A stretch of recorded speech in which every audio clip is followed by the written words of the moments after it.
Hospitality event during the College Baseball Championship Series. Book an experience for your clients or employees with an inclusive bar, buffet, TVs, music, and tailgate games. Secure your spot today and let us handle all the details steps away on the south side of Charles Schwab Field. Visit blurevents.com to book your group, buy tickets, or learn about sponsorships. That's blurevents.com, your college baseball and football tailgate destination. Blur Events takes care of all the work so you can enjoy the day.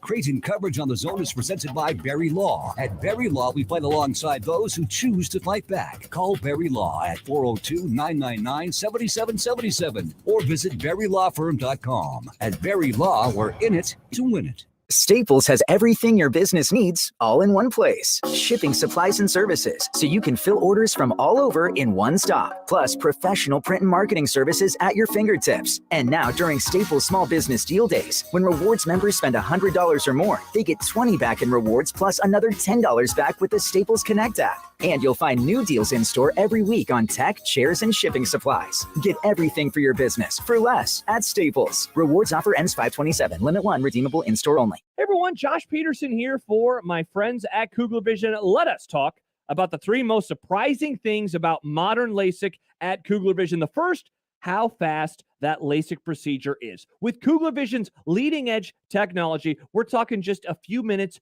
per eye. Incredibly speedy. And how about this for number 2? How comfortable the procedure is. So often from their patients, they hear, wait, that's it?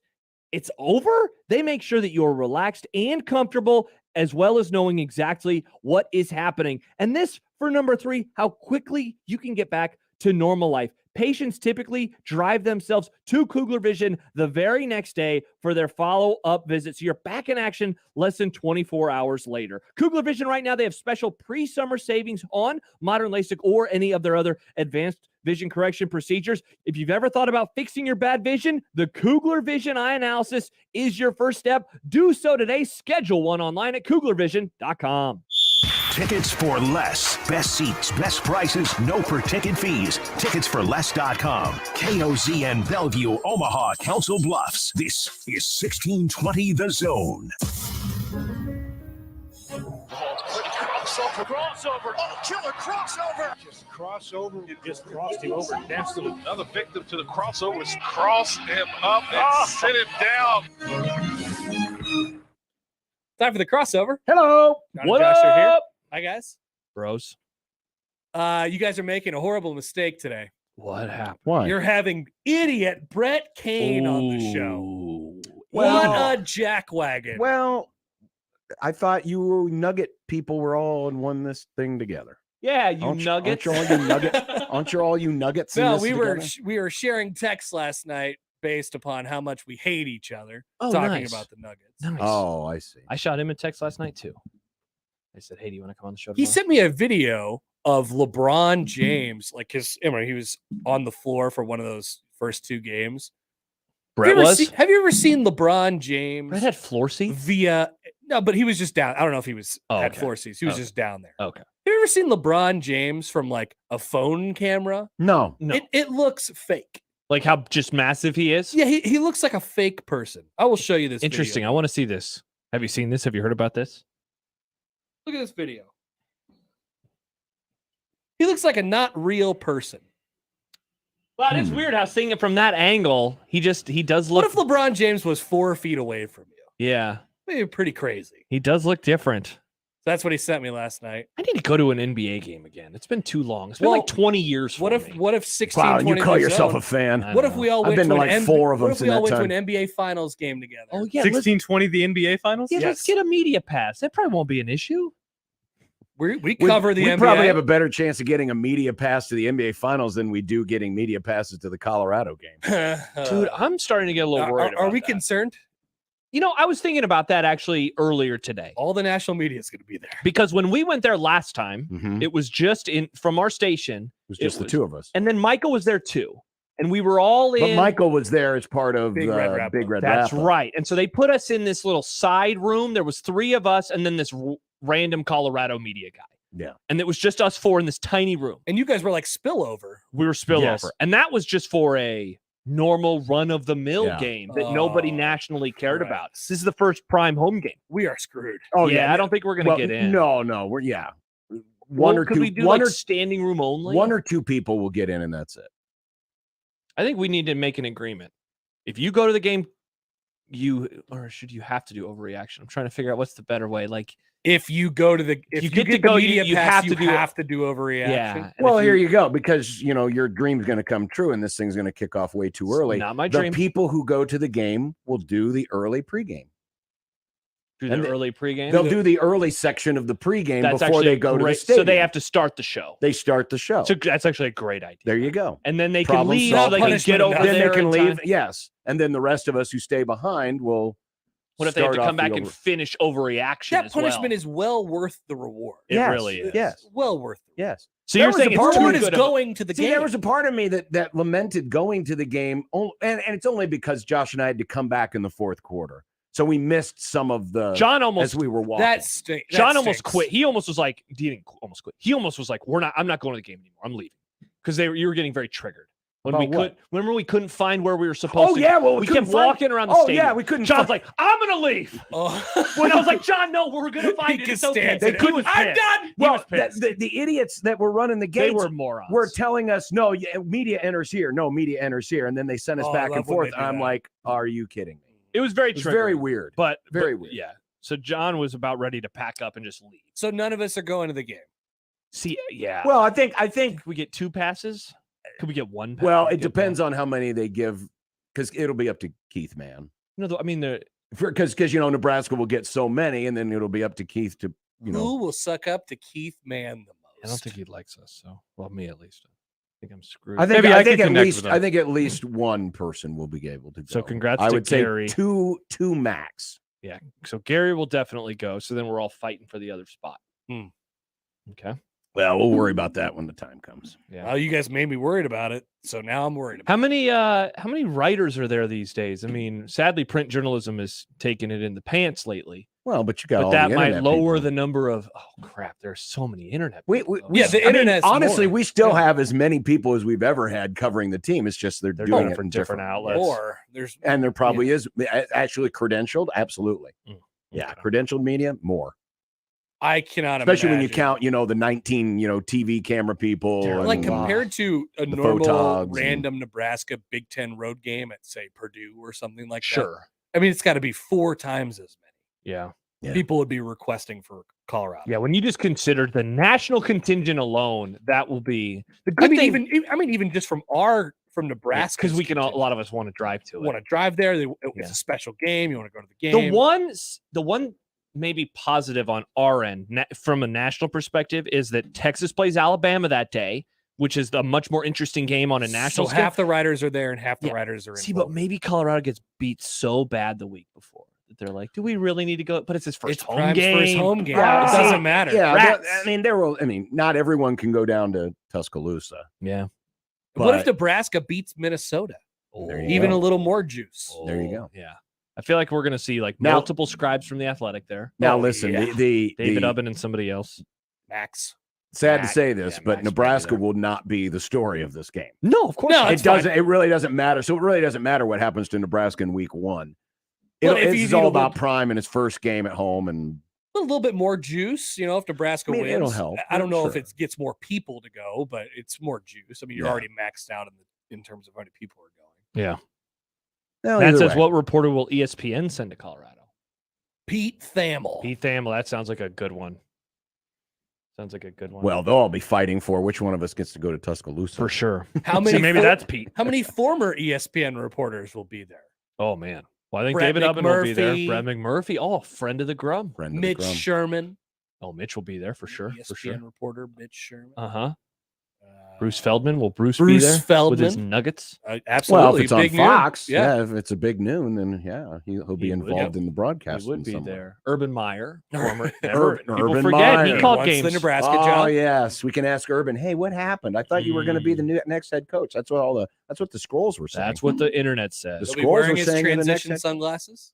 Mm. Very nice. Oh, the transition lenses. Forgot about those. Mhm. That'll be Josh's assignment that week is to go Urban- taunt him at the Big Fox pregame. Urban show. duty. Oh. 'Cause you're going to flip 'em take the off? sign about hey transition and then see Kugler vision. Oh, great idea.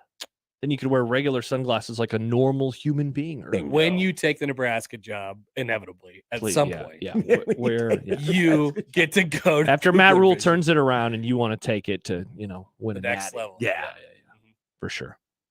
Because that's what Urban does. Well, that's a concern that I didn't have before now, but Sorry, now you'll never get to sleep. I mean, last week it was the image of shirtless Nick in your head. Now it's the specter of not being in Folsom Field for the game. I didn't have my mind totally set on. You guys have more of the planning done than we. I'm just along for the ride. We have had a meeting. Yes, We've had a meeting. We've had a meeting. Mm-hmm. I will worry about I'm it. just riding off your coattails. We'll just worry about it when the time comes. We have Yeah. plenty. Well, actually, we don't have plenty of We time. don't have plenty of time because y'all are killing my son. Yesterday's 100 days, right? Yesterday was Today's 100. 100 days. Today's 100. So that means we're 100 and no. Today's 9 100 days. Today's 100 days to Minnesota. so 109 days 109 to days. Colorado. Wow. You hear that, John? 100 Nick, days. play the thing so John doesn't get sad. Bum, ba-dum, ba-dum, ba-dum.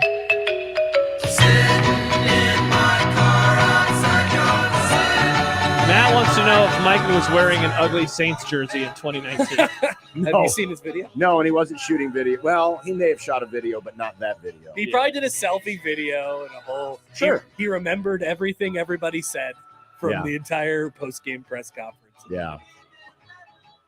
He's amazing. Him and Sam, they just remember all of the stats and things. From the Sam does 5-minute videos after games. just immediate. And he's like, he doesn't ever look down at a piece of paper with No. notes. He's like, here's what happened in the first now quarter. sometimes he That's gets pretty the behind the scenes. Sometimes he gets the benefit of being right in front of the big, huge That's right. So he scoreboard. looks up at the stats. Yes. So Yeah. he says, Nebraska got 169 yards rushing. Like that's Well, not it's off very, the top of his very head. smart, strategic thing to do. It is. Yeah, he does that on purpose. Yeah. Mm. But Well, I mean- sometimes there are certain people But that are gifted with that photographic memory. But he'll talk about a play that happened in the second quarter. Yeah. With, Yeah. I'm like, man, I JD gotta- Spielman dropped that pass and everything changed after that. It's like, man, Sam, good job. Some people are really glued in and paid attention. Others are That's tweeting true. on their phone all the time. That's You true. notice Sam's not a big in-game tweeter, Yeah, he is. Oh yeah, he is. is he? Oh, yeah, he's Oh, like, yeah, hey, he's they gonna gained tweet 5 them. yards again. Yeah, he'd be tweeting more than anybody. You sure it's not maybe someone taking No, over his Sam, account Sam tweets a ton. during the games? Yeah. Remember when Sam's See, it account all got gets hacked? lost. All the scoreboard updates get lost to me. I mean, I can't tell. Forgot about that when Sam's account got hacked. Do you remember that, John? By some like Lithuanian guy. It was so weird. I don't. Was it remember that. a bit? Was it a Bitcoin thing? It was. Like, Yeah. yeah. Same thing happened with Evan Bland last year where he got hacked and started tweeting about PS5s, I think. Oh, it's Scott Frost. Well, everyone. Yeah. Yeah, there are a lot of people. MacBooks, autographed MacBooks. Yeah. Gosh, that was so funny. Hey, anybody want an autographed MacBook? I wish the person who hacked him would have at least sent some DMs. Just show us the DM. Show us Well, the they DMs. didn't some people like hop in there and take screenshots and the person who was running Scott Frost's account was like, I only take serious inquiries. Yeah, but we wanted to see the DMs like that he had received of like, oh hey, yeah, that's right. That's right. Yeah. give us some stuff. God, the MacBooks, that was so funny. Matt says, is Frost still hacked? I don't believe so. I think he put his account under lock and key. Who, though. Frost? Yeah, I'm Frost. surprised you didn't just kill it altogether. Yeah. Why did he? We're not allowed to talk about his family, but now there's pictures of his family all over his Oh, Twitter yeah. account. The only absolutely. social media Blast Scott him. Frost has anymore is Golden Tee high scores. Nice, Nick. Probably. Well done. I just wanted to make a casual comment here. What So happened? we're watching What's going on? We're watching the Jim Delany Jamboree of baseball. Mhm. Congratulations, Iowa. You kicked the crap out of Michigan. Way to go. We love to see Michigan lose. So, big day all this week, conference tournaments. And we got the ACC network. Mm. We got the SEC network. Mm. We got Big Ten network, SEC, they just pour Big East everything. Digital Network. Big East Digital Network. People forget Great about the network. digital network. Yes, great network. They pay on time.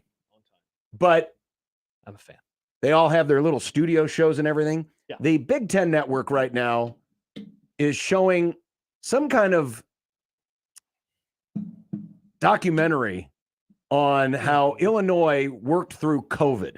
Yep, very important. Basketball, Illinois basketball. Yeah, Illinois basketball. Not How football. Illinois basketball worked through COVID. And in before between that, games. it was an Iowa-Michigan football game from the early 80s, I believe.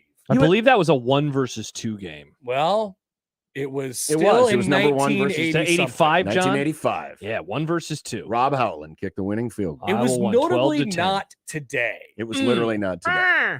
But yeah, here we are. It's it's big. It's the Jim Delany Jamboree of baseball, and it's after 2:00, so I don't know what's going on in Omaha. You would think, is it raining down there and we don't know about it? Didn't one year they brought out the big table, they brought out the big desk, and Like they put it Dave out there Revson? in the corner? I believe so. I don't know if they've ever done that. I thought they did for one of the ones when Nebraska made it far. Oh, and then they realized, this is the Big Ten. No one cares about baseball. Yeah, and including now us. and now here's an another old football episode game. of the show where we go to all the Big Ten restaurants. Campus Eats.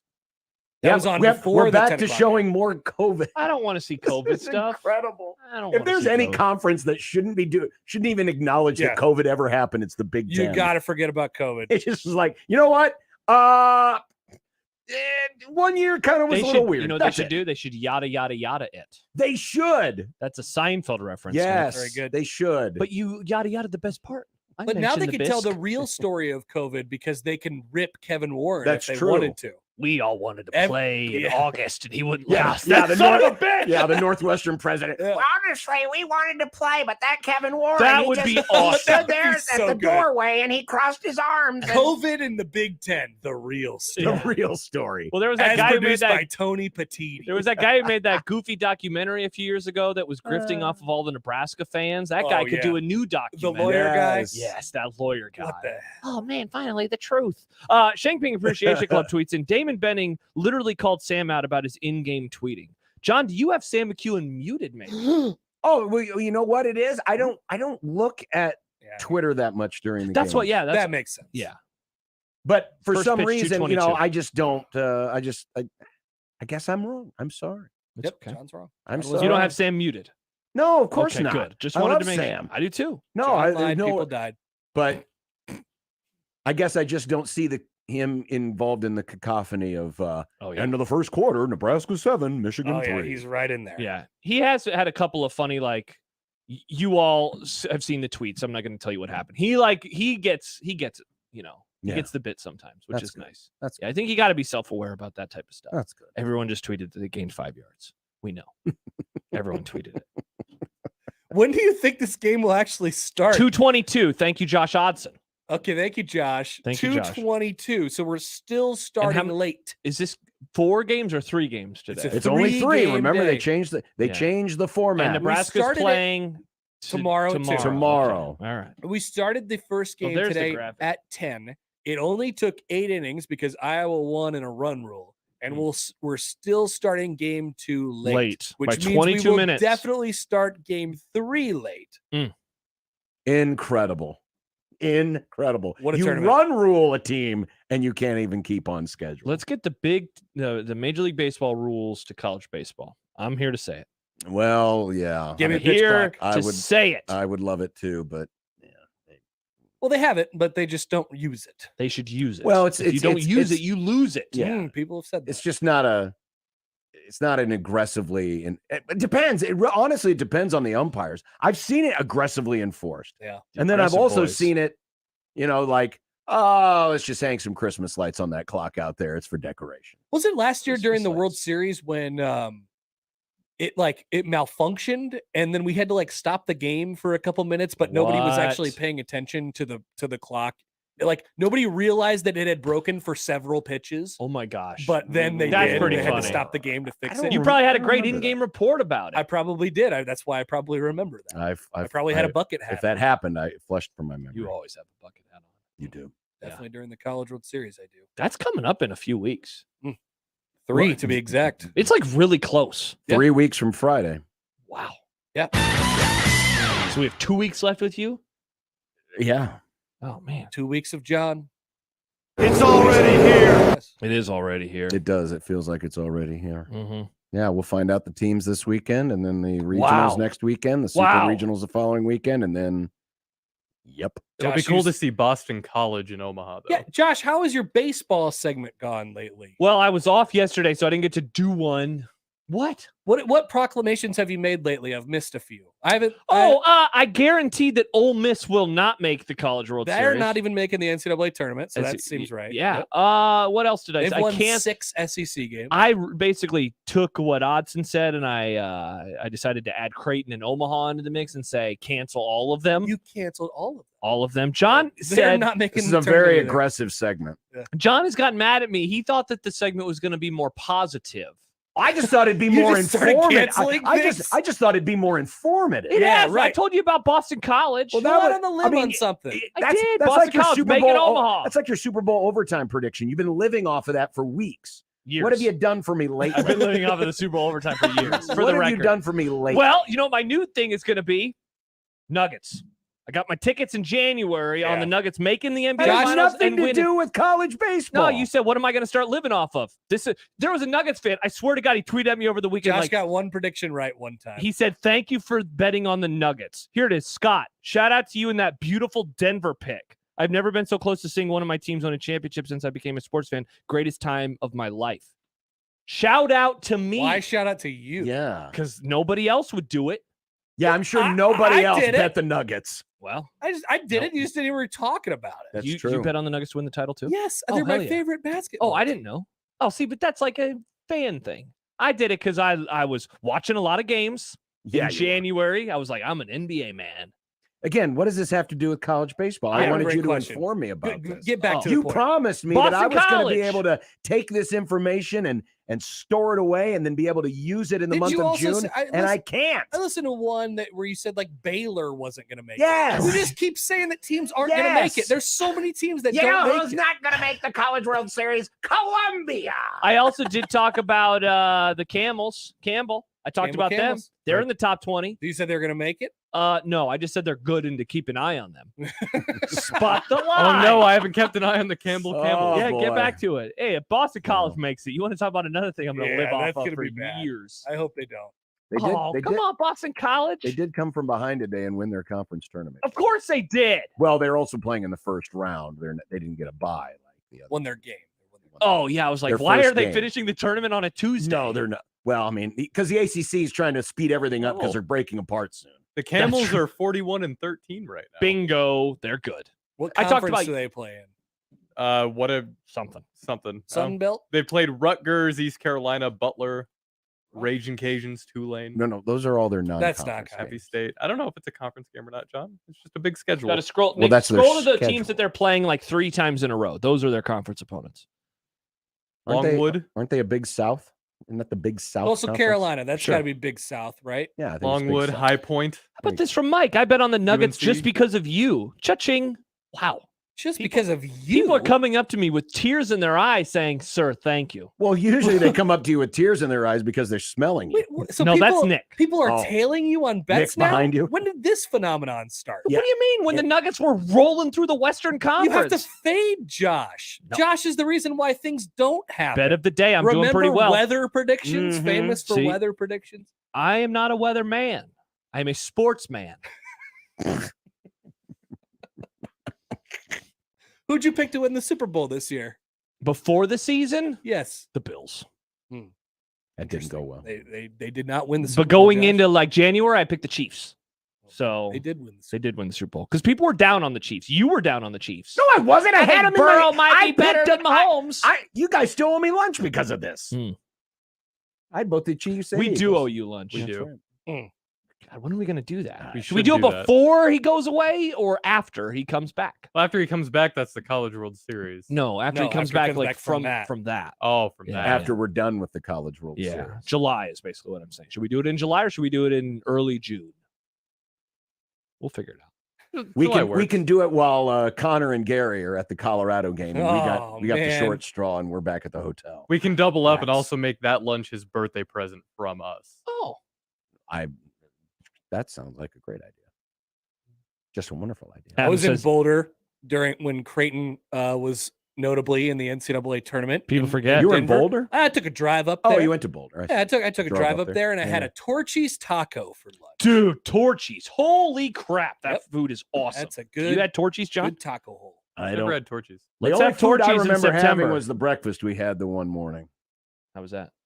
Don't you? We had, Oh, that you and I had. Yeah, that breakfast what was was good. It was like across the street from the hotel. Yeah, what was that It's called? very tasty. A It was local very joint. tasty. Very tasty. Did you go hiking? No. We didn't you have go up to- time. We had to do a show.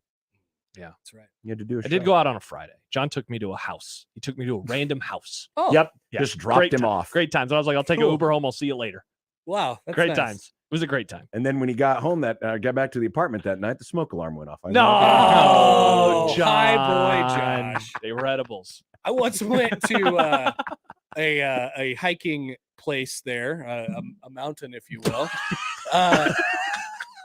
A hiking place. You know what? I'm gonna buy me a hiking place and call it the hiking. Yeah, place. it's a A bit of a mountain, mountain if or you will. a park. Many are calling Um, them mountains. And I went to cross the street back over to get to my car from the park, from the trail, the hiking place. and from the hiking place. And here comes the Google Street View car. Oh, And it goes down, and I wave and I look at the car. And so for a while, I don't know if it's this way anymore. They may have replaced it by now. I was on the Google Street View of Mount Chautauqua Park. still? I don't know if you should Oh, check John, right now. let's look at this It was up. my Mount- how do you- blurred, me and my Shut- wife's blurred My out wife! face looking at the Google Street car, and I believe I made some sort of a gesture to it. I have a screenshot. I don't know if it's still the picture on. Oh man, I Mount wanna see this. Chautauqua Mountain and Balanced Rock Loop. Going to Colorado in a month and a half for a bachelor party. Let's We're gonna go hiking. Wow, Dude, I know. It's my other Where's brother. my maps? Colorado. Where's the option A lot for of the map? Things happening this year. Not to mention, I'm getting married this year too. So I You figure going- that I'm gonna get surprised, like kidnapped, and then my bachelor party. I Maybe you no have to idea. go shoot guns. I hope not. I hope we're done with the guns. So you said it was the Google map? Yeah, the Google car was the car. The thing with the big old globe on the top of it. Well, let's see. Also, now people are discussing my betting ticket on Twitter while John looks for your picture. Severe asked if it was 8-1. I said I believe it was 12-1. To which Mike Schaefer said, "Is this Very a nice. real ticket or a Jack Mitchell? I just bet 20 cents ticket." I did not bet 20 cents. 15. Okay, this is Google. You're being stupid. What? Okay, do you not know how to spell this? Google I do. Maps. I did. And now it's sending me to all these weird places. How do you spell this? Don't click those links. CHAT. CHA. Oh, there it is. Or no, CHIQ. That's Chiquita. No. CHAT. Yeah. Just sound it out, Josh. Chautauqua. Chautauqua. Yeah. Chautauqua Kita. Chautauqua Not Park. Chautauqua Kita. Okay, I found it. All Yep. right. So I have to go to Just Google take Earth. to the street map, the street view. Street View. Go to the street Well, this view. is Chautauqua Park. That's not. Chautauqua Park. That's It it. is. Oh, Yeah, it is. Chautauqua Park, Okay. yeah. Well, let's see here. I'll find the picture. And then you screenshot. hit the little map So thing. yeah, going to I was wearing a Denver Nuggets shirt that said "Elevate" on it. That's how long I've been a Nuggets fan, notably. Do you remember Not what a date bandwagon. it was? No, I'm actually searching for that right now. Well, I'm on the Google Street View. So can you like change the date? Well, the Google Street View is from July 2019. Oh, that's got to be close. That's got to be close, John. find it. Well, I'm in the Google Street View. Do you remember where you were? It was crossing at the crosswalk. Which crosswalk? There's many Maybe that one. crosswalks. Or is it this? Go down to it. You put your move your little guy onto it and see where. Well, it but goes. I mean, I literally am going all the way around the park here. So I was trying to narrow down John, what the road baseball you were. It's game's okay. back. It's okay. Oh, I'll show you. Oh, that's SEC network. I'll show you the screenshot that I took once upon a time. All right, cool. somewhere. Well, you know what? I'm just gonna Go Nuggets. I'm just gonna go around the block here. Just gonna go around the old park and see if I can find you. And if I can find you, it'll be well. I think they've updated August 2022. Oh yeah, now. See now, if they've updated since then, I'm not there. Sad. That's too bad. Mm. There was a time that one of those cars came through our neighborhood when I was walking Wrigley. Did you make a? I don't know. I obscene don't know if it was gesture? one. I don't know if it was the Google car or if it was an Apple car. It was one of those cars though, taking pictures. I did find a picture of an old taking a picture of the Google Street car, so it's a picture of him taking a picture. That's Oh, funny. fun. Here are a couple of random gentlemen walking along the street. but they're definitely Ben, not you. Someone Google search hiking place. Maybe that will find the Google Hiking photo. place. It's called a mountain. Mountain. I would like to. I'm Google the excited. hiking place. I've become someone who loves the outdoors and want to do more of the outdoorsy activities. I've never gone hiking in Colorado, so I'm very jacked. Oh yeah. It's gonna be a great time. Well, you run, so That's outdoors. I do. I love the outdoors. People forget. I People found do that forget. hiking is. Hey, look, there's Kevin Kugler. Kevin Kugler. Hi, He just Kevin tweeted at me. Kugler. He tweeted shopping. Shopping. Shopping. Yeah. Fun. Yep. Fun. Because I quoted his tweet and just said baseball. Baseball. Does he have a goofy tan line on the back? Look at. Yeah. Yeah, Look at it that. looks Look- like he's been outside, Well, man. yeah, but how does he get it to curve like that behind his head? Probably the Curve. tanning bed. I don't see what He you're probably talking cut his hair, John. Yeah. Could be. Like That looks I'm getting a Tan. haircut on Thursday, and I imagine that the tan line is going to be a bit interesting on the back of my head. Mm. 'Cause I finally started getting tan. Look, it's on my wrist. Mr. Tan wrist. Mr. All right. Tan. Well, we'll keep searching All for right, Connor here. I'll find this. I'll find the screenshot that I took for you guys. Because the thing is, there's a lot of crosswalks Yeah. around this Many crosswalks. this here many sides. park, this beautiful little park. All right. All right. Bye, Happer. Have fun talking to Brett. Tell him. Go Nuggets. Tell him that he stinks, Mm. and I don't like him. That he stinks. Yes. Pass that along for me. That seems rather rude. Mm. Yep, it is. It's supposed to be. It's designed to be that way. By the way, do you happen to remember if you were around a lot of people? Yeah, there was a few people around. People forget about humanity. People do forget about humanity. Okay. Well, coming up today on the program, a lot of things. Oh my And gosh, yes, it's like an old school show. Four it guests. is. It is. And Brett Kane, we're going to discuss the beauty of the Nuggets being in the NBA Finals. Wow. And more on 1620 The Zone. Your Omaha area forecast from Canoyer Garden Center and KETV News Watch 7 on 1620 The Zone. Another beautiful day ahead for Tuesday. Expect mostly sunny skies throughout the day with a light south-southeast breeze. Highs in the low to mid 80s. I'm meteorologist Sean Everson from KETV News Watch 7. 1620 The Zone's Unsportsmanlike Conduct, brought to you by a great friend of the program, Union Bank and Trust. What does Saul's loan on? Almost everything, like tools, instruments, designer handbags, construction equipment, vehicles, trailers, appliances. $10 to $50,000 super fast and easy with no credit check. Saul's loans on almost everything. Save big when you shop at Woodhouse Ford in Plattsmouth during our hail sale. Take advantage of additional discounts on the Ford F-150, Explorer, Edge, and Escape. Now is the time to purchase your next vehicle with Woodhouse Ford in Plattsmouth. Our knowledgeable and friendly sales staff is ready to assist you in your car buying journey. Find the Ford you've always wanted at a discounted price for a limited time. Shop all our inventory and savings now at WoodhouseFordSouth.com. By texting 64,000, you agree to receive recurring automated marketing messages from Babbel. Message and data rates may apply. No purchase required. Terms apply. Available at babbel.com/TNC. We're going abroad for the first time in years.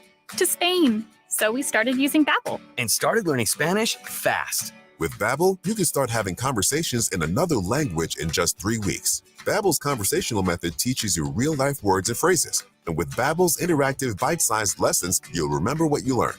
¿Cómo te llamas? ¿Cómo te llamas? ¿De dónde eres? ¿De dónde eres? In just 3 weeks, we're starting to have conversations in Spanish. Estoy muy emocionado para ir a España contigo. Aww. He just said, I'm very excited to go to Spain with you. Vamos a tener mucha diversión. And that means we're going to have so much fun. Sí. Gracias, Babbel. Babbel, language for life. And now try Babbel for free by texting radio to 64,000. Text radio to 64,000. That's RADIO to 64,000. Think spring? Think Lanahaw Garden Center. We offer the most complete selection of landscape supplies and plant material for all of your projects. Lanahaw is your one-stop shop for all of your outdoor needs. Rooted in quality, unmatched value. Lanahaw Nurseries, 192nd and Center. 72 Table and Tap hits the spot for creative food, craft beer, and bourbon, as in really good bourbon. 72 Table and Tap is just south of Ralston Arena, so stop in before or after the concert or game. Try one of the 20 beers on tap, any one of the 150 whiskeys, or indulge in some smoked wings or a goldfish breaded pork tenderloin. They also serve salads, tasty bar food, flatbreads, pizzas, sandwiches, and desserts. There's a reason customers keep coming back. 72 Table and Tap. Eat, drink, gather, repeat. Now open Sundays till 9. Hey, baseball fans, join the Blur Tailgate at Hilton Omaha this June for our 11th annual hospitality event during the College Baseball Championship Series. Book an experience for your clients or employees with an inclusive bar, buffet, TVs, music, and tailgate games. Secure your spot today and let us handle all the details steps away on the south side of Charles Schwab Field. Visit blurevents.com to book your group, buy tickets, or learn about sponsorships. That's blurevents.com, your college baseball and football tailgate destination. Blur Events takes care of all the work so you can enjoy the day. This edition of Unsportsmanlike Conduct on 1620 The Zone is proudly presented by Union Bank and Trust. The program starts now. KOZN. Unsportsmanlike Conduct on 1620 The Zone. Husker Athletics, Creighton, and yes, UNO. Don't miss a moment, they'll give you your fix. They're on every day from 2 until 6. Spend your afternoons with John, Josh, and Nick.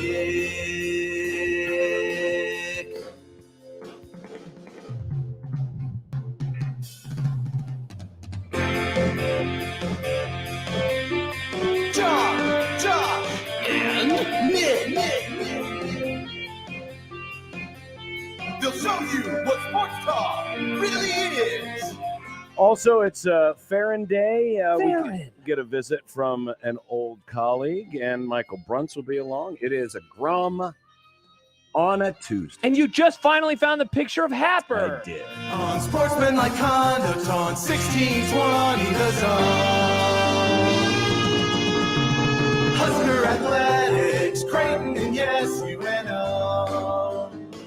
And, of course, it's the Jim Delany Jamboree of Baseball, and we're underway. Sadly, we never got to the exciting conclusion of how did Illinois deal with COVID-19.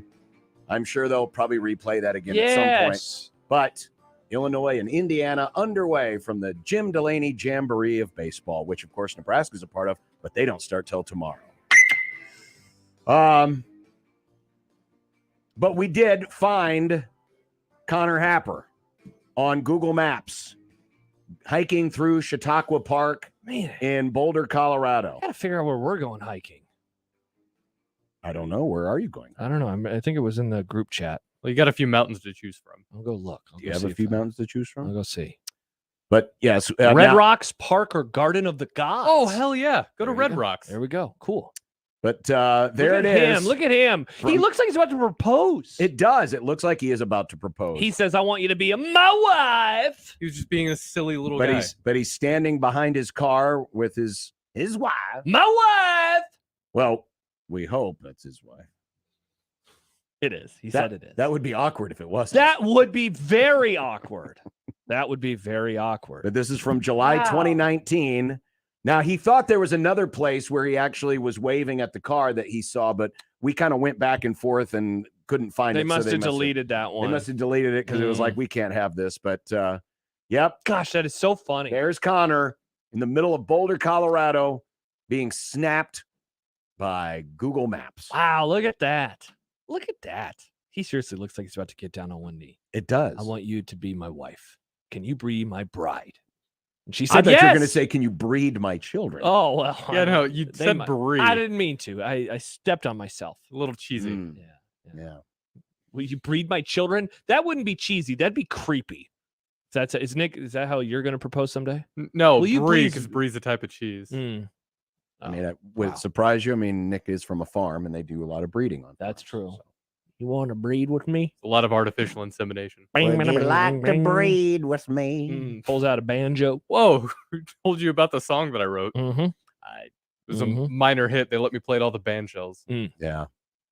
Well, coming up today on the Grum Down. Brought to you by the now formerly Rooferees at John Higgins Weather Garden. They're still the Rooferees, but John Higgins is no longer a referee. So can he call himself a rooferee? Yeah, does he have to change the title? Are we going to have to change it to supervisor of roofs? Yeah. That's what he should do. It kind of does work, though. The John Higgins Weather Guard supervisor of roofs. Rooferizer. It does work. Stan Kroenke, owner of Champions. Oh, good Lord. You always have to make it about yourself. I'm not Stan Kroenke. Always have to make it about yourself. Who I else does Stan Kroenke own, John? He owns many things, including Many our facts. next guest, Brett Kane's place of employment. Oh, I thought you were going to say he owns Brett. Whoa. I was like, yikes. No, they're governors now, John. Hello, governor. He's the governor of Brett Kane. LeBron, retirement plan or exit strategy? Michael Brunts will be along with Husker 24/7. Huskers looking at a transfer offensive lineman, in addition to the fact that they will be participating in this year's Jim Delany Jamboree of baseball. Nice. Or maybe it should have been the Jubilee. He's gone now, John. It's yeah, but it's because of him and his foresight and his vision that this tournament is in Okay. Omaha, Nebraska. Wow, I just learned something today. Jim Delany is spelled without an E. It always a has second been. E. I didn't know that. It's always. I thought that you had mistyped and then I looked it up. No. Wow. I've always been able to spell it correctly. Yeah, you spelled Jim Nance's name wrong, though, all the time. Oh, speaking of John cares? doing Me. things wrong. Oh, yeah, he tell me more. misspoke yesterday. So he Oh, has a quarter. nice. What did you do? What did you say? You idiot. What? That was just a random, stupid thing to say. Why would you do that? What did he say? I called Nebraska's pitcher Luke Perry. That's an actor. Yeah, he's dead. Oh, R.I.P. Yeah, he died a few years ago. Oh, okay. I was just Yeah, keeping everybody accountable, John. That's all I'm doing. Oh, yeah, Wow. sure. All right. You It's guys gonna- are You all want the me to same for just bring back all your mistakes from the past too? It's very hurtful. Wait, how It's much- very hurtful. How much The time Luke- do we you have? don't That many have- mistakes? The Luke Perry family is very upset that I brought up his father's name. Mike Farron will be along. Don't look now. Here come the Astros. I'm on the phone, though. Ugh. Well, at least he's going to be Sound like you're calling from stationary. inside a hole. Now Nice. he is going to be at the Pac-12 tournament, and because the Pac-12 will be shutting down soon, maybe they didn't pay their phone bill. That's true. So I'm it could be a kinda- little dicey. Mhm. The Big Ten's intolerance for lack of tolerances. Oh. Trev Alberts with comments on said subject. Gosh, I was so sad to miss yesterday's show with all these weird topics that I missed. We got Angry Moms on Twitter, and yes, we'll be updating you Karens? on the Jim Delany Jamboree of Baseball. Wow, look at this. It's 0-0. 0-0. 0-0, as they say in soccer. Illinois and Indiana. Iowa winning earlier today. Mm. You know, I Go saw, Hawks. you know, they got the electronic signs there on the interstate to tell you if there's like an accident up ahead or whatever. Mhm. At the two electric signs that you hit entering Omaha, they had the baseball traffic use the L Street bypass, which they usually put up. You know how on the interstate you can pull off on the L Street and just stay on the interstate, basically. Yeah. To kind of avoid. They put that up for the College World Series. Yeah. They had it up today Oh, well, they're worried about, look at all those fans. for the seats Jim are Delany packed. Jamboree of Baseball. Apparently, that man. was for Jim Delaney's motorcade as he is coming into town to celebrate his Jamboree of Baseball. Man, look at that. Look at all those people. But I had to Ooh. laugh when I saw that. Yeah, I would too. Also, very appropriate that guy sitting in the front row wearing a Husker hat. GBR. They play tomorrow. Yeah. Play tomorrow. Yeah, you don't have to spend any time. You know. Also, a guy wearing a Cardinals jersey. Well, Yes, you know, that Nick, would- that's what yeah. people do. When they go to baseball things, they just wear baseball things. Oh, Yeah. It's like you go to a baseball game, wear a Rockies hat. that's fair. 402-951-1620. You can also text us on that same line. J-Tech Construction Zone Twitter feed at USC 1620. See, I see why they diverted traffic. Look at that. It's a wide shot. Look at, I mean, I can count the number of fans in this picture. 1, 2, 3, 4. I think there's about 24. Don't forget, they also count the media and the concession That's right. So workers. there's 36 fans there today. Awesome. And the Equitable Bank inbox. John at 1620thezone.com or Josh at 1620thezone.com. At Equitable, we take banking personally. Answer the phone on the first ring. That, my friends, is today's Grum. And when we come back, Brett Kane is going to join us from Altitude Sports Radio to discuss last night and the Nuggets advancing to their first ever NBA Finals. Let's do it. On 1620 The Zone. Remember, no matter how you listen, it's still AM radio. 1620 The Zone. It's time to wake up your taste buds. Introducing my new Fiesta Line Chicken Pizza. Spicy taco sauce, generous amounts of chicken, green peppers, onions, jalapenos, mounds of cheddar and mozzarella cheese, and finished with a tangy lime sprinkle. Add your favorite one-topping pizza and my sweet cinnamon monkey bread. Fiesta Feast. Now that's a fiesta for your mouth. Godfather's Pizza. Do it.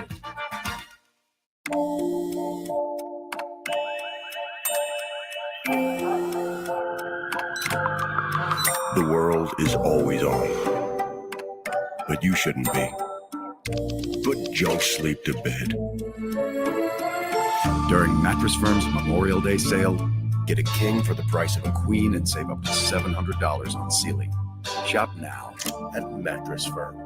Restrictions apply. See store or mattressfirm.com for details. A lot of new enrollments, huh? Braylon, Brayden. Monique's daycare is crawling with new arrivals. Hey, sweetie, are you hungry? She needs more early childhood educators. Did your socks slip off again? And a nap. Hey there, little guy. Okay. Whoa. Indeed can help her hire great people fast. I need Indeed. Indeed you do. We instantly connect you with quality candidates whose resumes on Indeed match your job description. Visit Indeed.com/credit and get $75 towards your first sponsored job. Terms and conditions apply. Hi, this is Doug Nodgard with Equitable Bank. Great service never goes out of style. When the digital age dawned, many said computers would be able to handle many of the interactions that used to take a person. Boy, were they wrong. How many times have you called your bank and gotten a recording to press 1 or 2? Not at Equitable. Not only does Equitable answer your call on the first ring, it's answered by a human being. That's because Equitable Bank values its customers.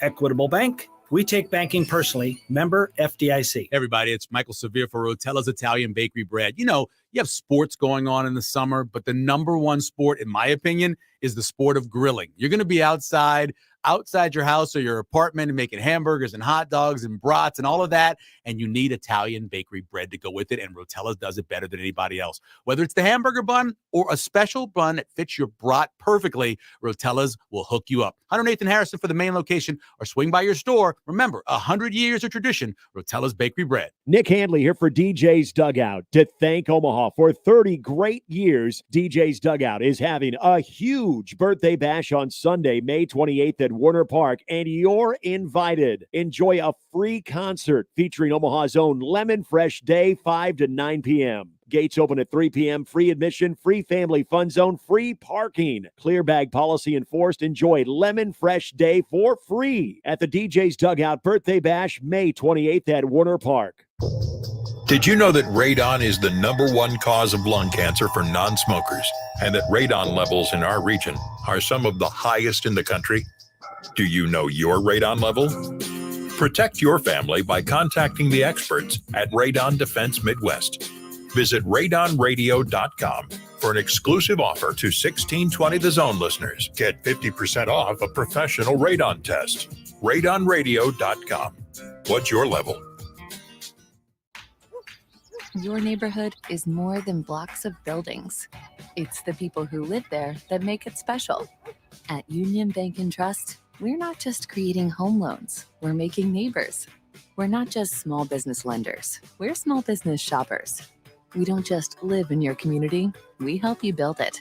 Because our people are your people. Visit ubt.com/neighbor to learn more. Union Bank and Trust, member FDIC. This is Unsportsmanlike Conduct. We had dueling polls on 1620 The Zone.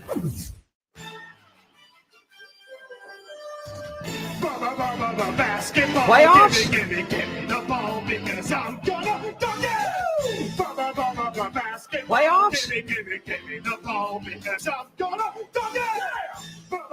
Well, yesterday, the Denver Nuggets completed their first ever playoff series sweep, and it came at almost the perfect time. I mean, there was only one more round to go to make it the perfect time, but that round is coming up for the first time in franchise history as the Nuggets are into the NBA Finals. Now, while that certainly is a big story, and a little bit later on, we'll talk about the story surrounding the future of LeBron James. That's also a big story, but the biggest story surrounding last night's game is that Stan Kroenke, America's owner, the owner of champions, is a champion again. America salutes Stanley Kroenke. I believe Or also E. Stanley, as his friends call him. Brett, doesn't he sign your paychecks? That he does that as well. I will take any There you nice go. and kind things you have to say about him. Yes. Brett Kane, Altitude Sports Radio. You know, Brett, the Broncos have won it all. Denver has seen the Avs win it all. How is the city responding to the Nuggets now accomplishing something they've never done and being on the cusp of winning it all? It's, the Avs winning last year. It's like you start to see people jumping on the bandwagon, and this is a transplant town. The funny thing is when the teams get good, everybody, no matter where they're from, becomes an Avs or Nuggets fan. It's really funny. And look, the bandwagon's open, but you guys know this about me. I'm a long-suffering Detroit Lions fan. And Nuggets fans are similar. They've never been to a championship. This is their first ever finals appearance in team history. They felt cursed. They have this thing they call Nug life, which is whenever you think something is going well, Jamal Murray tears a knee up or something like that goes down. So for all the stars to align perfectly this year, I mean, this place is going crazy. It's all Nuggets all the time, and there's really not another subject sports-wise right now. Brett, what is like the feeling surrounding Jokic's play? Because, I mean, there's been so much discourse over the last week and change, and you could even say the entire playoffs about this idea that people still haven't gotten a chance to see him, where the Nuggets are still not the main story, even when they're winning games and going to the NBA Finals. Like, is there are you guys fans of an indie band right now that's finally making it big in like a positive way, or almost like, hey, this is our guy, leave us alone if you're going to treat him like you have even over the last couple of weeks? No, it's been like a chip on the shoulder. It's just we thought everyone was stupid. I don't know how else to put it. It was like Lisa Salters, who was doing sidelines for it, and I think she's great at what she does, but she said after game one of that series, she was on the Rich Eisen show, and she goes, you know what? I watched Jokic, and I was texting friends like he's pretty good. Like, you said that out loud to a two-time MVP.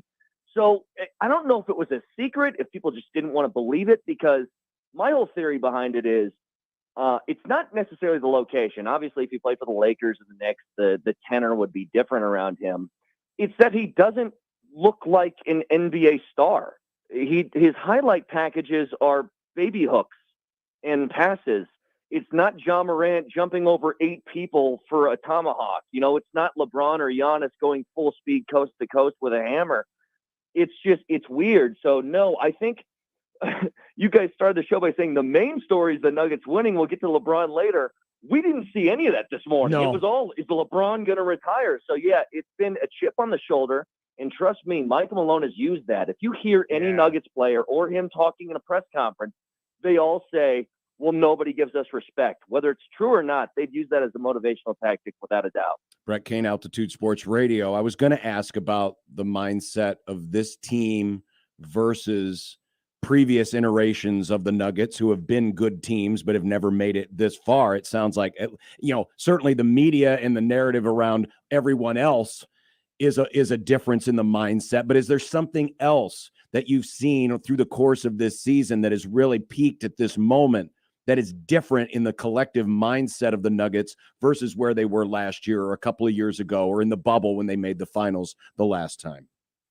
I mean, health is obviously the big part, right? It's Murray and Porter being healthy, but for you, I guess to answer your question, I can't go all the way back to the Dan Issel days in the 80s and the Alex English stuff, but if you talk about the difference between this team and maybe the 2009 Nuggets team that made the Western Conference Finals with Carmelo, this all starts with Jokic, not just him being an uberly talented player.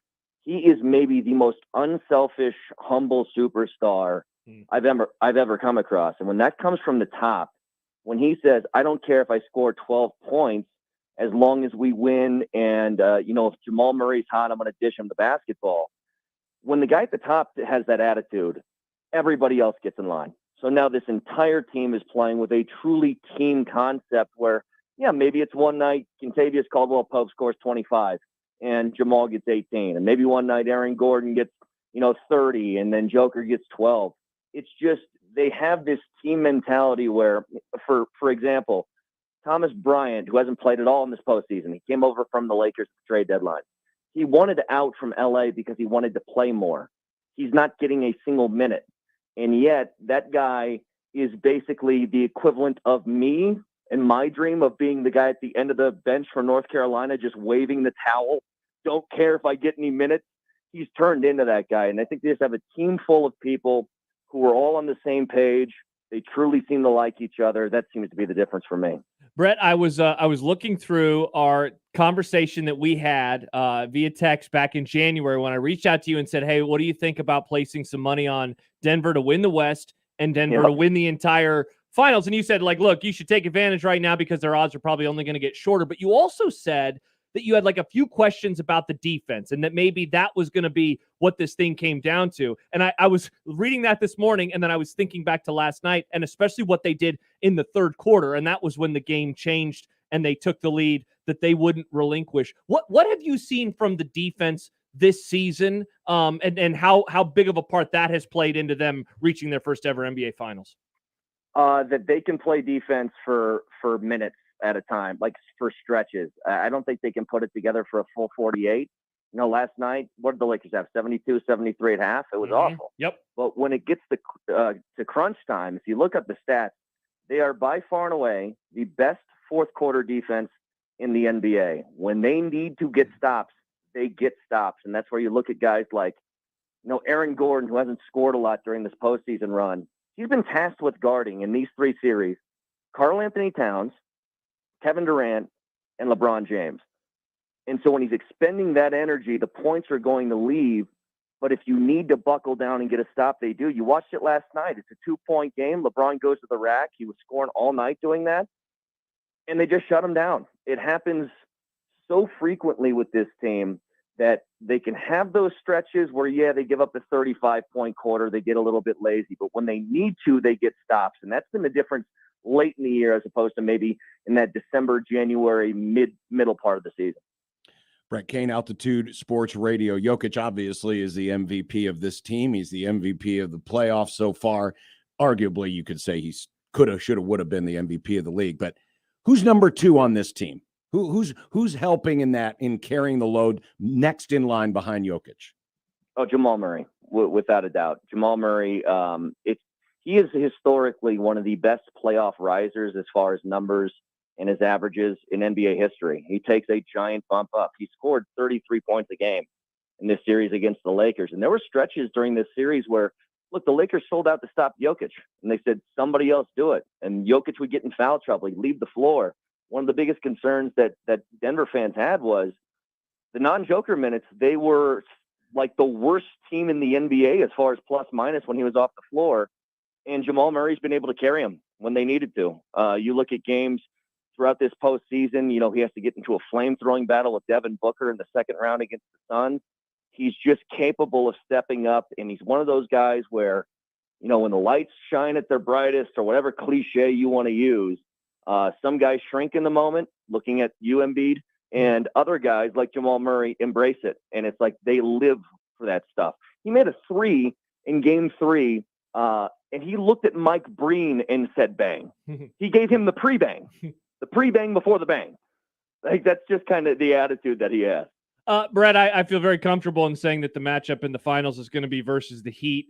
Nuggets went 2-0 versus Miami this season. They won by 4 in February. They won by 5 at home in the first matchup. Like, what do you see with this? And what's the biggest question mark that you have? I mean, does it just come down to what Jimmy Butler is able to do on a night in, night out basis? Yeah, Jimmy's he's going to be obviously the main part, like Jokic is for the Nuggets. What's funny is I see two really similar teams. I see two teams that they're built around their two best players. For the Nuggets, it's Joker and it's Jamal. For the Miami Heat, it's Jimmy Butler and Bam Adebayo. But the similarity lies here. Their role players are playing fantastic, like guys you didn't think you'd talk about. For Miami, it's those Caleb Martins and Gabe Vincents and Max Struses and guys like that who you thought were just they were just dudes during the regular season. But now with them taking the note from their superstar, if he's drawing attention, they get open shots, they're knocking them down. I truly think from a pure basketball perspective, and people talk about, the ratings are going to be awful.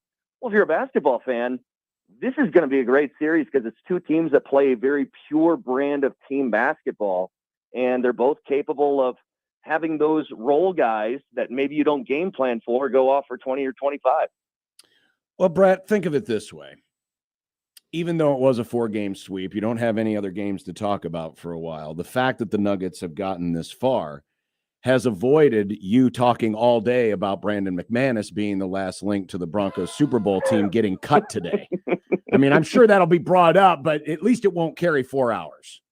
Well, you guys know how it goes. I mean, when the football topic comes up, it's usually king. But at the end of the show today, it was right at the end of our show, we're talking about the Nuggets, and somebody says, McManus just tweeted out from his account that he got released. And we go, oh, let's look this up. So McManus got released. Anyway, Aaron Gordon's defense on, you know what I mean? Like, it's just the vibe of what this town is right now. And it's very, very rare that you can unseat the Broncos in kind of anything, but that's what's happening. Well, that and obviously Coach Prime and Coach talking about the Prime. Colorado Buffaloes. Coach Prime. Oh, God. By the way, what do you guys think? There's a lot of CU fans that are saying that Matt Rule is he's being a little too salty right now with Coach Prime. One comment at a pre-spring practice, and of course, the braying old goat Wilbon picks it up and talks about it for 5 minutes and uses it as his platform to crap on Nebraska again. Yeah, I'm. Listen, all kidding aside, I love the fact that we have this wild juxtaposition between how two coaches are going about building up a program in their first year. Oh, yeah. But yeah, to say that it's necessarily a shot, I don't know. I think it's reaching for things which you don't have to do when you've got Prime. I mean, he's got so many other things you can talk about. Well, and on top of that, John, I think part of it is they were so bad last year. Yeah. And I mean so bad that the fact that anybody is talking about them at all in that context is like, all right, let me thump my chest a little bit, because as I know, being, a fan of a terrible football team, when you go up 7-0 on the Packers, you talk trash before Aaron Rodgers throws 5 more touchdowns. Do you think that you guys will talk about them at all this season, or does it just depend on how bad they get blown out in weeks 1 and 2 or whatever early in the season?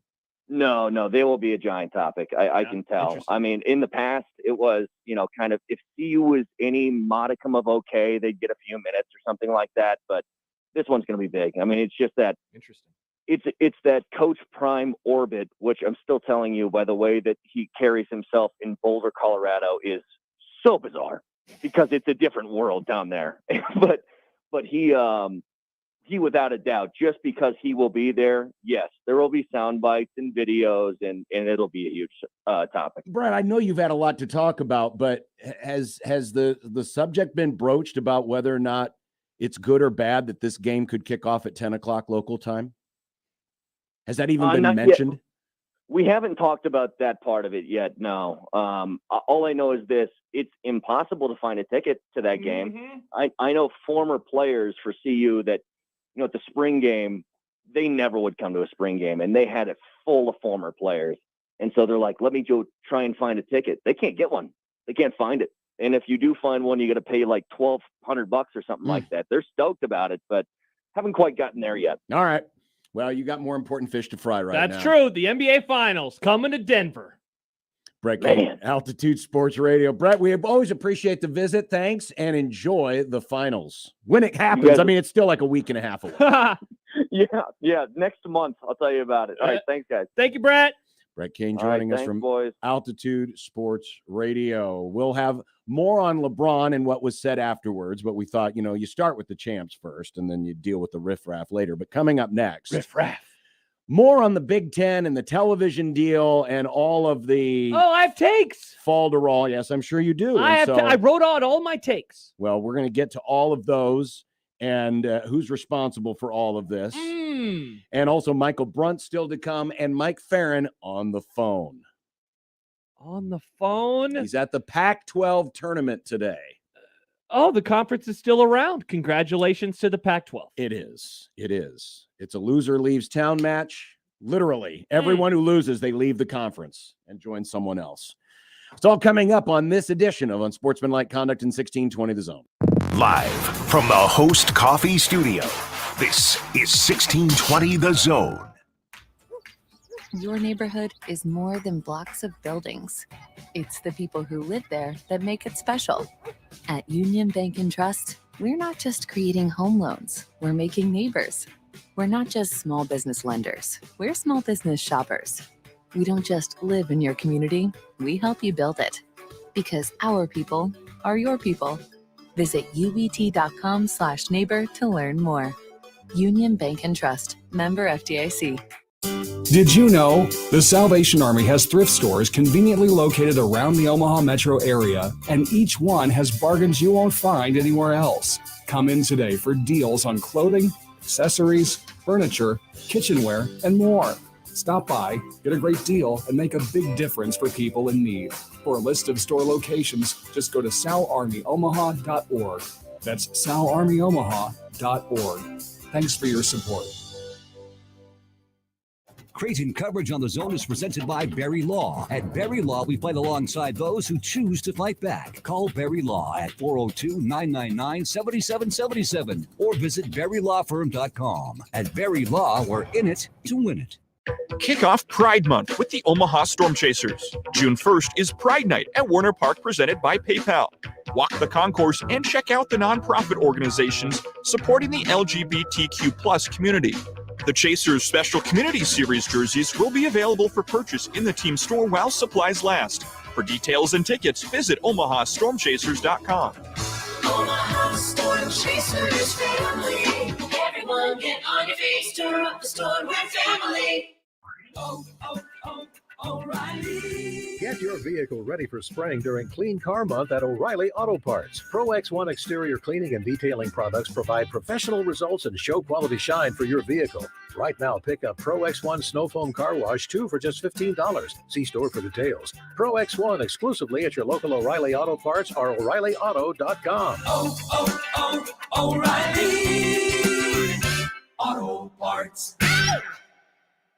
Shop Sid Dillon Chevrolet, Nebraska's #1 volume Chevy dealer. Visit any of our 4 locations for your new Chevy or pre-owned vehicle or at SidDillonChevy.com. Chevy, find new roads. You are what drives us, Sid Dillon. If you're hiring, it can feel like you're trying to find a needle in a haystack. You can hope the right person comes along, or you can just use ZipRecruiter. And now you can try it for free at ZipRecruiter.com/radio. In fact, ZipRecruiter has helped a lot of business owners find their needle in a haystack, like Marco, president of operations at Telly Tires and Auto Centers. Because Telly Tires has grown a lot in the last few years, Marco needed to hire everyone from a receptionist to a store manager to a head mechanic. ZipRecruiter helps me find all the right people, even the most difficult jobs to fill. ZipRecruiter helps me keep my business running. Take it from Marco and millions of other businesses who've used ZipRecruiter. ZipRecruiter can help you find the needle in the haystack. See why 4 out of 5 employers who post a job on ZipRecruiter get a quality candidate within the first day. And right now, you can try ZipRecruiter for free. That's right, free at ZipRecruiter.com/radio. That's ZipRecruiter.com/RADIO. ZipRecruiter.com/radio. ZipRecruiter, the smartest way to hire. Tickets for less. Best seats, best prices, no per-ticket fees. Ticketsforless.com. KOZN Bellevue, Omaha, Council Bluffs. This is 1620 The Zone. Hey, did you see this? Did you hear about this? Brooks and tell me Dunn more. are live in concert at the CHI Health Center. Wait, next Thursday? Normally, we're promoting these things like several weeks in advance. Like the day of the NBA Finals? Like the day of the first game of the NBA Finals. June 1st. Yeah, it's the reboot tour, which some people think it's when we reboot new a computer. Spider-Man movie.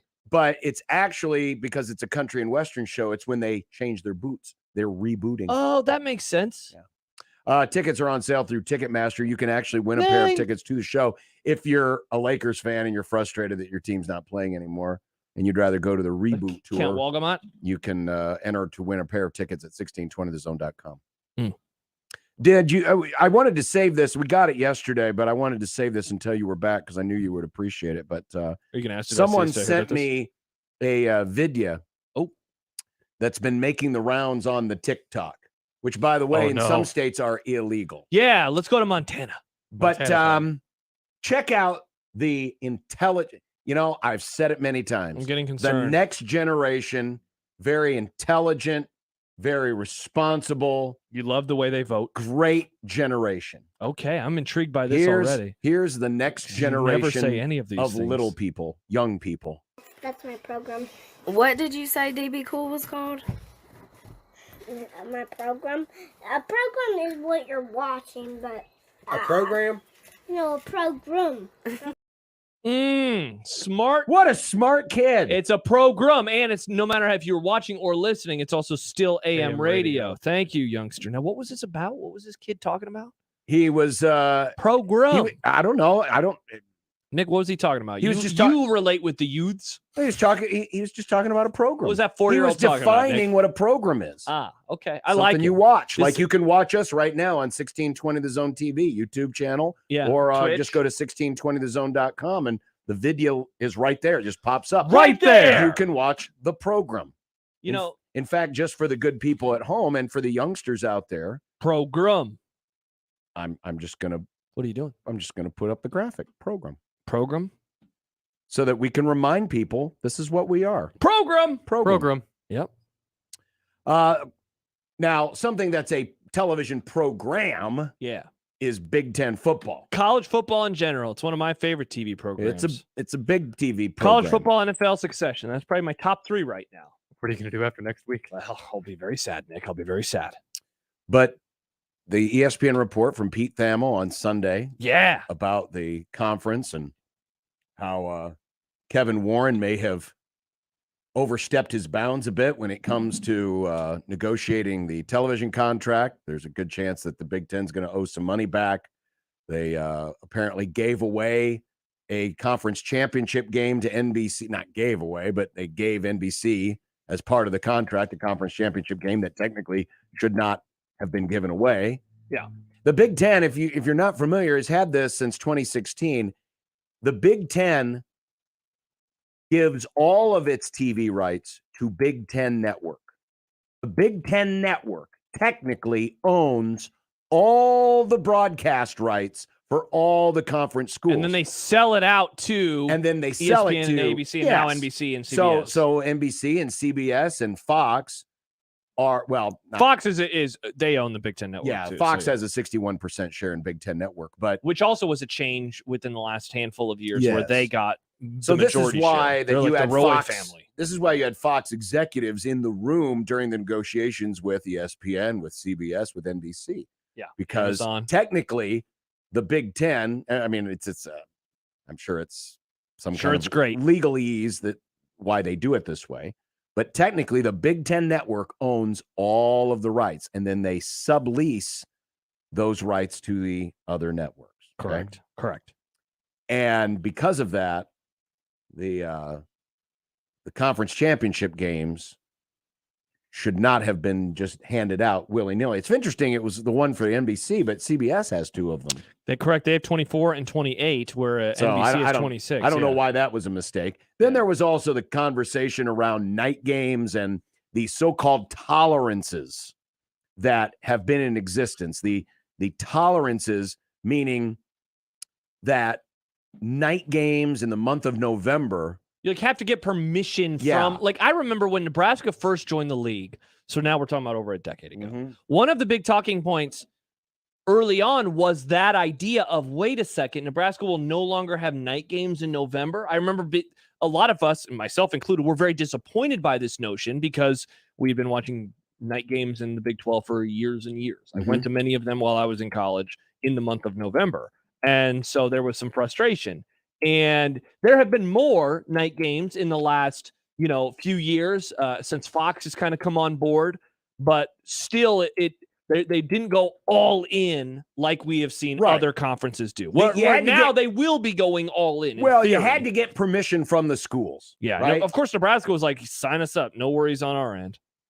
And apparently Michigan and Penn State and Ohio State were a little triggered by this. In fact, Ward Manuel, the athletic director at Michigan, said NBC was surprised and I was surprised. We had not discussed, and I had not discussed with anyone in the league to change the tolerances we had agreed upon years ago. Of course they use that word. I love the fact that they use the word tolerances to describe all of this. Well, end of the day is one of the things that Tony Petitti, the new commissioner, had to do upon taking the job was kind of smooth some things over. Thus, this is why you're getting Penn State playing an early season game on NBC, and Penn State and Michigan State apparently is going to be the other Black Friday game this they'll year. be the night Black Friday game, not the day one. So that means Nebraska and I will be mid-afternoon kick. So they had to do some things. Ohio State's going to be playing a night game at Michigan State in November.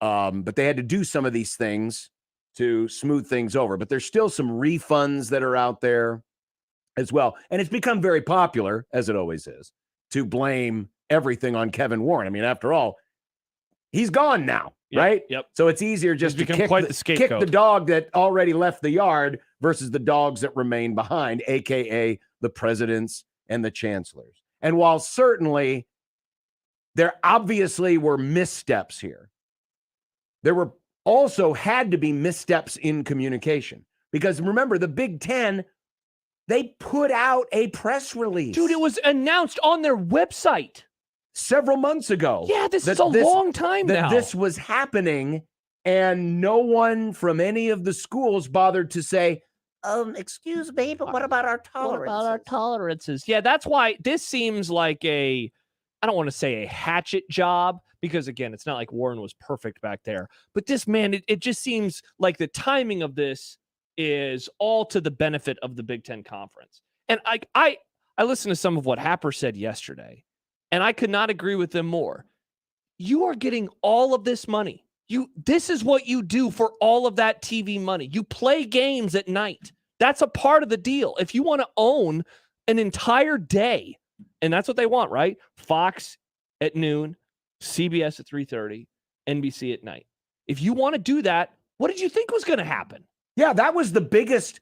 It's a selling point. That was the biggest through line to the entire announcement months ago about the new TV deal. Yeah. Was we're going to own Saturday. Yeah. So you mean to tell me that Michigan and Ohio State and Penn State and whatever other schools might have had an issue with their so-called tolerances didn't sit back for a moment and go, well, wait a minute.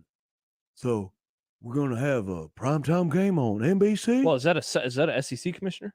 No, this is Joe Bob. I'm from Columbus. We're from South Ohio. Oh, that's kind of the South.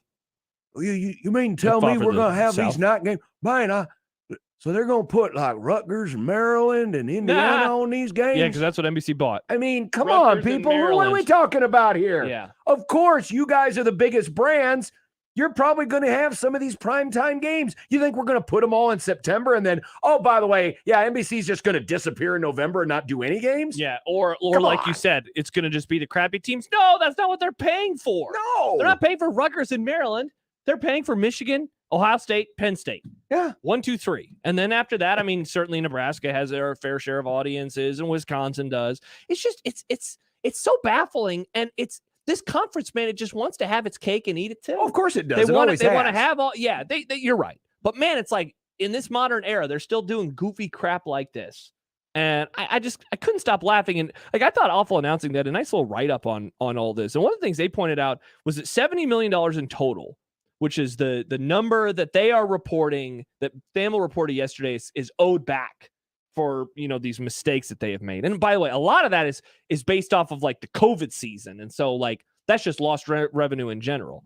$70 million in total would be less than 1% of this total TV deal, while $85 million, which was some of their back of the napkin math, would be 1.2%. And even one of the worst case scenarios possible under this reporting, $20 million to NBC, $140 million because it's $20 million per year, plus the $65 million to Fox, would only be 2.9% of the total TV deal. So like, you see the headline, and I saw the headline. I didn't read the story until this morning, but I saw the tweets yesterday, and I was like, wow, Kevin Warren and the Big Ten they must owe a ton of money. And look, $70 million is a lot.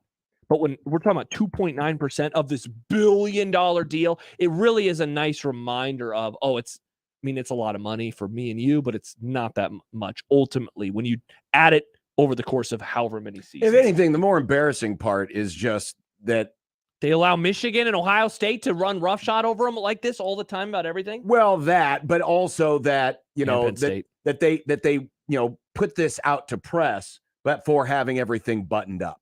Yeah. For a league that's always prided itself on being buttoned up on everything. That's what never happened under Delany. We've seen this happen now multiple times in this conference. Yeah, I'd say really, since the Kevin Warren era began, this type of crap happens. You're right, man. You said it a few minutes ago.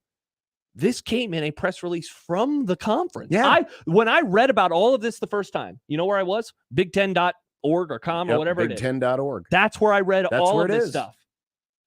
You'll find all the tweets from last year. It's all on that website. They announced, this is going to be great. We're going to own every day part. We're going to have night games on NBC. Yeah. Again, what did you expect? Well, the other part, too, that was kind of funny was how, of all people, the basketball coaches were triggered. See, yeah, it's like, come on, man. Like Tom Izzo said he was critical of Warren for lack of transparency. And Izzo said, one thing about coaches, you're almost asking the wrong people because we're the last to know anything. Izzo added he has concerns on the amount of games available only on streaming and said it would be among his first questions to Petiti as, quote, it was not discussed with us coaches at all. It never has been. Yeah, why? And if it was, sorry, times have changed. We're in a new era. Coaches aren't involved in the negotiation for television John, contracts. You know what? You know who I know was pumped about the news yesterday that the NFL is going to have Thursday night flex scheduling? Bill Belichick, because they asked him, Bill, are you okay with this? And he said, yeah. Oh, wait, that didn't happen. Yeah. Because they don't ask coaches. No. Why would they? It's, again, billion-dollar enterprises. They're not going to ask coaches. And if they did in the past, it just is like, wow, the power that these guys thought that they still had. It's not those days anymore. Ridiculous. And it's not to say that, if you're a coach, you're not concerned about these things. For sure. But, there's a reason why there's a pecking order. Yeah. The coaches coach, the athletic directors are in charge of everything else above that. And then the presidents and the chancellors are in charge of everything above that. Mm-hmm. And yes, sometimes the presidents and the chancellors will do things that go completely counter to what the athletic side wants done. Wow, has that ever happened before in this conference? No, never happened before in this conference. And certainly wasn't taken up for by Mike Wilbon. By the way, speaking of presidents, how about this? Before we talk to Brunts, Chris Dunker from the Lincoln Journal-Star reporting, scoop! The University of Nebraska Board of Regents will consider changing their bylaws, adding responsibility for Huskers athletics to system president Ted Carter's duties. No changes of administrators or staff, just different structure. Story coming shortly. So he will be a part of the athletic. I don't know exactly what that means.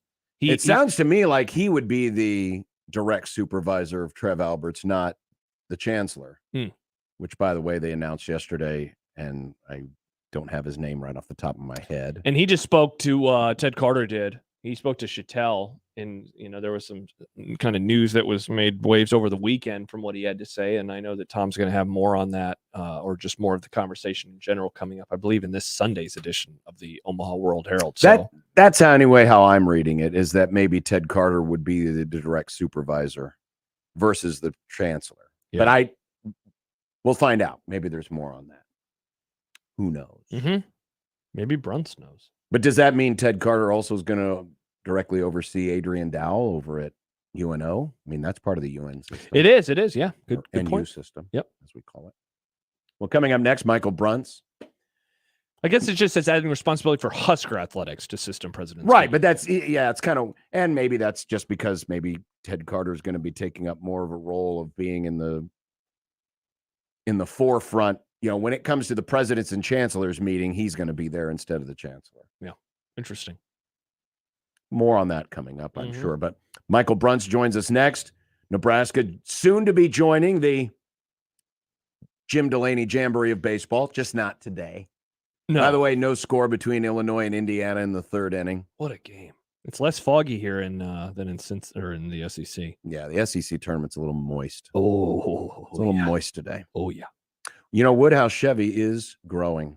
They have now added a new location, and it's a legacy location. It's been a Chevy dealership for 50 years, 112th and Dodge. Now part of the Woodhouse Auto family. And along with Woodhouse Chevy in Missouri Valley, 2 great locations in the metro to help you find new roads to a new 2023 Chevy Silverado. Right now, you can get 3.9% APR for 60 months on all in-stock 2023 Silverado 1500s when you finance with GM Financial. Just was on the lot at 112th and Dodge the other day, and yes, they have dozens of Silverado 1500s to choose from, all with the styles, features, and colors you want.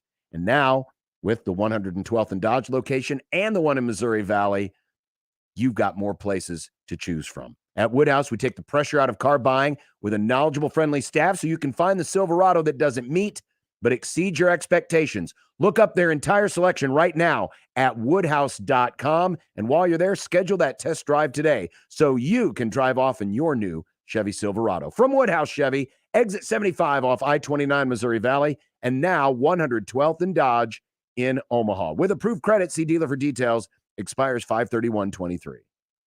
Mornings with Sharp and Handley. Is Omaha a Big Ten city? When you are in Omaha as a sports fan, not just football, men's basketball, the two top sports, does Omaha feel like a Big Ten city? Like Big Ten sports matter in Omaha, Nebraska? No, Nebraska sports matters. Yep, which is kind of where college sports is going, is you only pay attention to the team that you love and follow and cover. And the rest is, yeah, you do, but not as passionate. Mornings with Sharp and Handley. Weekdays 6 to 10 on 1620 The Zone. Your Omaha area forecast from Canoyer Garden Center and KETV Newswatch 7 on 1620 The Zone. Another beautiful day ahead for Tuesday. Expect mostly sunny skies throughout the day with a light south-southeast breeze. Highs in the low to mid 80s. I'm meteorologist Sean Everson from KETV Newswatch 7. 1620 The Zone's Unsportsmanlike Conduct, brought to you by a great friend of the program, Union Bank and Trust. The cigar enthusiasts at Hearth Cigars and Pipes are a pretty diverse bunch of humans. Some enjoy an adult beverage or two, others pass the time with a competitive yet friendly game of dominoes. Still others enjoy shooting some pool downstairs, while more than a few are just satisfied with each other's company. The common thread with all of them is the awesomeness that is their favorite cigar from the humidor.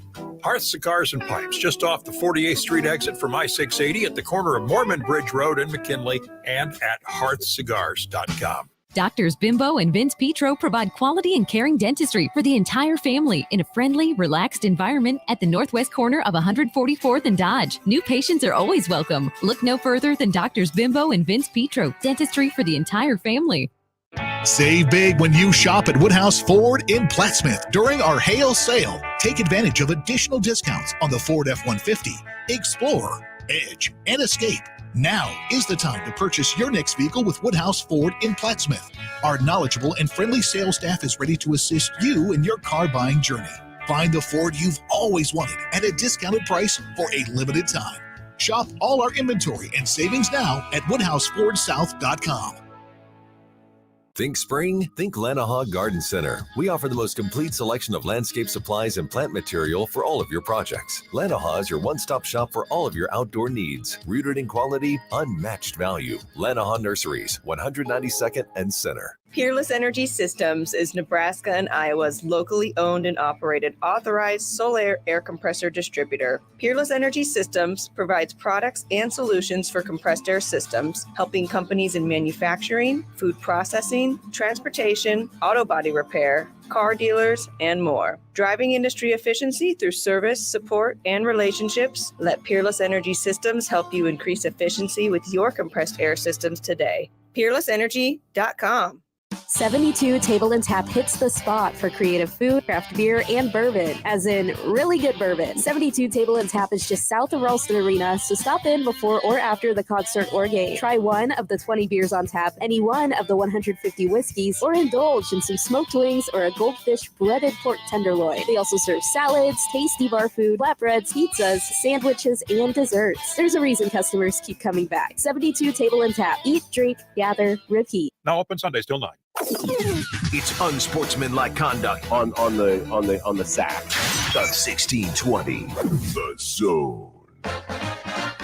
Here's a story of a man named Brunty who covered Husker sports, boys and girls, like football and basketball, even weightlifting, like front squats and curls. Then one day, good old Brunty called a talk show, and acting on what they thought was a hunch, John and Josh wanted to start a family. And now we get to talk to Michael Brunts. It's Michael Brunts. Michael Brunts. Now we get to talk to Michael Brunts. Oh, what a play! Oh, what happened? From the third baseman at Indiana. The crowd's going absolutely bonkers right now. They're having to stop play to silence the crowd. It's going to get too loud right now at the Jim Delany Jamboree of Baseball, Game 2. Illinois and Indiana scoreless in the fourth inning. Michael Bruntz, who is looking forward to Nebraska re-entering the Jim Delany Jamboree of Baseball. Just have to wait till tomorrow to do it, though. Yeah, it's they made us wait as long as they possibly could, I guess, which is too bad. Lots of time to explore the baseball village, though, before the game. So there's that. Yeah, sadly, Kevin Warren is one of the many promises he made. Also promised that we would be broadcasting from the Big Ten Baseball Village. Damn it, Kevin! Another promise broken. So we're stuck here in the studio today. I'm sad to say. I was wondering the last time Nebraska made like a deep run in the Big Ten tournament. Jim Delany actually did a little sit down in the back of the press box with a very small number of media. I wonder if we're going to get that with the from old the Tone this year. I'm guessing not, but Tone. I can hope. Should we start calling Tony Petiti Tone? Tone, like on The Sopranos? We could. Yeah, sure. Paulie Walnut's voice. Yeah. Tone. Hey, Tone. I don't see why not. All right, good. Works for me. All right, so do we know if Bryce Matthews will play in Game 1 tomorrow afternoon? That's a good question. I mean, I think they were just being, really, really overly cautious with him last weekend, especially with, not really needing that series. It actually kind of worked out pretty nicely that he was, everything was pretty much wrapped up by that point, that they didn't have to play him. But, I was a little surprised that Nebraska's offense kind of fared the way that it did without it. I felt like that was going to be a pretty big loss, but they had Cole Evans step up and take over the leadoff spot. So, that's certainly something to watch for Nebraska. I mean, you had Casey Burnham was also held out on Sunday too, or on Saturday as well. But yeah, I mean, you kind of need everything you can possibly have in your arsenal when you go into a situation like this, needing to win the tournament. And it feels like, especially if Nebraska can get past those first two games, I mean, you're really just going to have to be able to outscore some teams. And, he's certainly a big piece of that. I know, obviously, it's the back tightness that has them concerned, and certainly, swinging a bat can exasperate that. But is there a chance that if they brought him back, could he DH? They were saying that even, with the Purdue series, that he was available to pinch hit if they would have needed him. So, I'm assuming that would be the case in a situation like this. So, yeah, we'll kind of see. But yeah, I mean, any way that you get that bat in the lineup, I mean, you want to do that. So, and knowing Bryce too, I think if there's even an iota of a chance he can go, I mean, he's going to go. So, they need that bat in the lineup though, because I mean, like I said, I mean, it just feels like once you get past Kamenska in that rotation, I mean, you're just going to need Nebraska to, score a lot of runs, and Bryce is a big piece of that. Bruns, one of the through lines of our discussions with you over the course of the last couple of months with the baseball team has just been like the up and down nature and how like kind of week to week we don't really know what to expect from them. So with that preamble aside, like what is the expectation, do you think, for them this week?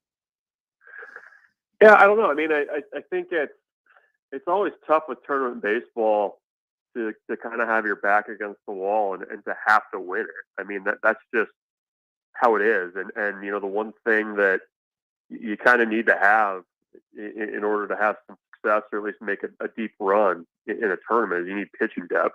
And Nebraska doesn't have much of that. They haven't had much of that at all this season. I mean, just look at the way that they line things up on the weekend. I mean, it was basically your top two guys, and then kind of hope that whoever you roll out there on Sunday can get the job done for you. Their expectation is to win it, but I wouldn't bet on it, just given the fact that once you get into a fourth game or something like that, you're counting on somebody that probably hasn't been in that situation, making a big start, or isn't one of your main starting pitchers. So, that's why I think the deck is certainly stacked against Nebraska this weekend. Is you're only going to be able to get so much out of Shea Shanaman. I mean, you're probably going to get him twice, I would guess. But who your starting pitcher is going to be if you can get far enough. I mean, that's always the tough part in situations like this. I was going back and I looked at when Nebraska made a really deep run in the tournament up in Minneapolis. They lost the first 2 games and played their way back to the championship game. And I want to say they had Kyle Kubat starting on like 3 days of rest or something like that. And that was in the finals. So it just gets really tough if you don't have the arms, when you're going into that tournament. Who are the most likely pitchers to give you that something extra this week if Nebraska is to make a deep run? I don't know. I mean, I look at the veteran guys. Yeah. I mean, and Kyle Perry, if you call on him to have to make a start, I mean, he's done that before. He's pitched in the NCAA tournament before. Like he gets the pressure of everything. I mean, I'd probably go with him. Will Walsh has been good in very small spurts. Brett Sears is a guy that, if you really needed a start, I mean, he's been a Friday night guy at Western Illinois before, so at least it's not completely foreign to him. So I don't know. I mean, I know Will Bolt even said about a month ago, I think it was, that, if they're going to do anything or make a run, they were going to need to kind of lean on the veteran pitchers.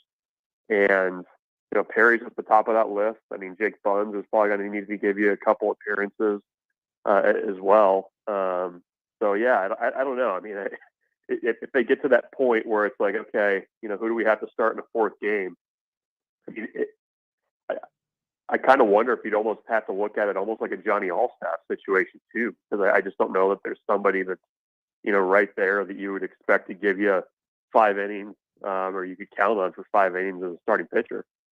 Hey, Bruns, moving over to football and Daniel Kalen, I was thinking about this recruitment earlier today and how in the past Nebraska has gone after a player, like a higher rated player or more desirable player, let's say, like a Delany. They have not been able to land him. And then there's been like this guy locally that everyone kind of has agreed, hey, why didn't you just go after that guy? You would have had a better chance. And they also are unable to land that player. When you look at this recruitment, like, should it give Husker fans, do you think, a feeling of ease with things going forward? Because for whatever reason, it seemed like they played this thing perfectly, and they're going to end up with a player in the class of 2024 that they like at that position, even though they chased, the best player in the country for the, many months that preceded it. Yeah, no, I think, well, it's a unique situation, put it that way. I mean, it's tough to, I think, to basically tell a guy, look, we really like you, but we're going to let this play out with this other kid over here. So, hang tight. I mean, that just doesn't happen normally, that you're able to kind of double back and get a kid like that. I think it certainly helps that Daniel Kalen grew up a Nebraska fan, wanted to be there. And, I think the thing that you have to give Matt Rule and his staff credit for, though, was just communication. I mean, they were pretty upfront with him that, however things were going to play out with Dylan Raiola, they had to at least let it play out. I mean, and I think they had a plan there and they didn't deviate from it. And, when it was pretty obvious that things were trending the way that they were, I mean, that they kind of went back and said, look, this is what we said was going to happen. And here we are. And, what helps was that they already had that relationship built. They basically kind of picked it up again. And, for an in-state kid, though, who always wanted to go there, I mean, I don't think there's a whole lot of boxes that need to be checked aside from just the relationship piece of it. I mean, that's just the biggest thing. And, it's kind of remarkable how, as complicated as it is, it's also very simple, too, because all you have to do is just communicate and just be honest with kids. And, I think that's a big reason why he's part of the class right now. And that's a big commitment too. I mean, I wouldn't, certainly the recruiting ranking being what it is, but he's a polished passer. I think it helps a ton that you have, an in-state kid that knows a lot of the other recruits that Nebraska's recruiting in state. I think he's the type of kid that, you should feel really fortunate to have in your recruiting class. Just he's just a really polished, impressive kid. And Nebraska in on a transfer tackle, Tyler Knack from Utah. Now, he had not played at Utah. He's a redshirt freshman, or will be a redshirt freshman. This seems like a depth play, right? Yeah, you know what if you kind of look at the roster now with the way it is for Nebraska, I mean, you have, Ben Hart, you've got Teddy. Teddy doesn't feel like an old guy, but he's been around there for a long time. I mean, you've got a couple of veterans there, Turner Corcoran certainly as well. And, I know Matt Rule kind of pushed back on the notion that they needed to add something out of the portal after the spring game with the offensive line, but I think it makes sense. I mean, you signed a decently large class in 23. You're going to have those guys coming in, and if you have the chance to potentially, add a guy who has been in a program in Utah that has pretty good offensive line play, I think you at least have to kick the tires a little bit. And for Tyler, he's an 85-inch wingspan. He's still relatively new to the offensive line. He played defensive line for most of his high school career. So, there's kind of also the development piece of it there too, that he's not a finished product. So it feels like a guy that, you bring in potentially and you bring him along and maybe he can fill some shoes for you, after Ben Hart and Teddy move on. I've actually been a little bit surprised that they haven't been linked to more offensive tackles in the transfer portal. I know there's not a ton in there right now, but that more than any on the roster kind of felt like an opportunity to really add some depth there if they could find the right person. Michael Bruns, Husker 24/7. Enjoy the copious amounts of Zestos you'll have this week at the Jim Delany Jamboree of Baseball, and expect, be patient. Expect traffic jams. Yeah. Those types of things. And just take your time. You'll be all right, Bruns. Yeah, you'll be all right. Yeah. Well, I've covered this thing in Minneapolis when there's like 200 people at Target Field. So I'm ready for whatever is going to get thrown at me this week. Brunsy, have a great week. Thanks. Thanks, guys. Michael Bruns of Husker 24/7. The still 0-0. I think it is. What do you mean? Why did you switched turn it the over. channel? I switched it over to the North Come Carolina on, game. Boo. Look at this game. 69 pitches. Nice. See, nobody's scored yet. Wow, what a game. Pitcher's duel. Bottom of the fourth. Many are calling it a pitcher's duel. It's exciting. Yep. Who's going to hit first? Who is going to hit first? I wonder what the run total on this game was. There wasn't one, Nick, because no one cares about college baseball betting unless you're a coach of Alabama. You can bet on these games on the FanDuel Sportsbook. I looked them up today. Okay, never mind. I guess people care, Nick. They do. Of course they care. People care, We had student athletes suspended for these things. I apologize. We had a head coach fired because of this. There is no run total on these games, though. No, they don't. No. People don't care about the run total is what they don't care about the run total. That's what I said. Thank you. A live line, Indiana minus 210. Illinois plus 154. But you have to go over to Iowa to place this wager. The great state of Iowa. Promo code 1620. Celebrating a win today in the Jim Delany Jamboree of Baseball. Go Hawks. Mike Farron will be joining us here in a little while. But coming up next. That's baseball. That's the noise of a baseball. LeBron James. Is he actually talking about retiring? Nick, play that spooky music. Is LeBron James actually talking about retiring? Oh, there it is. 1620 The Zone. Hey, everyone. Josh Peterson here for my friends at Miracle Hill Golf and Tennis. We have a 3-day weekend approaching, and for many of you, that's going to mean going to the golf course maybe once, maybe twice, maybe 3 times. Don't forget, there is their scramble on Monday morning, but tee times in the afternoon. Give them a call at 402-498-0220 and get a tee time booked for one of the days that is coming up this weekend. Also coming up this week, tomorrow, in fact, Titleist wedge fittings. I, of course, have talked about the golf club fitting that I had a few years back. The process is really cool. And figuring out which of the clubs is going to work best with your particular swing. They have different times tomorrow. You can get signed up today at miraclehillgolf.com/store and figure out which of those wedges will work best for you. And then you're going to have some awesome golf clubs as well. So you can sign up for that. You can sign up for a variety of things on the website. And as always, you can just give them a call at 402-498-0220 and book your tee times for the course, whether it's outside on a sunny day like today, or inside the Top Tracer building when the weather is inevitably annoying. Or maybe you just want to go play in there regardless because you got a baseball tournament going on in Omaha. Maybe you want to watch a little hoops, a little hockey, whatever it is. You can do all of that, and you can eat and drink as well. They're located just north of Dodge on 120th Street, Miracle Hill Golf and Tennis.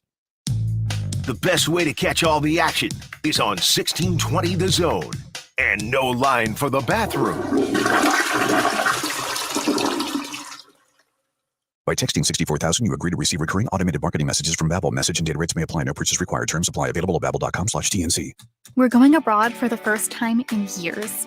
To Spain. So we started using Babbel. And started learning Spanish fast. With Babbel, you can start having conversations in another language in just 3 weeks. Babbel's conversational method teaches you real-life words and phrases. And with Babbel's interactive bite-sized lessons, you'll remember what you learned. ¿Cómo te llamas? ¿Cómo te llamas?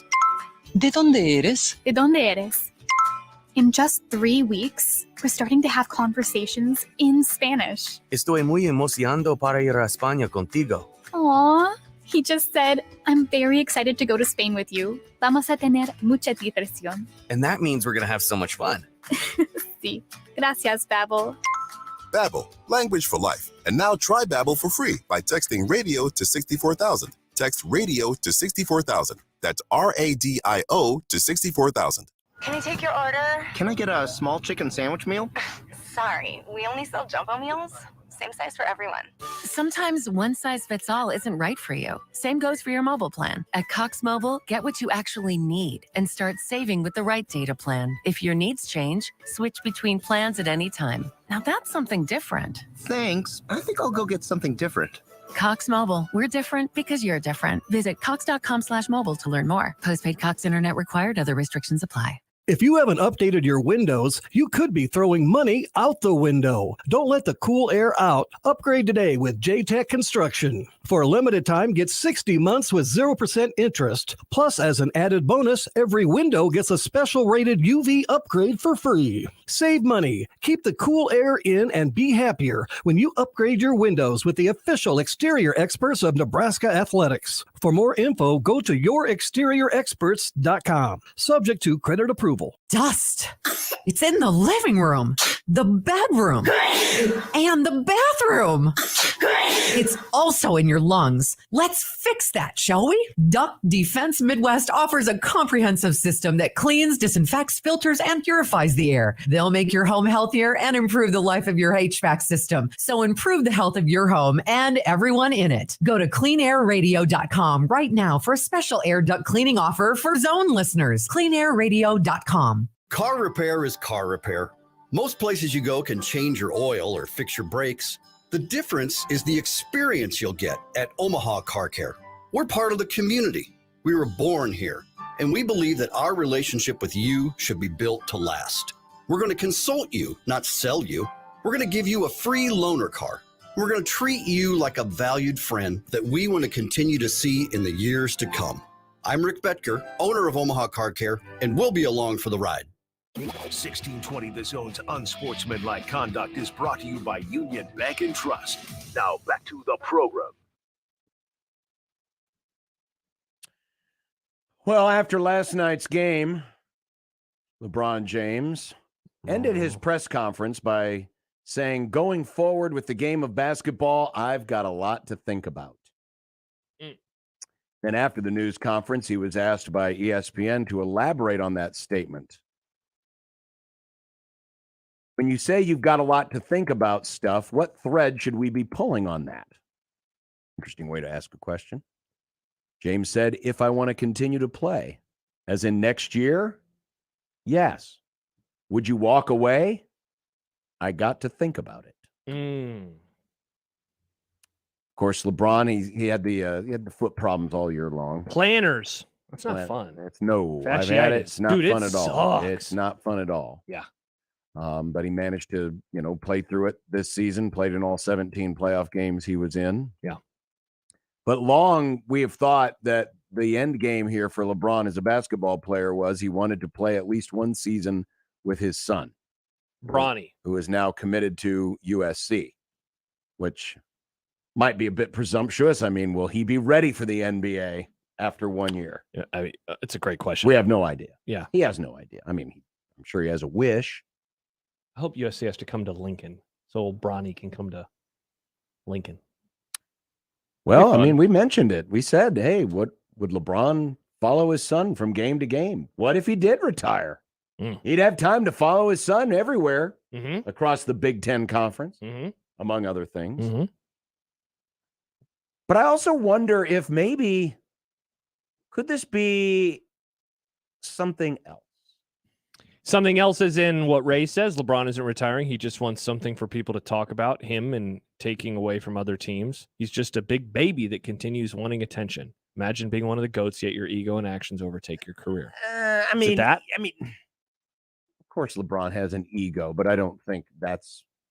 I don't think the ulterior motive is I want to take all the attention off the Denver Nuggets and the Miami Heat, and I want people talking about me. But I do wonder, because he's got an option year coming up in 2 years, where it's he has the option.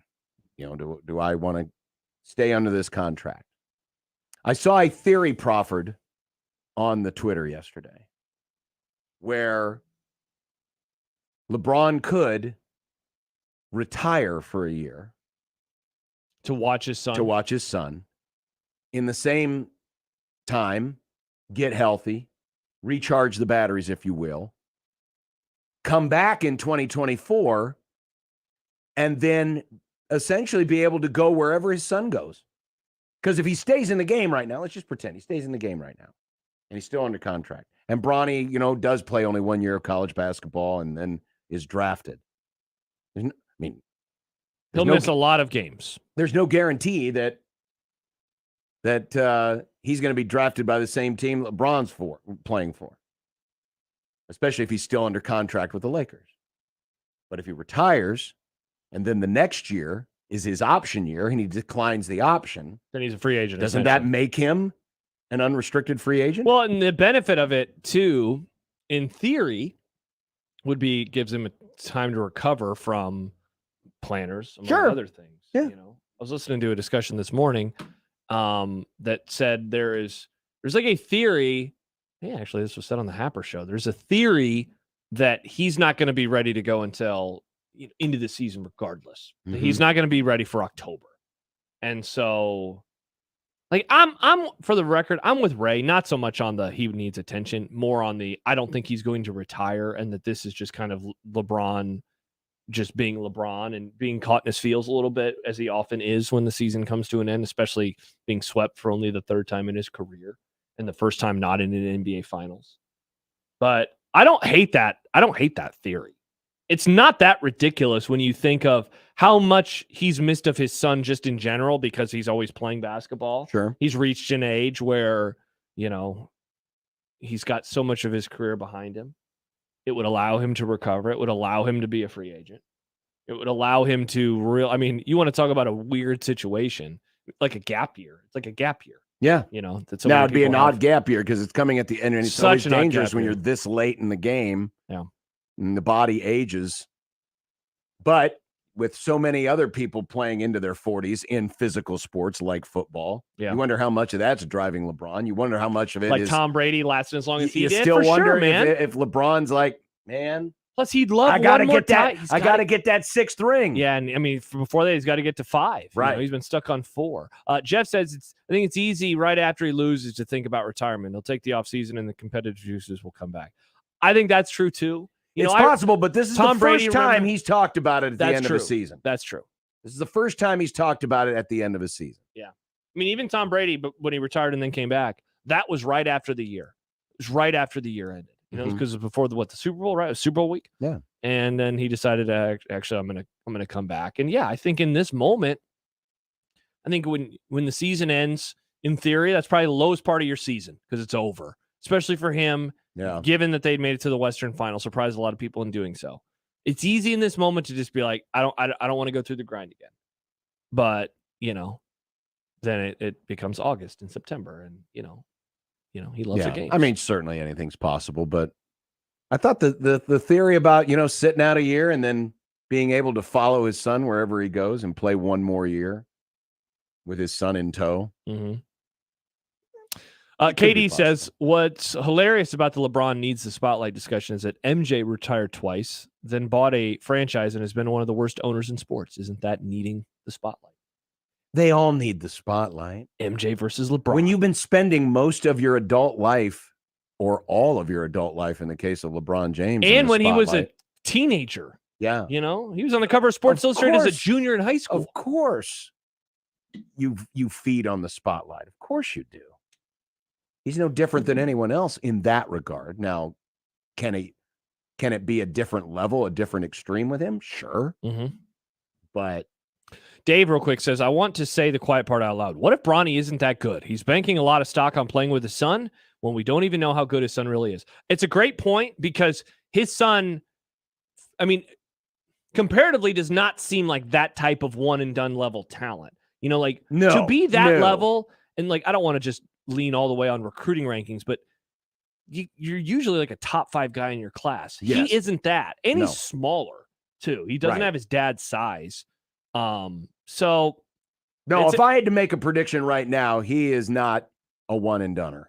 Yeah, the thing is going to come down to is like, would a franchise take a flyer on him if there is kind of a guarantee, like if LeBron is going to go there too? Right, but that's the thing I wonder about. Man, that is, you talk about a short-term thing because you might Cut have off the nose to LeBron. spite your face. Exactly. Yeah, that'd be quite the move.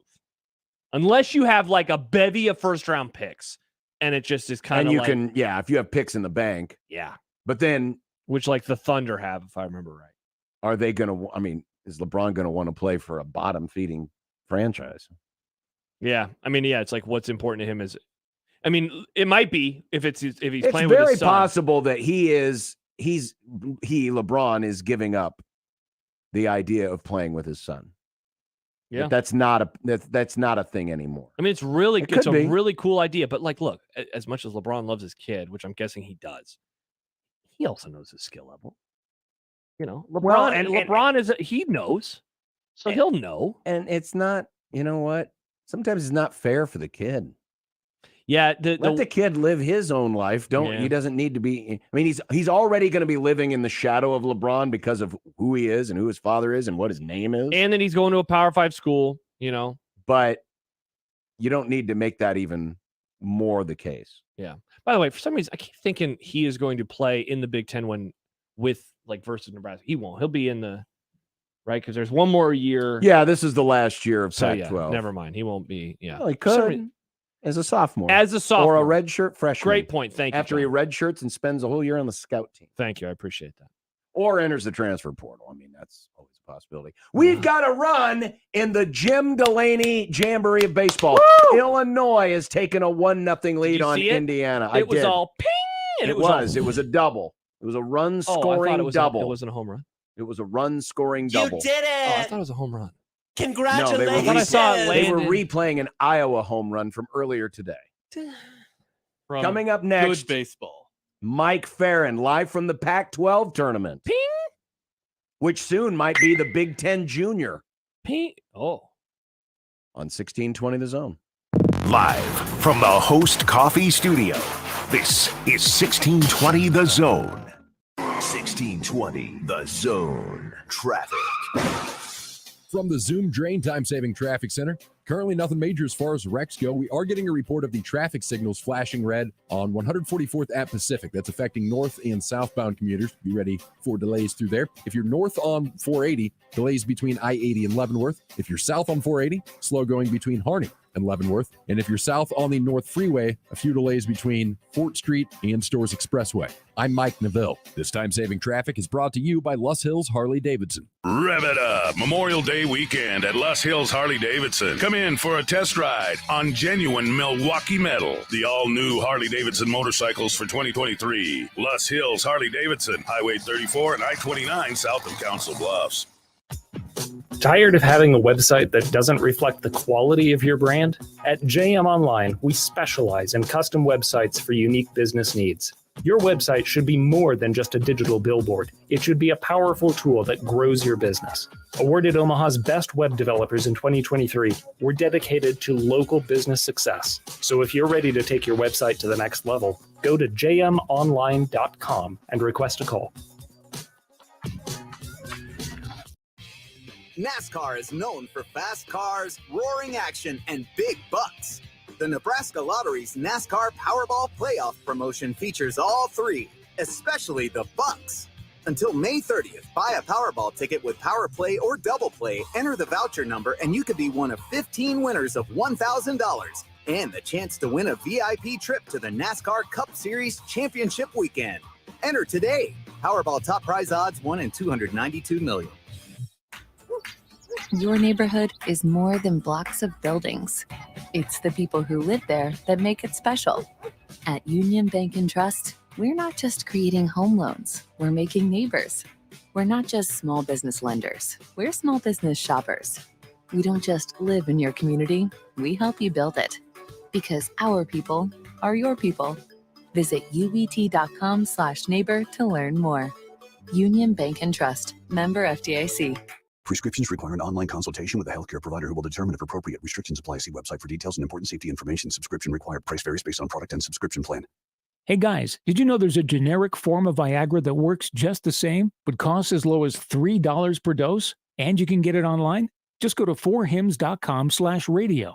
Through Hims, you'll get a free medical consultation, discreet shipping if prescribed, a 100% online process, and trusted generic alternatives to the name brands at just $3 per dose. That's right, get generic for Viagra, the same active ingredient as brand name Viagra, but only $3 per dose. It's the same medication, still prescribed by a licensed medical provider, but with zero copay, no expensive appointments, and no awkward face-to-face conversations. To start your free online visit, you need to go to this exclusive address, 4hims.com/radio. That's 4hims.com/radio for your free online visit. FORHIMS.com/RADIO. Tickets for less. Best seats, best prices, no per ticket fees. Ticketsforless.com. KOZN Bellevue, Omaha, Council Bluffs. This is 1620 The Zone. Mike Farron, Sirius XM MLB Network Radio. Ladies and gentlemen, now singing the Mike Farron Open, it's Mike Stibbs. Just make sure it sounds sexy, Stibbs.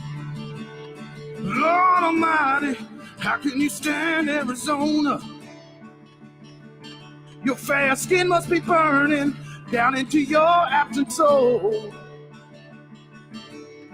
Mike, Mike, Mike, Mike, we can barely hear you.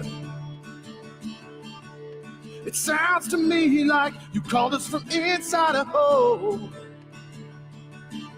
But your phone calls lift me higher, like the ERA of Mark Pryor.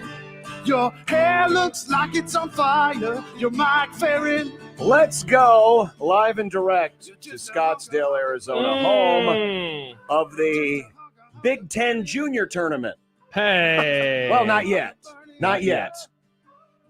But Mike Farron's at the Pac-12 tournament. Hi, Mike. I think actually this afternoon it is the opening round of the Big Ten tournament because USC plays UCLA coming up in about 40 minutes. Oh, perfect. Nice. Mike, you think they should move the Big Ten tournament to Los Angeles in a couple of seasons? I think move it to Scottsdale. That'd We be got fun lots too. of stadiums here. Weather's great. It's only Lots of like 98 stadiums. degrees. You could just do a bunch of games over the course of a few days and get the thing done early. Yeah, you could. That'd be nice. There you go. Baseball. That might help if you had a Big Ten team in Arizona. I mean, I don't know if they're going to actually grab those. Let's not rule anything out at this point. Thank you, true. Mike. Great point. Fair point. Great very, point. very fair point. By the way, We're going to have one college conference that's going to be called the SEC 10. There'll be 40 teams. you're not that far will not off. Be the strong suit. You're not that far off. By the way, in the Jim Delany Jamboree of Baseball, Illinois leads Indiana 1-0 in the fifth. Who won the Iowa game this morning? Iowa ruled them. Oh, it was 1-1 early. So 13-3 Hawkeyes. Ooh. That is a dangerous team come postseason. Well, and they're not like a lock. Most people think they're in as an at-large, but Iowa definitely wanted to send a message today, and message received. They're in. They started the guy who's really their best starter, Mark Morgan, so that helps. But like they've got an RPI in the low 30s. If they make a run in the tournament, it's only going to get better from there. Like I think there are three pretty good locks from the Big Ten right now to be at large. But Indiana is going to be And, they've had a really good season. And I think Maryland, by virtue of winning that, even though their RPI situation isn't as good as Iowa's or Indiana's, they won the league in the regular season. So the best bet for the Big Ten to be a 4-bid league is to have somebody not those three win it. Mike, what does most excite you about the beginning and I guess what you're expecting to see over the next month of this college baseball postseason? I think it's probably the things that are similar to what make you excited about the NCAA basketball tournament, right? So it's upsets. It's, I really love regional weekend because it's just wall-to-wall baseball for, 3 days, and then you get potentially game 7s on Monday. So, I think it's the run to qualify for those teams that are on the bubble. It's seeing how big the bubble is, which conferences have stolen bids. Those kind of things I think are really exciting. And then the opening weekend of regional play, especially if you get upsets, are pretty great. And then once you get down to super regionals and College World Series, just the quality of competition tends to be great. So, it kind of shifts from that. But this week and next weekend, to me, are the most exciting because of just all those same reasons why you love the opening weekend of the NCAA basketball tournament and why you like the anticipation of the Field of 64 being announced. What do you think in the tournament you're watching? Who do you think feels safe this weekend from the pack? I think there's probably 3 safe teams here. Stanford, I think, is going to be a top 8, and then I think Washington and Oregon State are in the best shape. Oregon State is kind of on that hosting bubble. Washington's RPI is a little bit better, but their home series loss last weekend to Cal probably hurts them in that regard. So those are the 3 that I would feel good about, and then I would be a little bit more concerned if I were, USC or ASU. In particular, those 2. ASU got smoked by University of Arizona this morning. Those are teams that have very bubbly resumes. And really, the rest of the league is kind of bubblish. So it's a little, it's not fair, I don't think, to say the pack is down. I feel like the league is a little bit stronger than it was a year ago. But like when you have, strong programs like Arizona and UCLA, historically strong programs that likely have to win the conference tournament in order to get in, it kind of changes things a little bit. But there's a clear separation to me between the top 3 and the next 3 teams in this conference. And ASU, USC, and who am I missing? There's somebody obvious, but I'm missing. ASU, USC, Oregon. Oregon's top 40 RPI. Oregon is the other one. Yeah, they're like Oregon's RPI is really good, but if you start to break down their resume, I think they're 5-11 or 5-11 against teams that are in the top 50 in RPI, which is essentially, our placeholder publicly for who is in the field. And that's a really tough sell, I think, even with an RPI that's in the high 30s. So they need to have a good week. Mike, thinking back to last year at this time, we were discussing the Tennessee Vols as like one of the great teams ever and an absolute juggernaut. We know what happened. They didn't get out of the Supers. They didn't even make it to Omaha. They didn't win a national championship. This season doesn't have anywhere, near a juggernaut type team. What do you think that is going to mean for the next month? I don't know that I necessarily agree that it doesn't have a juggernaut type team, because I think Wake Forest is pretty close to that. I just think it probably hasn't gotten the attention because it's not in the SEC and it's Wake Forest. Right. Not one of the blue blood ACC programs, but they're pretty complete. I mean, they're as deep as any team in the nation, if not deeper on the mound. They're one of the few teams that can run out 3 legitimate starters. They're going to play at home, likely all the way through Supers as long as they advance that far, which is really good for them because that's a power-laden team. And Nick Kurtz, their first baseman, is a likely first-rounder next year. Brock Wilken is just a tremendous all-ACC power-hitting third baseman. Like, there's a lot to like with Wake. So I think, maybe it doesn't, because they didn't have the same panache that Tennessee had. And I think Tennessee benefited from being on the heels of, like a 50-win Arkansas team the year before, who also didn't make it to Omaha. So I think some of that was a benefit that those were in the same conference. But to me, that Wake team is pretty complete. And it's like they are going to be the number one overall seed. I think it's regardless of what happens with them in Durham. I think it's pretty clear that the road to Omaha is going to have to go through. If I'm Wake Forest, I demand that as the number one seed, I get to be deemed the number two seed. Yes, good call. Give it to somebody else. Yes. We don't want the number. The number one overall seed hasn't won it all since the very first one in 1999, and the last three number one overall seeds never made it to Omaha. Crazy. But let's not forget that for years we talked about the ACC drought, right? Yeah. In winning the championship until Virginia won. Well, that drought, the last team that had won was Wake Forest, the only time they've ever been to Omaha. So there's also other angles with it too. I think lots. I mean, as much as you'd like to say that, I mean, listen, they'll take being the number one overall seed. It's not really a curse. It's just that's baseball. Oh, it's a curse. It's a curse. It's real and it's spectacular. You're a curse. He is a curse. The new battle of the best in the NL. Game one went to LA last night. The Dodgers and Braves. Do you believe that these are the two best teams in the NL playing right now? I think Atlanta is. The Dodgers are playing really well right now. I still have some questions about the second half of their lineup. Both teams are being impacted by pitching injuries, and neither of the options that they have that are filling in are particularly experienced. So I think that's reasonable concerns on both spots. And both rotations are being led right now by players that are on the back end of their career. In Kershaw's case, for the Dodgers, he's 35 with a history of back issues. And Charlie Morton's 39 and still really effective for the Braves. But, I mean, it's really tough to make 30 starts as a nearly 40-year-old. So I think Atlanta is there. The Dodgers maybe, but it's way too early still to tell. I mean, we're not even a third of the way through the season yet. And there's an awful lot that it feels like is going to happen. I mean, I think you're starting to see some of those moves, with the Cardinals, the way they played over the last several weeks, the way Milwaukee has played to kind of let everybody back into that divisional race. I think it's way too early to start identifying teams in the National League specifically outside of Atlanta that you feel like have a great chance, because I think there's going to be a significant amount of variance. You mentioned the Dodgers and their injuries, so much so that they've brought Bobby Miller up from the minors, and he's one of their top prospects, making his debut tonight in Atlanta. In your opinion, is this something that wouldn't have been done this early, but because of what happened to Dustin May, what happened to Urias, that they've got to bring him up now?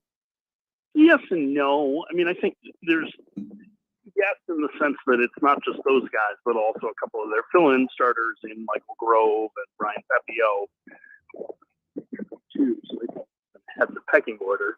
And I think the other part of it is that, Miller is their highest ceiling pitching prospect. He had a shoulder at the beginning of the year. He didn't break camp with one of the minor league teams. He was back in extended spring training until week 3 maybe of the season. I think he's only made 5 starts at Triple.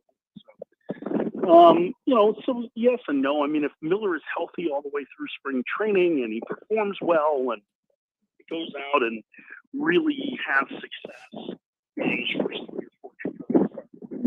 story's a little bit maybe he's up soon. So it's a little tough to tell in that regard. But of all the guys that they've brought up, he's the guy that have I mean, he's electric. I mean, he was a first rounder in 20. And I think one of the fun things about the matchup today is that he goes head-to-head with Spencer Strider, who is also one of the great young pitchers, and certainly has already established himself as a great young pitcher in the big league. So it should be a lot of fun.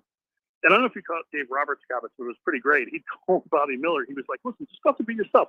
Don't go out there trying to throw 110. Just go out there and throw 100, which just seems like the most ridiculous thing to say in the world. But like a normal Bobby Miller is throwing 100. Yeah. Just want to make sure we could hear him still. Mike, you sound like you're calling from inside a hole again. Is this better? There we go. Yeah. Yeah. Were you like walking through the parking lot there? No, I'm standing. I mean, there's wind. Oh, okay. Yeah, Jordan says it's fair in calling us from inside a hole. I mean, the lyric is catching on, Mike. Of course I am. Hey, Mike, you said one of my favorite things that you always say, and that is like it's way too early to tell. And it all, but I did want to ask you. I wanted to ask you about the Phillies because as I was reading about Trey Turner this morning and what he had to sucks, say. by the way. Yeah, he said it himself. Mm-hmm. I wonder how you view them at this point in time, given that it is only May 23rd, and so you don't like pressing the panic button at all at this moment in time. What do they need to do to turn things around? I think they probably need to get a little bit more consistent starting pitching. I think that's probably the number one start. Nolan Wheeler have been better of late. They just got Ranger Suarez back in that rotation 2 starts ago. So I would say those are things that stand up. They're going to need to continue to get some offensive production out of Bryson Stott and Marsh, and those guys have kind of cooled a little bit after fast starts. Bryce Harper has only had a handful of at bats, and I think he probably just needs to get his timing down a little bit. And Kyle Schwarber has started his June surge a little bit early, so I think that's moving in the right direction too. So I'd say those are the things really that need to happen with Philadelphia, and I'm still pretty confident that they're going to. As well as Atlanta's playing, they're not exactly running away with things in the East. And I think Philly's pretty well positioned overall.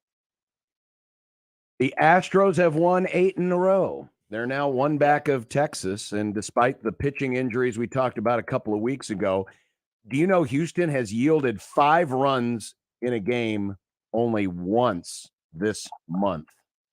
And that was to the Cubs, who proceeded to choke the game away. Now I know they've been going through an easier part of their schedule, but is this the Prince that was promised, what we're seeing out of the Astros right now?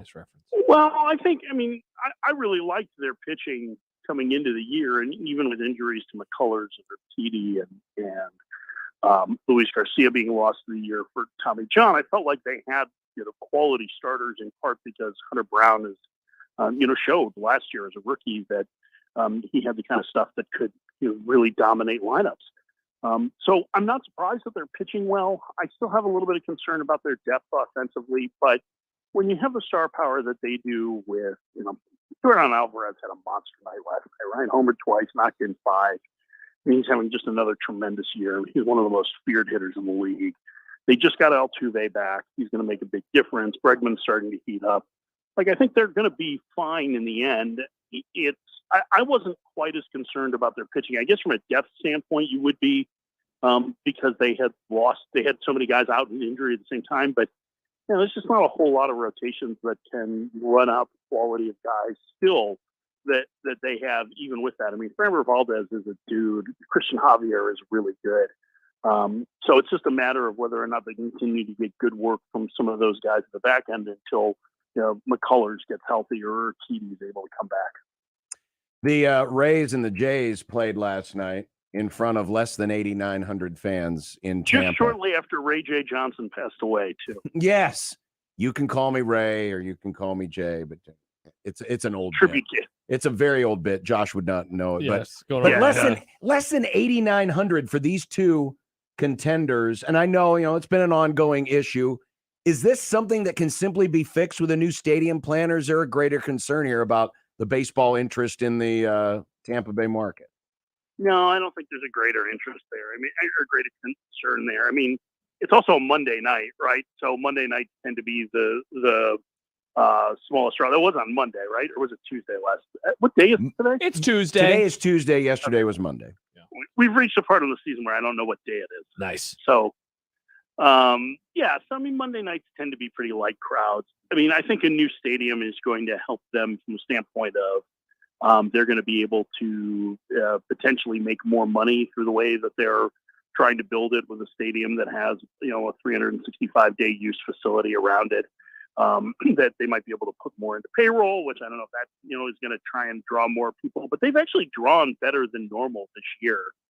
And the thing is that their television ratings are always really strong. That's the part that we don't talk a lot about. Everybody talks about baseball's national TV ratings, but locally, it's even in the teams that are really bad, they're a top 3 program on television over the course of the summer. Now, are the viewer numbers quite the same as what they would be in the fall? Probably not. But we're also dealing with a much more fractionalized media world with streaming options and whatnot. So I don't think any of that is an indictment of the Rays or their fans. They're going to build when they do get this deal approved, and it certainly seems like it's moving towards that. They're going to build a smaller stadium too that probably seats 28,000. So, if you have nights where you're drawing 12, 13, 14, it's not going to seem quite as dire as it does other times because it's going to be smaller. I mean, the same thing's going to happen with Oakland and Las Vegas. If they get this deal finalized, it's going to be a smaller stadium. So I don't think that any of that really is an impact on the Rays' viability in the Tampa-St. Pete market. Well, enjoy yourself some Pac baseball. How many of the games are you planning on taking in?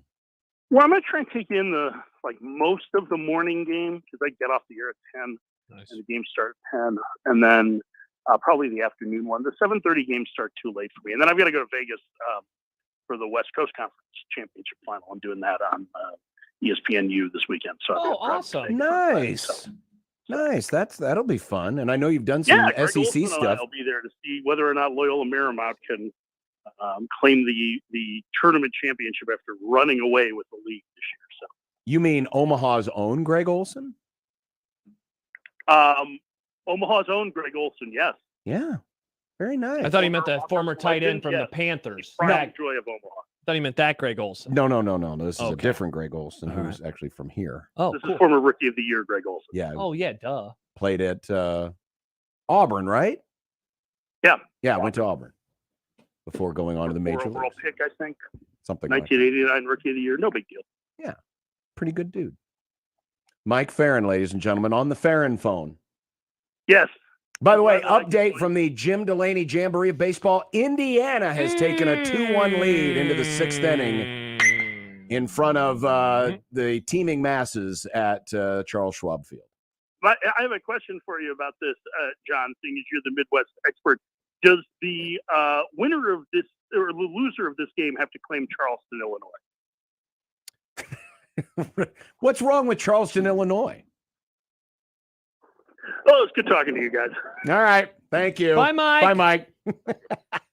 Mike Farron, ladies and gentlemen. Man, there was a couple minutes in there that I was very worried that the interview was about to end early. Yeah. But then his phone rebounded. Yeah. It was like Nikola Jokic. It rebounded. It did. It did. He He does the basketball. There you go, Nick. You got it. It it started out strong. Hey, look at all these fans. It started out strong like LeBron and then faded and then took over like Jokic in the second half. My favorite thing about this game was in the last inning when Indiana took the lead. The bases were loaded, and they had the shot of the stands where there were more men on base than there were fans in the stands. Whoa, look at that flip. This game is hilarious. Look at that. There's that one guy. Look at that. In fairness. Go baseball! In fairness, it's a long drive from Champaign and from Bloomington. I thought in Omaha we loved our college baseball. You've told me we have more college baseball fans than NBA fans. Every game. I don't think I said that. You did. No, I did not You say said there were more something than NBA fans. Was that UNO hockey? What was this? I This was an old bit. I don't remember. Remember that was the whole they watch on their computers. Oh, the college hockey fans. Yeah, probably. but now that's what the youths do. All the kids, they don't watch TV. They watch it on their phone. Yeah. Is that what you do, Nick? Do you watch Andor on your phone? My phone's not 4K. Okay, good. So you use a TV. Yeah, yeah. I'm proud of you. Thank you, Nick. Coming up, spent a lot of money on that. We got a little more details on this proposal that's going to go in front of the NU Regents that's going to change the power structure above Trev Alberts' head. Oh, I know you very well. So when you're phrasing a question or comment in this way with that look on your face, it might not be good. I got questions. John has questions. We'll see if we have answers. Next on 1620 The Zone. Hey, everyone. Josh Peterson here for my friends at Union Omaha, where they'll be at home twice this week. They'll be there tomorrow. They'll be there as well on Saturday. Tomorrow, very cool, World Soccer Night presented by Family Fare. The pre-match warm-ups, the players for Union, they will be borrowing some of the local youth soccer team's jerseys to wear, show appreciation for some of the local clubs. They are encouraging you as a fan to show up wearing your favorite soccer jersey from around the world. One Means All Night coming up on Saturday. So much fun are these matches at Union Omaha. To buy tickets, all you got to do is go to unionomaha.com today. You can click on that tickets tab right there at the top of your screen. And now you look ahead to the rest of the schedule this year. 2 times a month moving forward, they will be at home a couple of times this week, a couple of times in June, etc., etc. Whether it is you and a friend, you and your significant other, or the whole family, no matter what, you're going to have an awesome time, great atmosphere, and now we finally reached that time of the year where the weather should be absolutely great for so many of these matches. Buy your tickets today. Don't miss out on this one tomorrow or on Saturday at unionomaha.com. Mornings with Sharp and Handley. Here's what you need to know. You can make fun of us all you want, but we have a certain mindset that of the 1.9 million people that live in this state and that support their respective schools, we love our sports here and we support our sports and we go to events. And it doesn't matter, again, if you're winning or losing, it seems, we will go and support it. That's what we do here. We like sports. Mornings with Sharp and Handley. Weekdays 6 to 10 on 1620 The Zone. Your Omaha area forecast from Canoyer Garden Center and KETV Newswatch 7 on 1620 The Zone. Mostly sunny and pleasant this evening with the temperatures in the lower 80s. Mostly clear tonight. We should drop back into the upper 50s for a low. And mostly sunny on Wednesday. A few clouds in the afternoon. Highs in the mid-80s. I am Chief Meteorologist Bill Ranby from KETV Newswatch 7. 1620 The Zone's Unsportsmanlike Conduct, brought to you by a great friend of the program, Union Bank and Trust. 1620 The Zone. Traffic.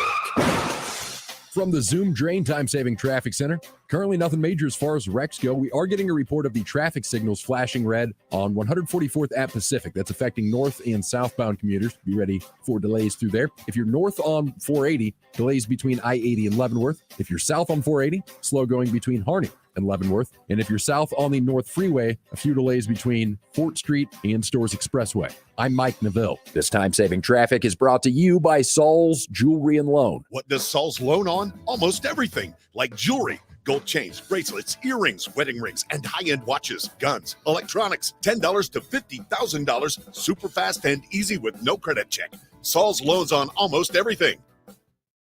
It's time to find a career that's right for you. Metropolitan Community College can help you find a new path forward on your time.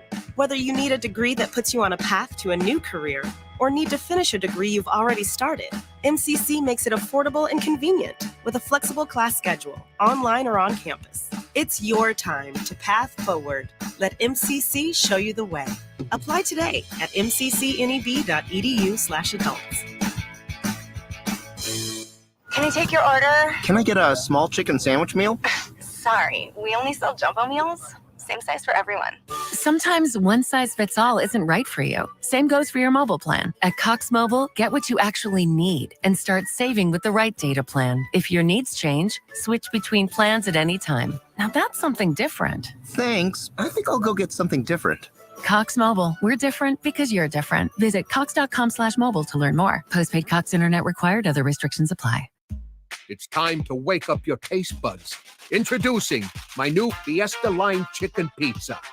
Spicy taco sauce, generous amounts of chicken, green peppers, onions, jalapenos, mounds of cheddar and mozzarella cheese, and finished with a tangy lime sprinkle. Add your favorite one-topping pizza and my sweet cinnamon monkey bread. Fiesta Feast. Now that's a fiesta for your mouth. Godfather's Pizza. Do it. Shop Dick's Sporting Goods this weekend for big Memorial Day savings. Stay cool in the shade with a Quest 10x10 canopy, now $49.98. Save up to 25% on select apparel and footwear from Nike, Adidas, Under Armour, and Brooks. And get out on the water with $100 off select Pelican kayaks. Plus, save up to $200 on select golf clubs from Callaway, TaylorMade, and Ping. Shop in-store or online at Dicks.com. Kick off summer with great deals at Dick's. Some exclusions apply. See store for details. Make the right call, fans. The Rooferees at John Higgins Weather Guard. Rooferees. This is Unsportsmanlike Conduct. I am very strange. The 1620 The Zone. So Chris Dunker of the Lincoln Journal-Star reporting this afternoon that there's a plan to change the governing structure above the athletic department. In the past, in case you weren't familiar, the line of succession, if you will. The athletic Succession? director is hired by the chancellor of the University of Nebraska, Lincoln. The chancellor is, of course, hired by the president Of the university system, which is all of the campuses, which includes Lincoln, Omaha, Kearney, and the Medical Center. And then, of course, above the president is Biden. President B? Above the president, He has to are approve the Nebraska regents. football coach. Oh, the regents. And the regents hire the president. That has been the pecking order for a very, very, very long time. Who hires the regents? Who watches the watchmen? We do. We elect the regents. Oh, I love electing. Yes, we elect the regents. Fair and balanced. I wear the sticker that says I voted today. According to Chris Dunker of the Journal Star, 2 regents have recommended a change that would put system president Ted Carter responsible for policy direction and oversight of Husker athletics. So he would become the next person. He would be the one to hire the athletic director, not the chancellor. So you're basically cutting out the chancellor. Regent Tim Clare of Lincoln and Regent Rob Schaefer of Beatrice have made this recommendation that would put the regents closer to the decision-making process of the athletics office. This will go before the regents at a special meeting next week as an informational item, then be put to a vote of the board on June 22nd. In a joint statement, the regents, Clare and Schaefer, said Husker Athletics is, quote, the single most iconic brand in the state. People forget. It makes sense for the president of the university system with a direct line to the Board of Regents to have oversight of the program that serves as the front door to the university for so many Nebraskans. Let me translate for you, ladies and gentlemen. It makes sense for the president of the university system with a direct line to us, the Board of Regents, to have oversight of the program. Program. They're not going to be in charge of us. In other words, this is now putting the regents closer to the decision-making process of athletics. Okay, so you had a face. You were making a face. Well, I mean, you're putting the politicians. I mean, listen, the regents still have to approve money and all of those other things. The regents still have a say in all of this. But now, instead of the chancellor making the hire, it's the president that makes the hire. And guess who the president responds directly to? The regents. Chris Dunker just tweeted, can't wait to report on the inevitable Saturday Night Massacre situation. That's a reference to Richard Nixon, by the way. Where regents keep firing top system administrators who refuse to axe a football coach who went like 7-5. Nebraska going 7-5. We throw a damn parade around here. So now listen, in the past, if a regent or if regents had a problem with the chancellor, they'd probably put pressure on the president to, make a change. You might say, we're getting rid of a middleman. But I don't know. It just seems like the timing in this is rather interesting. Let me ask you, because, Chris, his tweet was obviously very sarcastic. What would be your concern? Well, I'm always concerned when you put politics closer to sports. Yeah. Because politicians generally don't have a damn clue when it comes to sports. But usually they have no clue. Where could it show itself in terms of Nebraska athletics in your mind? And doesn't even have to be wild and they keep firing people who won't fire the head coach. Where could it show itself in maybe a less volatile way, but still in a way that would bother you? Well, I mean, it's just in general, it's putting the politicians that much closer to the decision-making process. If a cadre of regents have a problem with the head coach, all they need gives them more power. Sure. Yeah. Now, again, they could have still had some of that power, but at least you had a chancellor who was ultimately responsible. Andy says, Hal Dobb will fire the AD when a player kneels. Yeah. I, of course, would have gotten axed a year before. Let's go back to that. Get out of here, Sean. At the time, Hal Dobb was a regent. And he came on our show. He had a friend of the program, Hal Dobb. Friend of the program, Hal Dobb, had a big issue with Michael Rose-Ivy and a couple of other players kneeling on the sidelines. Uh-huh. Can you imagine, under this power structure, how that might have played out? Now, maybe it wouldn't have changed a thing. I'm just in general, I am suspicious of politicians when it comes to governing sports. And I get it. The politicians are always involved some way, shape, or form. But it's also interesting timing, given that you are going through a change at Chancellor, and you're bringing in Rodney Bennett, provided he, clears all the hurdles. And it looks like he will. I can't imagine it wouldn't happen. But you're bringing in this new chancellor from Southern Miss, and one of the jobs he thought he would have had, he's not going to have anymore. Mm-hmm. Just interesting time. So you are zigging. Let me present a zag. Sure, go ahead. Listener Adam texts into 402-951-1620. I actually like this. The reality is the regions have had their hand in sports for quite some time with no repercussions. This formalizes it. More importantly, it will hold the regions accountable. If sports suffer, the regions can't point fingers at administration. Voters can take action. Voters could always take action. But he is saying... But the question is, do they? Well, no, he is saying, though, now it will be out in the open that they are, their hands or their fingers are in the pudding. Perhaps. If you will. Pudding? And perhaps. And so if they do something that you don't like, you can say, I'm going to vote against you. Hold our leaders accountable. Perhaps. But this would put, theoretically, this would now put Ted Carter on the board, the Big Ten board. Mm-hmm. Instead of, it was Ronnie Green, it would soon be, or if the old power structure had stayed, it would be Rodney Bennett. But now it would be Ted Carter. Yeah. And again, from that standpoint, maybe it works, maybe it doesn't. I'm just leery every time politicians see an opening to, exert more influence. You know what they're saying? They're like, sports, we know sports. That's what the politicians are saying. Yeah. A couple texts. Chris in Montana says if Nebraska's 7-5 next year, they won't be having just a parade. Most popular baby name for 24 would be Trev and Matt, or if a girl, Trevi or Maddie. Yeah, that's where Chris was way off. No one's getting fired if they go 7-5. We're going to have a celebration. We're going to bake a cake. Oh, we are? I would. Okay. Well, I wouldn't. I like Kelsey. Let them eat cake. Kelsey can. Alex in Lincoln wants to know, does this mean I have the power to fire the head coach? Well, you have partial power, you and several thousand other voters in your district, whichever district you're in, for the Board of Regents to fire the regent, yes.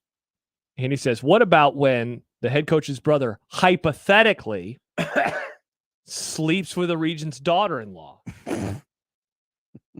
It's a hypothetical. It's a hypothetical. What would happen in that situation, John? Oh, I don't know. Any takes? No, I don't have any takes. Okay. No, we'll see. We'll see what the debate is like, if there is a debate. Mm. I'm not sure there will be, but we'll see. Triggered Ryan says, can you imagine the student regents having a discussion on the football program? I mean, the student regents, they're just more of they're figureheads. Yeah. They don't really have any. I have an opinion. Shut up, kid. No one cares. Shut up, kid. Go get us another coffee. Yeah, exactly. You're our little intern. Jordan says, why couldn't they have done this before Perlman was chancellor? Yeah, why now, I wonder? Well, I'm sure a lot of it will be because, well, we're going through some interesting times in college athletics, which we will hear Trev Alberts talk about a little bit later on here on the Grum. I'm sure that will be part of it. In fact, as part of the press release, the regents said, we're in the midst of the most intense period of change in our lifetimes for college athletics. Nebraska needs to stay on the leading edge of this new normal. A new normal? God, not again! By giving us more power. Kelsey says, I'm here for a 7-5 cake. Okay. Look at that. All right. Come on, Huskers. Man, have we lowered the bar. It was a 9-win cake last year. Hey, man, it's been we a 9-win cake for a few years. 2 wins. They stink. They're not good. We need cake. People are chanting it in the streets. We want cake. I mean, what's it going to be at some point? Win 2 games, we get a cake. Well, no, we're not going to stoop that low. Well, we've already dropped almost a third from last year. Doc says, I always like how Nebraska claims they need to be on the leading edge, but yet they're not on the leading edge at all. Yeah, very rarely. Maybe this is the state new ever been on the leading leading edge. edge of a lot of things. Maybe this is the new leading edge. Yeah, the new leading edge is to give us more power. Unlimited power. That wasn't a good thing when Palpatine got the No, it unlimited wasn't, power. John. People forget. Wait, yeah, you just use that voice, but you say this is bad. So are you admitting finally that Palpatine was bad? Palpatine's just fine. I would trust Palpatine with the decisions of the athletic department over an elected official. Would you? Yep. Wasn't he elected? He was technically Palpatine elected. was all about winning. That's it. Dirty, ugly winning, but he was all about winning. I mean, sure. Would you trust a politician over Palpatine? Over Palpatine? Depends on what politician, but yeah, probably. I don't know how many planets other politicians have just wiped out. Thank you. Yeah, yes, I would. All of them. Even pudding fingers. Well, you're not Even gonna pudding. Listen, And he's his not going to goofy hat. blow up any planets. He's just hiring and firing football coaches. Florida. He might do it in a little different way. Yeah, by blowing them up. Maybe. Oh, believe you are God. Oh my gosh, he's all over the field. All right. Coming up, an old friend of the Grum will join us to tell us about what he's doing to help raise money for MS. Pretty cool stuff. Mm-hmm. Let's see. Let's check out the old. Oh, come on. Why is it not on in here? Well, because it's the ACC. It's better baseball. It was 2-1. I think it's still 2-1 in the Jim Delany Jamboree of Oh, baseball. a 3.78 batting average. That's the good. pitch clock. Yes, the pitch clock is there. Nice. The pitch clock is there. Back with more in a minute. 1620 The Zone. Big names, big games. We've got them all. 1620 The Zone. At Lanahaw, we take pride in producing locally grown trees that are proven hardy for our Midwest winters, unpredictable springs, and scorching summers. Trust the nursery that grows more handcrafted trees in Nebraska than anyone else. From our farms to your yard. We're proud to be your homegrown headquarters for nearly 50 years. Rooted in quality, unmatched value. Lanahaw Nurseries, 192nd and Center. If you really crave the true Southern taste of down-home barbecue and soul food, Rib Shack Smokehouse is the place to be. Here's Miss Jackie, award-winning pitmaster. At the Rib Shack Smokehouse, you have the best of both worlds, barbecue and soul food. We're open Tuesday through Thursday from 11 to 9 p.m., Friday and Saturday from 11 to 10, and on Sundays from noon to 8 p.m. Let us cater your next event or dine in and enjoy our delicious ribs, fried catfish, collard greens, and so much more. Don't feel like leaving the house? Then get your food delivered through DoorDash or call for takeout orders at 402-502-6695. Visit RibShackSmokehouse.com to see the menu and then come on in. Rib Shack Smokehouse, 108th and Q. Welcome to the Rib Shack. From basketball to volleyball, baseball to softball, soccer, tennis, and so much more, the Creighton sports season is packed with action. The 1620 The Jays podcast, presented by Barry Law, covers it all. Each week, we visit with Blue Jay athletes and coaches to hear their stories and document their climb through the Big East Conference. The 1620 The Jays podcast drops each Friday morning and is found at 1620thezone.com and all major podcast platforms. Just search 1620 The Jays. Covering all things Creighton Blue Jays, it's the 1620 The Jays podcast, presented by Barry Law from 1620 The Zone. If you're hiring, it can feel like you're trying to find a needle in a haystack. You can hope the right person comes along, or you can just use ZipRecruiter. And now you can try it for free at ZipRecruiter.com/radio. In fact, ZipRecruiter has helped a lot of business owners find their needle in a haystack, like Marco, president of operations at Telly Tires and Auto Centers. Because Telly Tires has grown a lot in the last few years, Marco needed to hire everyone from a receptionist to a store manager to a head mechanic. ZipRecruiter helps me find all the right people, even the most difficult jobs to fill. ZipRecruiter helps me keep my business running. Take it from Marco and millions of other businesses who've used ZipRecruiter. ZipRecruiter can help you find the needle in the haystack. See why 4 out of 5 employers who post a job on ZipRecruiter get a quality candidate within the first day. And right now, you can try ZipRecruiter for free. That's right, free at ZipRecruiter.com/radio. That's ZipRecruiter.com/RADIO. ZipRecruiter.com/radio. ZipRecruiter, the smartest way to hire. Experience every pitch, run, and legendary play. Your home for Royals baseball in Omaha. 1620 The Zone. 1620 The Zone's Unsportsmanlike conduct is brought to you by Union Bank and Trust. Now back to the program. All right, here's where we have to make an executive decision, Nick, you and I. Does Josh get charged a question or a quarter every time he asks a question of our next guest? No, but So, I like- will give one. Oh, okay. 1 quarter. Whoa. This is not your decision. This is up to the other 2/3 of the Grum. See, if we made him give a quarter every time, that would be way funnier. Yes, I would, actually. I only have one. But you know what? We're going to be nice because this is for charity. It is and It's indeed. for a good cause. So a penny this time. You might remember back in the day when we used to do the Husker practice reports. Oh, the olden times. We would go live to Lincoln for our colleague Chris Whitney. Well, Chris is joining us in studio where he is preparing to once again run across the state of Nebraska for a good cause. How you doing, Chris? Doing pretty good. Long time no see, fellas. Yeah. It's been, 48 hours? 48 hours. Like We that? saw Couple you days, at Johnny's graduation party. That's right. No, thanks for having me, and I appreciate it. This is the MS Run the U.S. That's right. So it's an event that does just that, runs across the U.S. The organization is called MS Run the U.S., but they basically run from California to New York to raise money for a charity that helps people with multiple sclerosis. So they divvy up the country into 19 different segments. Some of the segments are 5 days that each runner is tasked with running. Some are 6, some are 7, some are as many as 8. The mileage is anywhere from about 140 to, I think, 220 miles is the most. And so, yeah, I did this event, took part in a segment in 2021, and I'm doing the exact same one. So I'm running from Ray, Colorado to Holdridge, Nebraska. So it's 6 days, 165 miles. How did you get connected with this and doing so again a couple years later?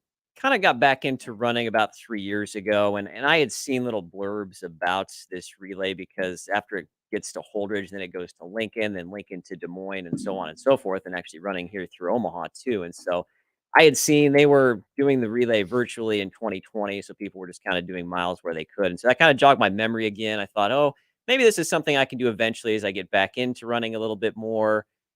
Train up for this because I mean, this is a marathon plus every day. It's pretty crazy when you think about it all. But so I thought, okay, maybe like 2022, and then I just applied for it and it's like, oh, I'll put my name in the hat, whatever. And so they selected me for it. And so just a combination of seeing it on social media, have some friends and family members. That's really my mom that has multiple sclerosis, and it's really impacted her life.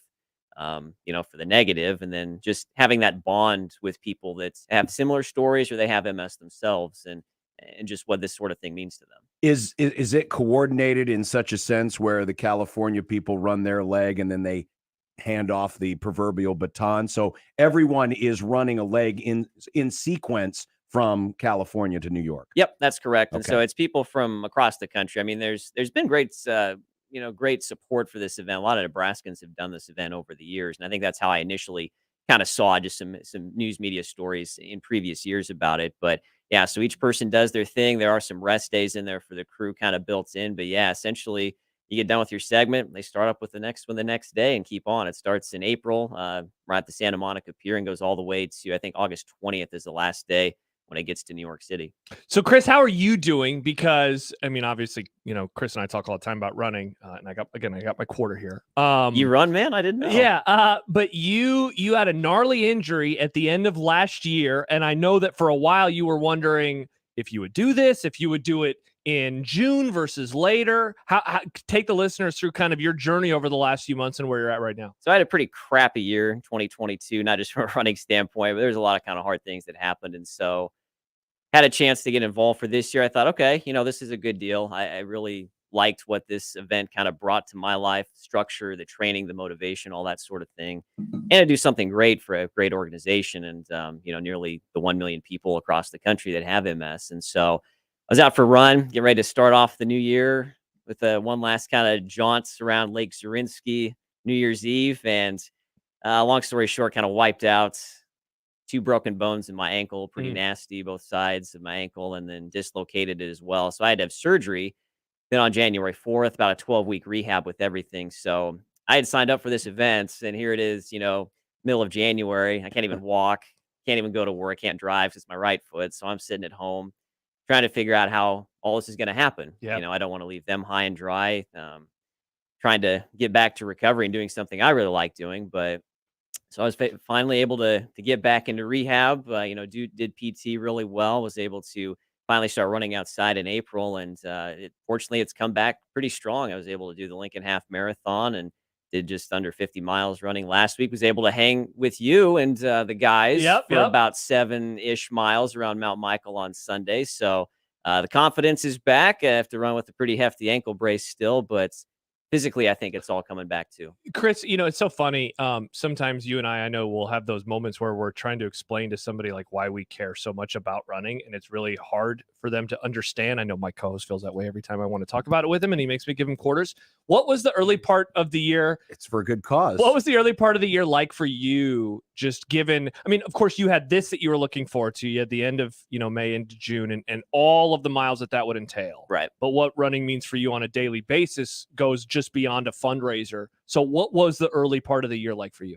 It was really hard. I mean, it was something that I hadn't really dealt with before, an injury like this, and certainly not something that had kept me away from running like this. And so the one thing that kept me through it was just knowing that it was temporary, that eventually I'd be able to get back out there and start running again. And just remembering that, for people like my mom who had been in a wheelchair for about 20 years, and a lot of people that have MS too, especially if they have more of the primary progressive type, where it really starts to deteriorate their health and their abilities quickly. It's not temporary for them. Yeah. And so, I had a few days where threw a little pity party for myself and thought, well, this is the worst thing ever. Woe is me. I can't even, go up and down the stairs. I can't even, take a plate of food, from the stove over to the table. But that was going to change, and it did. Yeah. Right. And so just trying to keep that in perspective. It's not easy to do sometimes. I think it's a good microcosm for all of us. As the saying goes, somebody's probably got it worse than you do. Sure. And I tried to keep that to heart. I mean, there were a lot of very nice days to run outside in January and February where it absolutely killed me sitting on the couch. But I knew that my day would come, and thankfully it did. Chris Whitney joining us. He is part of the MS Run the U.S. He's going to run his leg out in western Nebraska from Colorado out into Holdridge as part of a nationwide effort. And you were telling me something the other day when we were at Johnny's graduation party. The funds for this are going to help people with MS currently, because there are a lot of logistical things in the home, especially, that have to be coordinated and have to be done in order for people to live comfortably at home. Give us an example of where some of this money is going to go. So the money goes out, it's granted out to people that's requested for whatever reason. So if they need maybe a lift put in their home, a new wheelchair altogether, maybe it's help with medication, just something that's, I think even one was helping somebody get an air conditioning unit from their home for their apartment because they didn't have one. Right. And so, MS, the heat is a pretty big trigger for that. And it's really tough with people that have MS for the most parts. And so it's just to help people that have multiple sclerosis live their lives better, more comfortably, because it's a challenging disease. There's a lot of different, kind of diagnoses as far as that goes, a lot of different timetables, medications continue to evolve. So, like most diseases, everybody's situation is different. I think that's especially true with MS too, that I've really come to find out over the years. It was kind of interesting growing up. I mean, I knew my mom had something that was a little different for her. I mean, we used to go on walks, used to play catch in the backyard, stuff like that, do normal active things. But, maybe she was a step slower as I got older. Maybe maybe she would trip over something or, not see something right away. And so I always kind of knew that something was there. I didn't quite understand it. And maybe growing up, it seemed like my younger brother and I and my dad, we were kind of on an island. We didn't really have anybody else that we knew that was going through something similar. Sure. But then growing up, getting involved with this organization, it's no hyperbole. I mean, just about everybody I've talked to, they have a close relation. They have a friend, maybe an acquaintance that has been touched by MS. And so I think that's, it's been kind of part of the healing process, I guess, as far as maybe the way I have dealt with this over the years. But it's just great to connect with that community and I guess have this shared experience as, we try and make a difference. And by the way, we've got the link. Yep. We've just tweeted it out to donate, and we're trying to, and you're trying to hit a goal. How far away are we? I think coming into today, I was at about 8,000. So each runner, $8,000. So each runner is tasked with not only doing the mileage, certainly, and doing things I'm like actually this, running, yeah. raising awareness, but also fundraising, because that's the big, Yep. kind of the big fundraiser besides different investments in the organization. So each runner is tasked with raising $10,000, which if you've fundraised for any charity, that's there's a lot of great stories out there, and there's a lot of people that are really trying to do great things, and so. Any support obviously is very helpful. There's a lot of great causes out there, and I think we all kind of wish that we could do a little bit more for things like this. But there's obviously only so much money that we all have, so much time that we all have, and everything. But this really does make a profound difference in people's lives. Yeah, and so like John said, we tweeted out the link at USC 1620 a little bit ago. You can click on that and go donate right there. You said it earlier in the interview, Chris. You're basically running a marathon a day. Take us through the logistics of what those days look like when you're getting the mileage in, what it's like, what kind of crewing you have around you. What is that process going to be like? So it's 6 days, 165 miles. If you average it out, it's something like 28 or 29 miles. And so when I did it 2 years ago, I wanted to have maybe as few miles as I could on the very last day, just to kind of soak it all up and, work through everything. So for those first 5 days, I did 30 miles each of those days, roughly 30. And then had maybe 15 or 16 to do the last day. But there is a crew car that kind of goes with you. And so how I broke it up last time, I would kind of run like 5 miles at a stretch.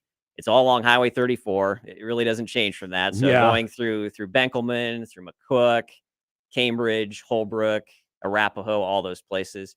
But so stop maybe 5 miles, then stop at another 5 once there was 10, and then take a little bit of a longer break to get out of the heat, get some food, replenish fluids, all that sort of fun stuff. So basically, we'll try and be on the road at about 6 or 6:30 each morning, and try and be off of it by about noon or 12:30. Because what I did 2 years ago, the weather forecast, and I'm crossing my fingers. I am checking those 10-day and 14-day forecasts right now.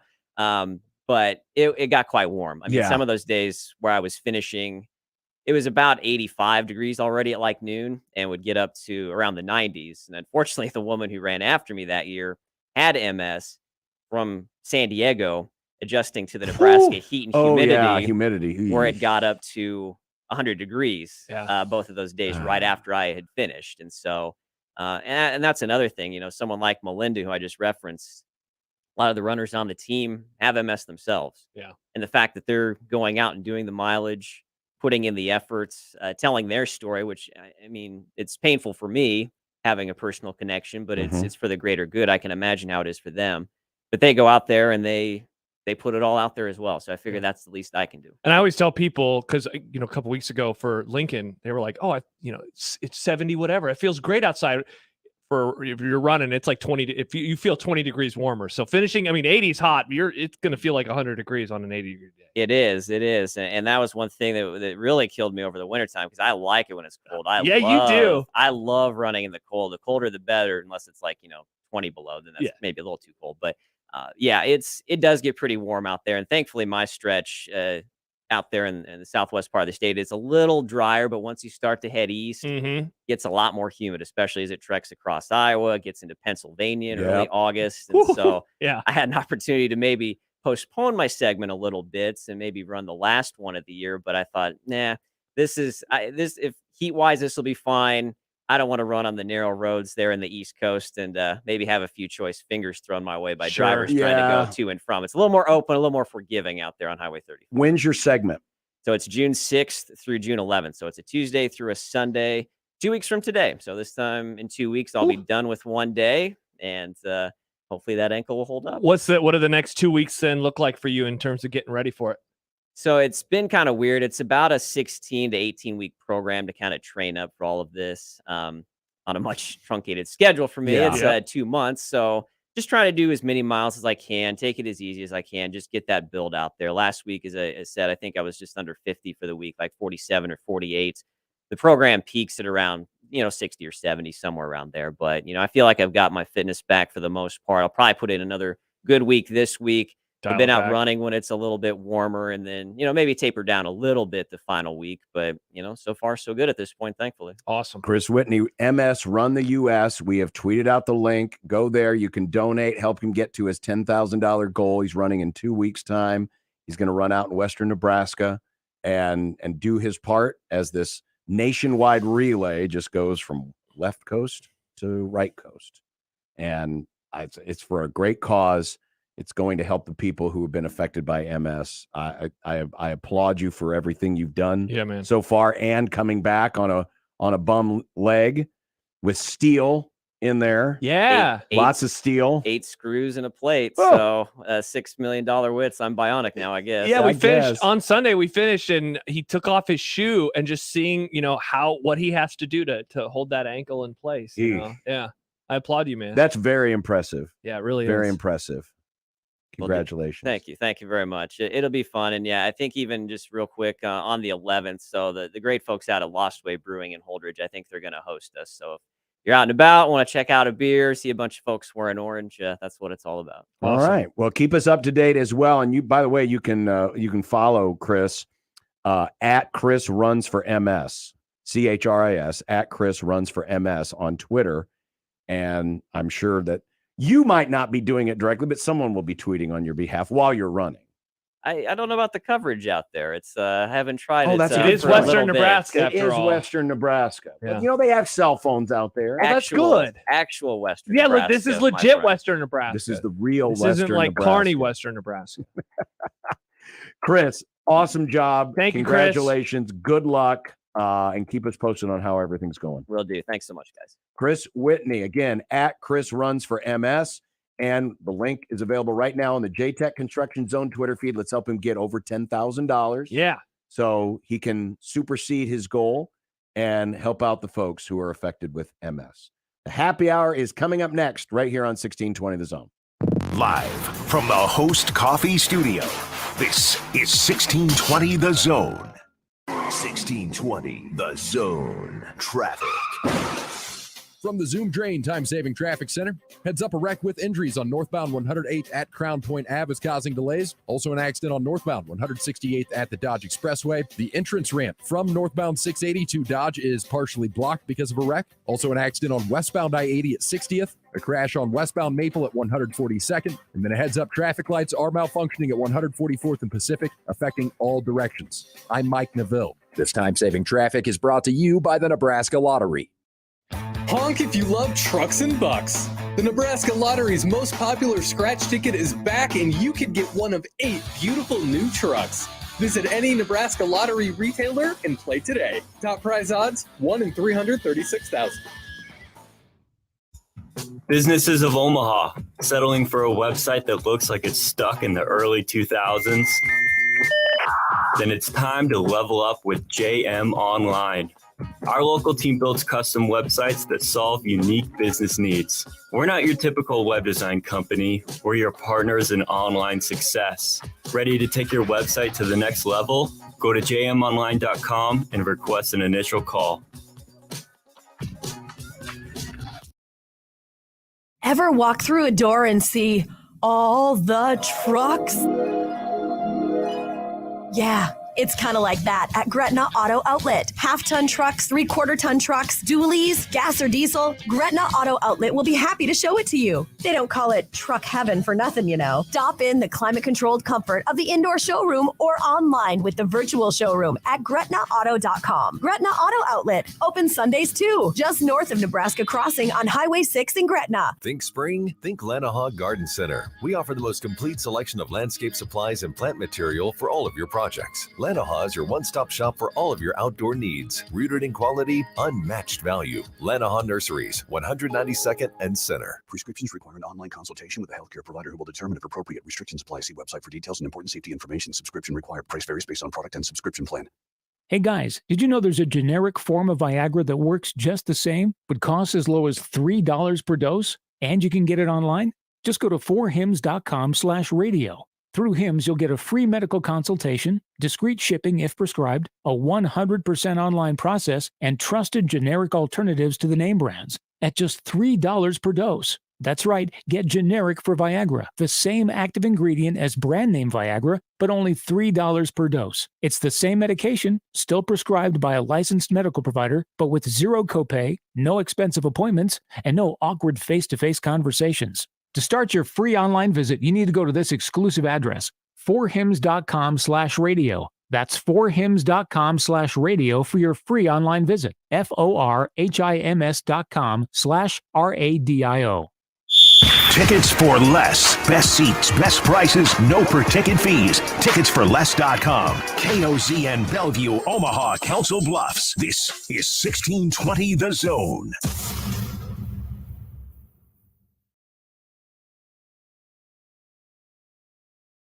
It'd be nice to have a boat. Throw. It would be nice to have a boat. Throw. It would be nice to have a boat. Throw. It would be nice to have a boat. Throw. It would be nice to have a boat. Throw. It would be nice to have a boat. Throw. It would be nice to have a boat. Throw. It would be nice to have a boat. Throw. When you're gone. The happy hour is on the air. You know, John, some people forget that the happy hour is on the air. I don't know how they would, though, because it's always on the air at this time. It is. It is. It's not even a Wednesday. Usually that's a Sipple thing, right? Yeah, He doesn't play the fun usually. stuff for Sipple. Yeah, that's true. Indiana has blown it open in the Jim Delany Jamboree of baseball. It's now 4-1 Indiana in the top of the ninth. So Illinois is down to their last 3 outs. Did you see this? Did you hear about this? Already, the lamestream New York media. What are they doing? Is posting about Aaron Rodgers. Well, actually, it's Diana Rossini of ESPN. But Aaron Rodgers today, big picture from @Diana ESPN. Aaron Rodgers off to the side, favoring his ankle, checking it. Something clearly not right. Oh, God. So wait, what did she do that's wrong? Well, she didn't do anything wrong. It's just, this is the New York media. This is the New York lamestream media already trying to poke holes in Aaron Rodgers. Well, I mean, the honeymoon's over. Did you see it's like a calf issue is what the problem was? It's a calf issue. Yeah. It's a calf issue. It'll be okay, John. They're going to make the playoffs as smart people have projected them to. Smart people have projected them to. We will see. By the way, going back to Chris Whitney, a couple comments. Sanderson texts in, my father died of MS at age 46. Great job, Chris. Yeah, reshared the link. You can go donate. I did so during the break. You can go donate there. Link easy to click into. And Ziggy says, God bless whoever is running through Arizona or Nevada is their leg. I run and I live in Phoenix. Can confirm the part of the year coming up is not super fun.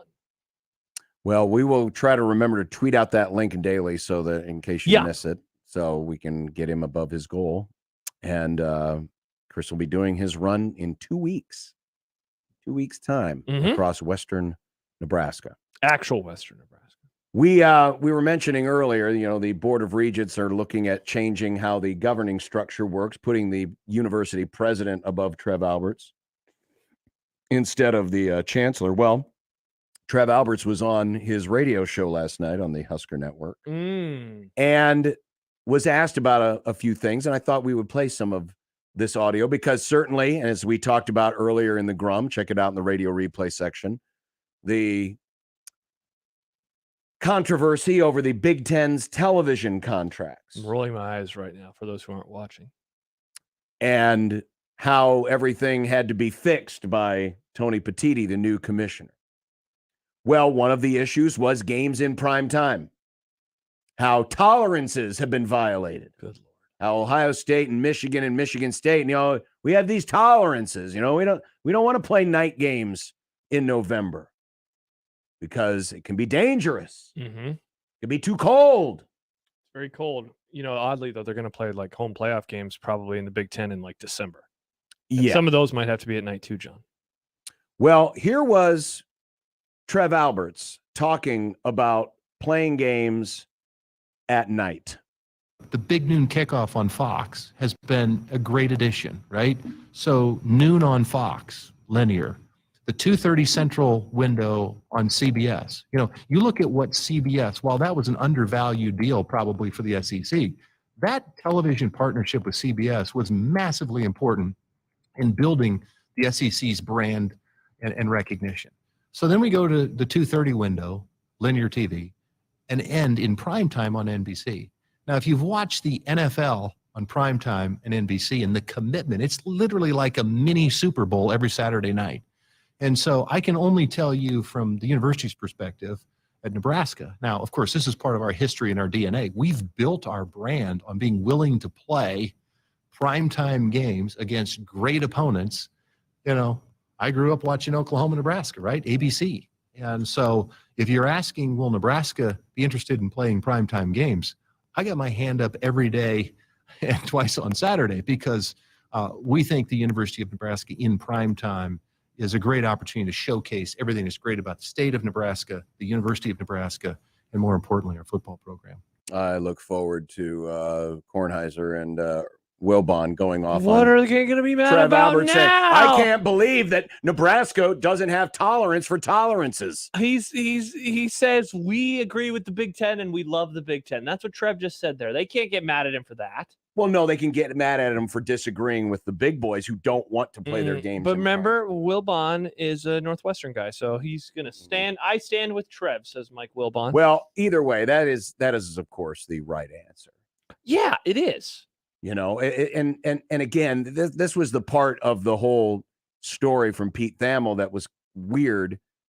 Is while a lot of people are blaming Kevin Warren for all of this, and certainly maybe some miscommunications that occurred between the commissioner's office and the schools, certainly can be attributed in part to Kevin Warren. It's not like there wasn't an official press release put out, and the main through line in the press release was, we're going to own Saturday. From sun up to sundown, we're going to have games at 11, 2:30, and 6 on 3 different linear networks. That was in the press release. What did you think was that was happen? promoted? What do you think is going to happen? Why would schools think that they don't have to play ball? I don't know. What's the purpose? I really don't know. You know, hey, we're the New York Yankees. We don't want to play on Sunday Night Baseball. But why? You're the Yankees. We want you on Sunday Night Baseball. Saturday night, like I know Big Noon is the time slot. Like that's where the best games are going to go a lot of the time. Michigan, Ohio State will be from Fox. But yes. you know what? Sometimes a different network is going to get the best game of the week. Sometimes it's going to be CBS and they do games in the afternoon. And sometimes it's going to be NBC and they do games at night. And that's what happens when you're paid this much money. This is what happens. And so like props to Trev. I mean, like, look, this is a layup. Of all the layups that he has ever gotten as an AD, this is one of the biggest ones. We like night games and we'll play them. But props to him for just being like, yeah, of course we do it. Now, I don't really remember the idea of Nebraska being built off of primetime games in the past, but it's a fun story to tell. Well, I mean, Nebraska's been willing to play them. Let's just put it that way. Mm-hmm. Oh, for sure. He might be misremembering a little because it's not like Nebraska and Oklahoma played many primetime games when he was growing up. In fact, they never did. Yeah, when he started saying that. When he Nebraska, was growing Oklahoma, up. But they have that since. was a series. And listen, and there's never been a time where Nebraska has refused to play a primetime game. No, that because I can it'd be think of. asinine. Why would they? In fact, people around here swear by it and think that every game should be at night. Oh, now you're going to be mad about that? No, I'm just saying. That's why games going to be at 10 a.m. because of you. This is your penance. This is not my penance. This is your penance. I don't have to pay any penance. Penance, boys. That's a quarter. By the way, I did put in a quarter. Here's Trev Alp. This was an interesting thing, and it didn't get talked about a lot in some of the write-ups of Trev's appearance last night, but I thought this was interesting because he was asked about just the nature of college sports right now, and with all the conversation surrounding everything, but especially conference realignment, conferences being invaded for other schools. But listen to how Trev answers the question about the current state of college athletics and especially the business of college athletics. We're in a period of uncertainty, and I would say from today, in the next couple of years, it's going to be really uncomfortable. It really is. And so you're going to see rumors. You're going to see all kinds of these types of things. I've chosen not to participate in it because it's a little bit unfair to those that today don't enjoy the security of the Big Ten. I will only say this.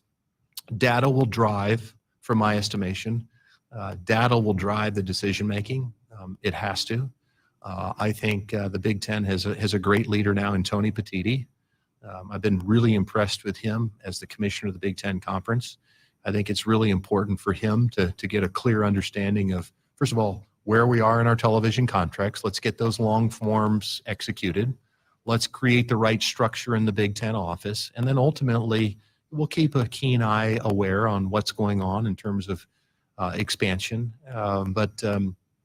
It won't be for the faint of heart, but I will tell you that the University of Nebraska is blessed and fortunate to be a member of the Big Ten Conference, and will be a strong advocate to always do what's in the best long-term interest of the Big Ten Conference while still advocating for the University of Nebraska. But I will say it's a fascinating time. It's really uncomfortable, to be honest, to be in our situations. By the way, that phone that was ringing in the funny. background was Stanford saying, "Don't forget about We'd us. love to join. We'd love to join. Man, Don't forget about us." You know what? So the first part of that answer, yeah, I'm with you. Like, it's pretty crazy that this quote kind of hasn't gotten a bit more run, and we've been focused on some of the other stuff. But I mean, that's kind of similar to what Ted Carter said to Tom Chattel over the weekend. Yes. And so it's like, and by the way, I should mention that Trev was he was in on there was a Zoom call. I think he was either earlier yesterday or sometime last week, where I mean, it was Charlie in Fairbury. No, oh my God, the new NCAA president. I want to say Charlie Clark, but that's not right. But the new NCAA president was Baker. Charlie Baker. Thank Sorry, you. Nick, I beat you to it. Was holding a conference, a massive Zoom call with all of the leaders in college sports.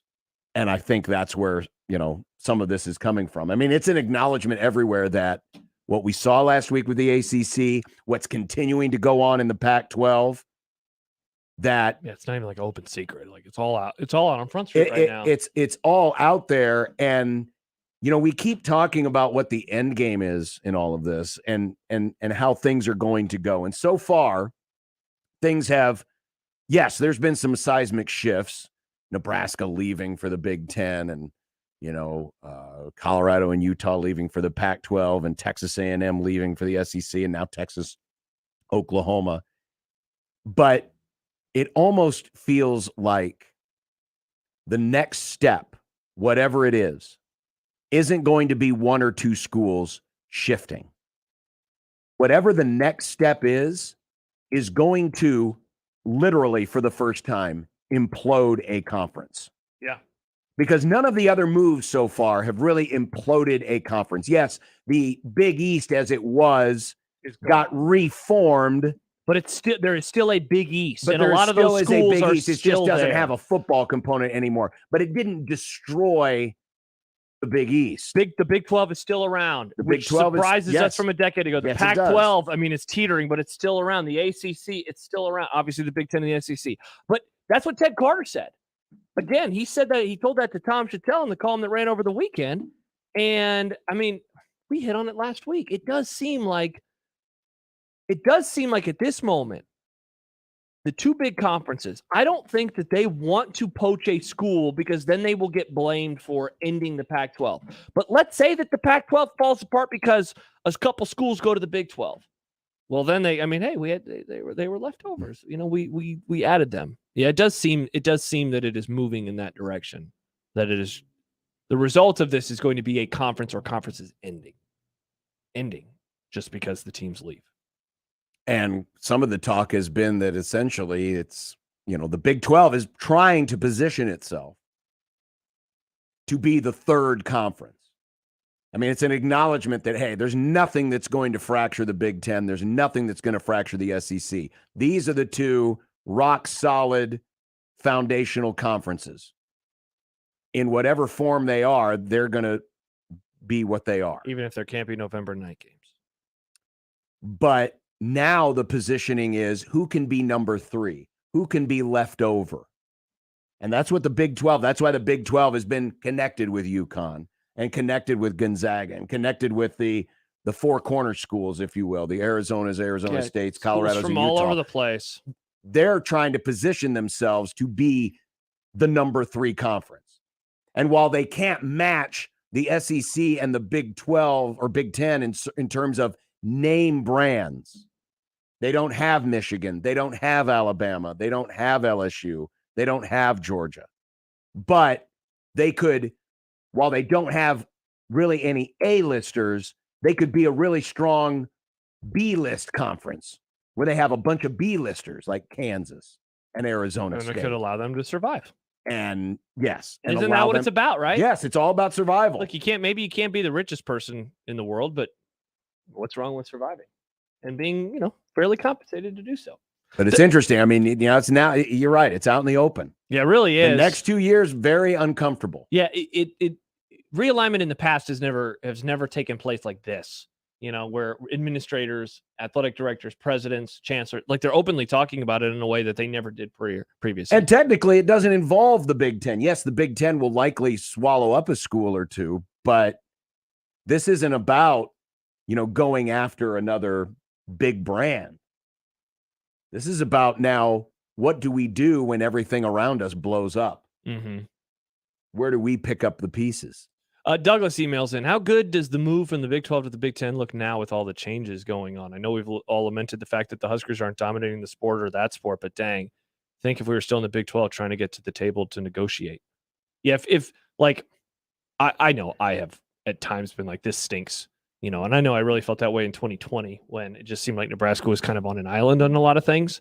But, I mean, you really can't allow yourself to even dream of going back to the Big 12. And I know a lot of people don't anymore. They don't have to worry. Like, it's crazy. They don't have to worry. And look, maybe eventually they will. If what you and I kind of think is going to happen happens, maybe then they have to worry. But for now, they're pretty good.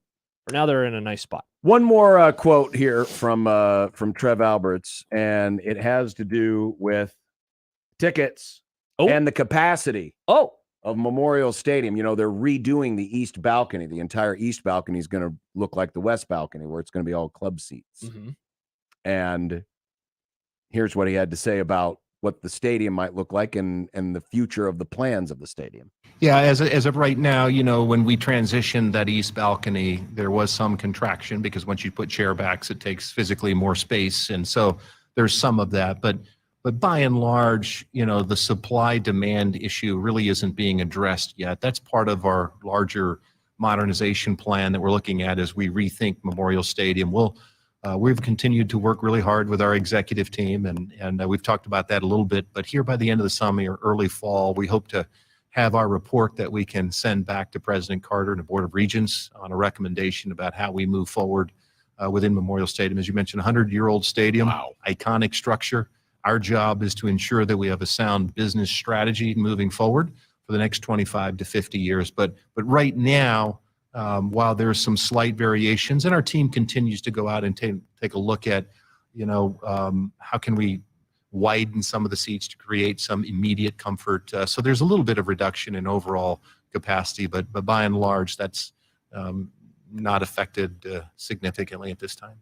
That's what I'll be most interested in when this report finally comes out on just what they want to do and what they're looking at in terms of capacity. And yes, I know we talk way too much about the sellout streak and everything like that, but with this ticket plan that's out there, this through these gates ticket plan,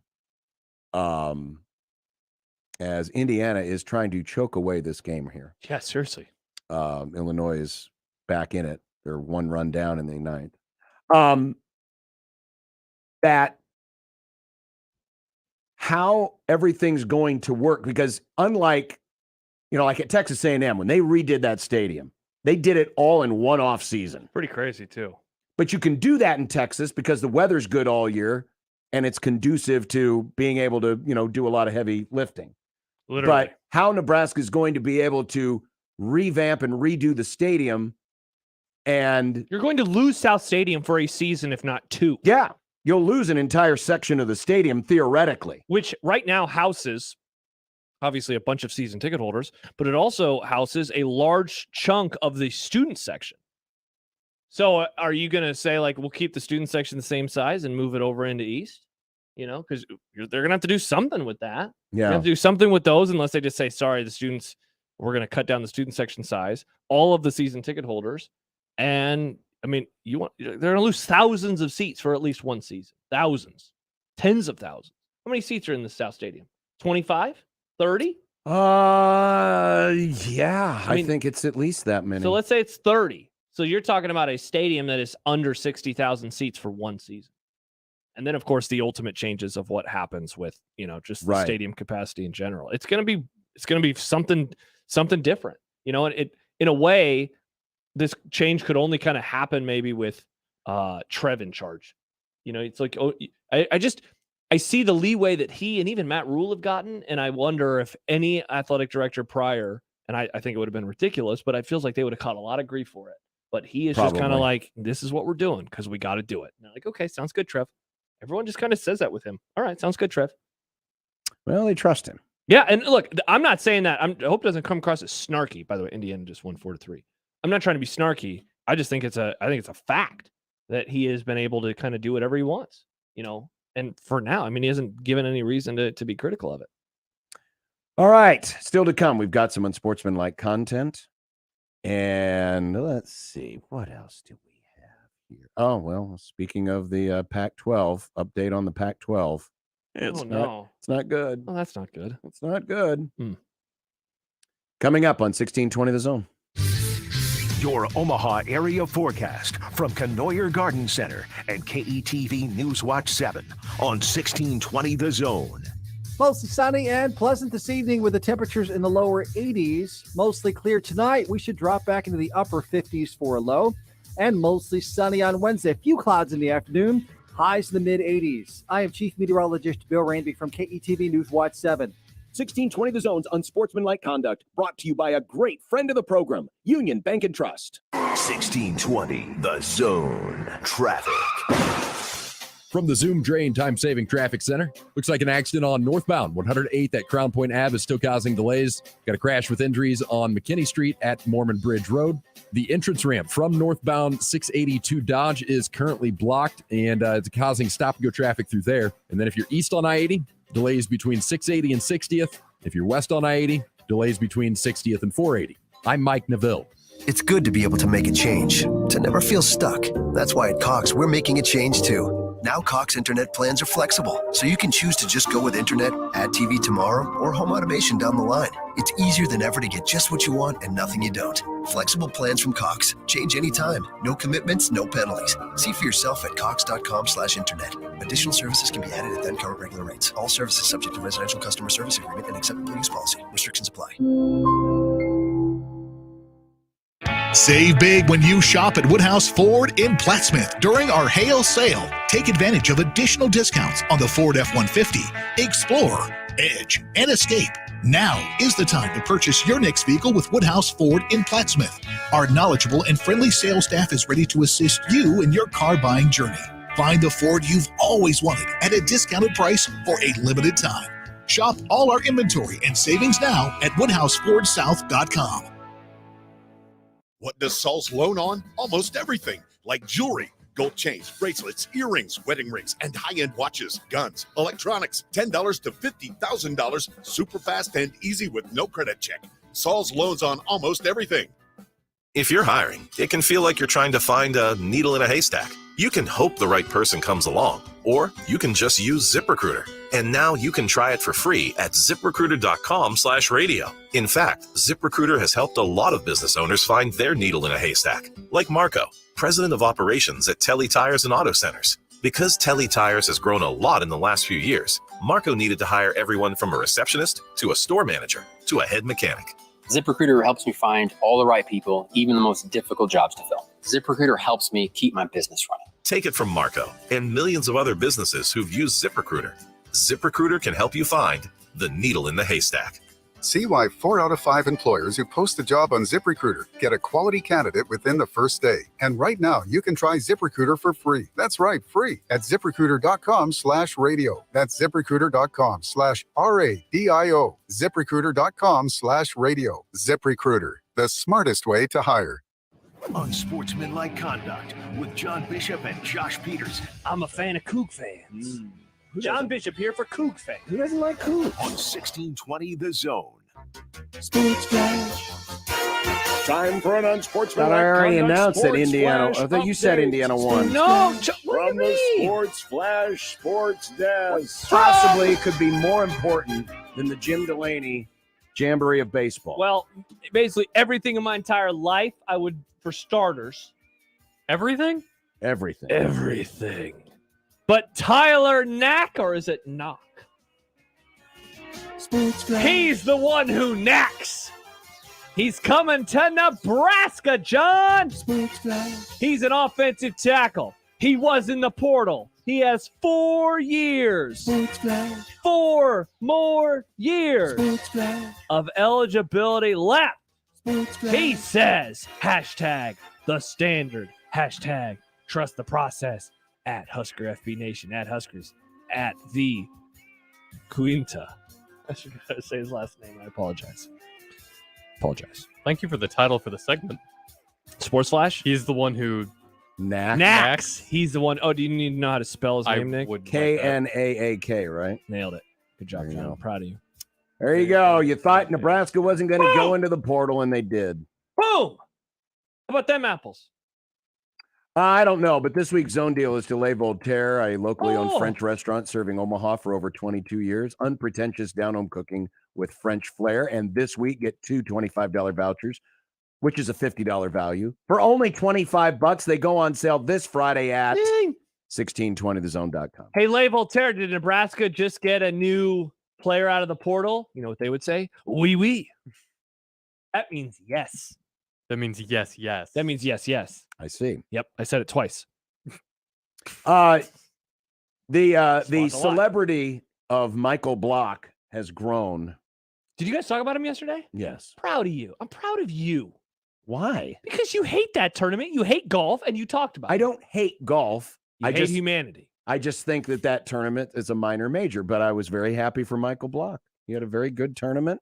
The Block boys. He finished 15th. He has been offered $500,000 for the club, or not $500,000. $50K. Wow, $50K for the club he used to hit his famous hole-in-one. Yeah, and he said, hell no. Right? That's basically what he said. Well, he said I'm going to stare at it a lot. He told golf.com, for $50,000, I'll hand deliver it.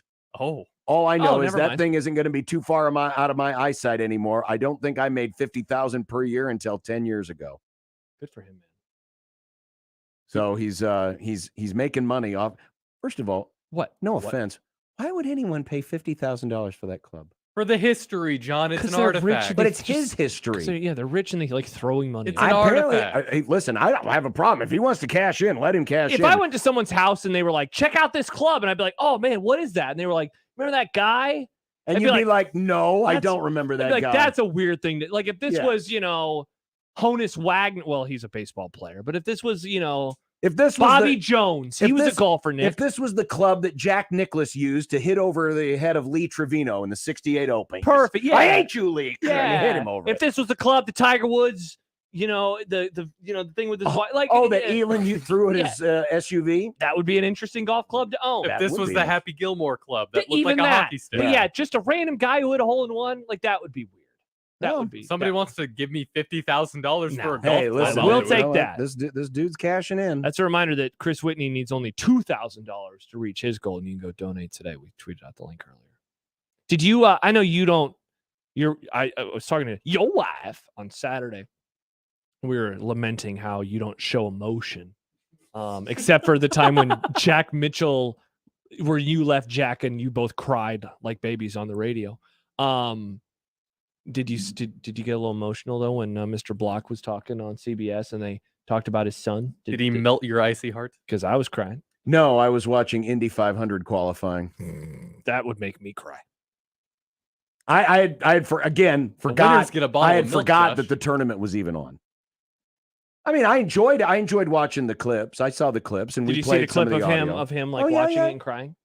I saw the clip of him being interviewed afterwards. Did you cry? No. God, you have a dark heart. Well, why would I? It wasn't because it was emotional. For him, it was emotional. Yes, for me, it was emotional as well. It was. I was happy for him. I'm happy for him too. He's playing next week. He's going to play in another event. Yeah, he's playing in the PGA. A tournament that's basically the same prestige as the PGA. Would you stop it?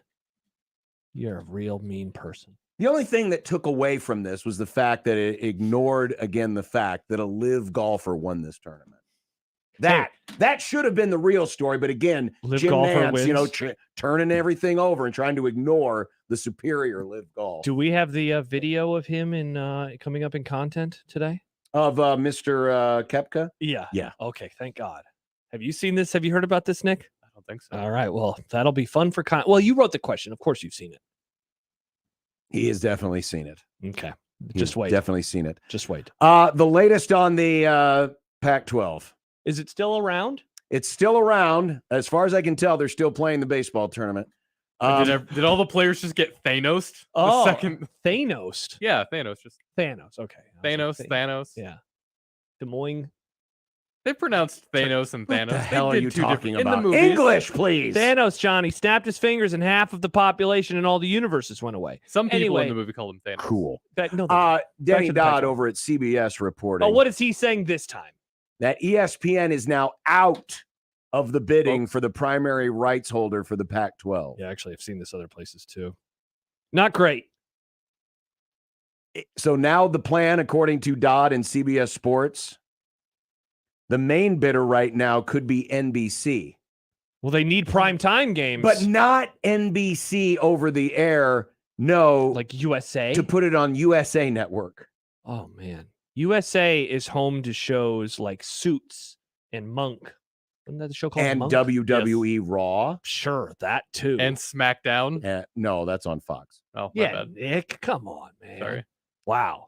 Yeah. And spillover hockey. Well, that's the old days. Well, they still, yeah. Because basically USA took over for all the sports that used to be on NBC Sports now. Yeah, they do Premier League stuff. They do Premier League. They do NASCAR. They Not do... great. Not great. No. This isn't great. I mean, for USA, it would be good because Oh, yeah. they need some programming, but yeah, not good. Guessing they're not going to get as much money. And then speaking of the money side of it, Washington State's president has put a temporary freeze on all current and future vacant positions, as well as a pause on non-essential travel, purchases, and new professional development because of significant decreases in Pac-12 revenue distribution as a result of overpayments from one of the conference's media partners that must be resolved. You know what's going to be really crappy is when someone at Washington State finds out that their travel is suddenly non-essential, even though they're arguing that it is indeed essential. Mm-hmm. Like, what's this going to do for recruiting?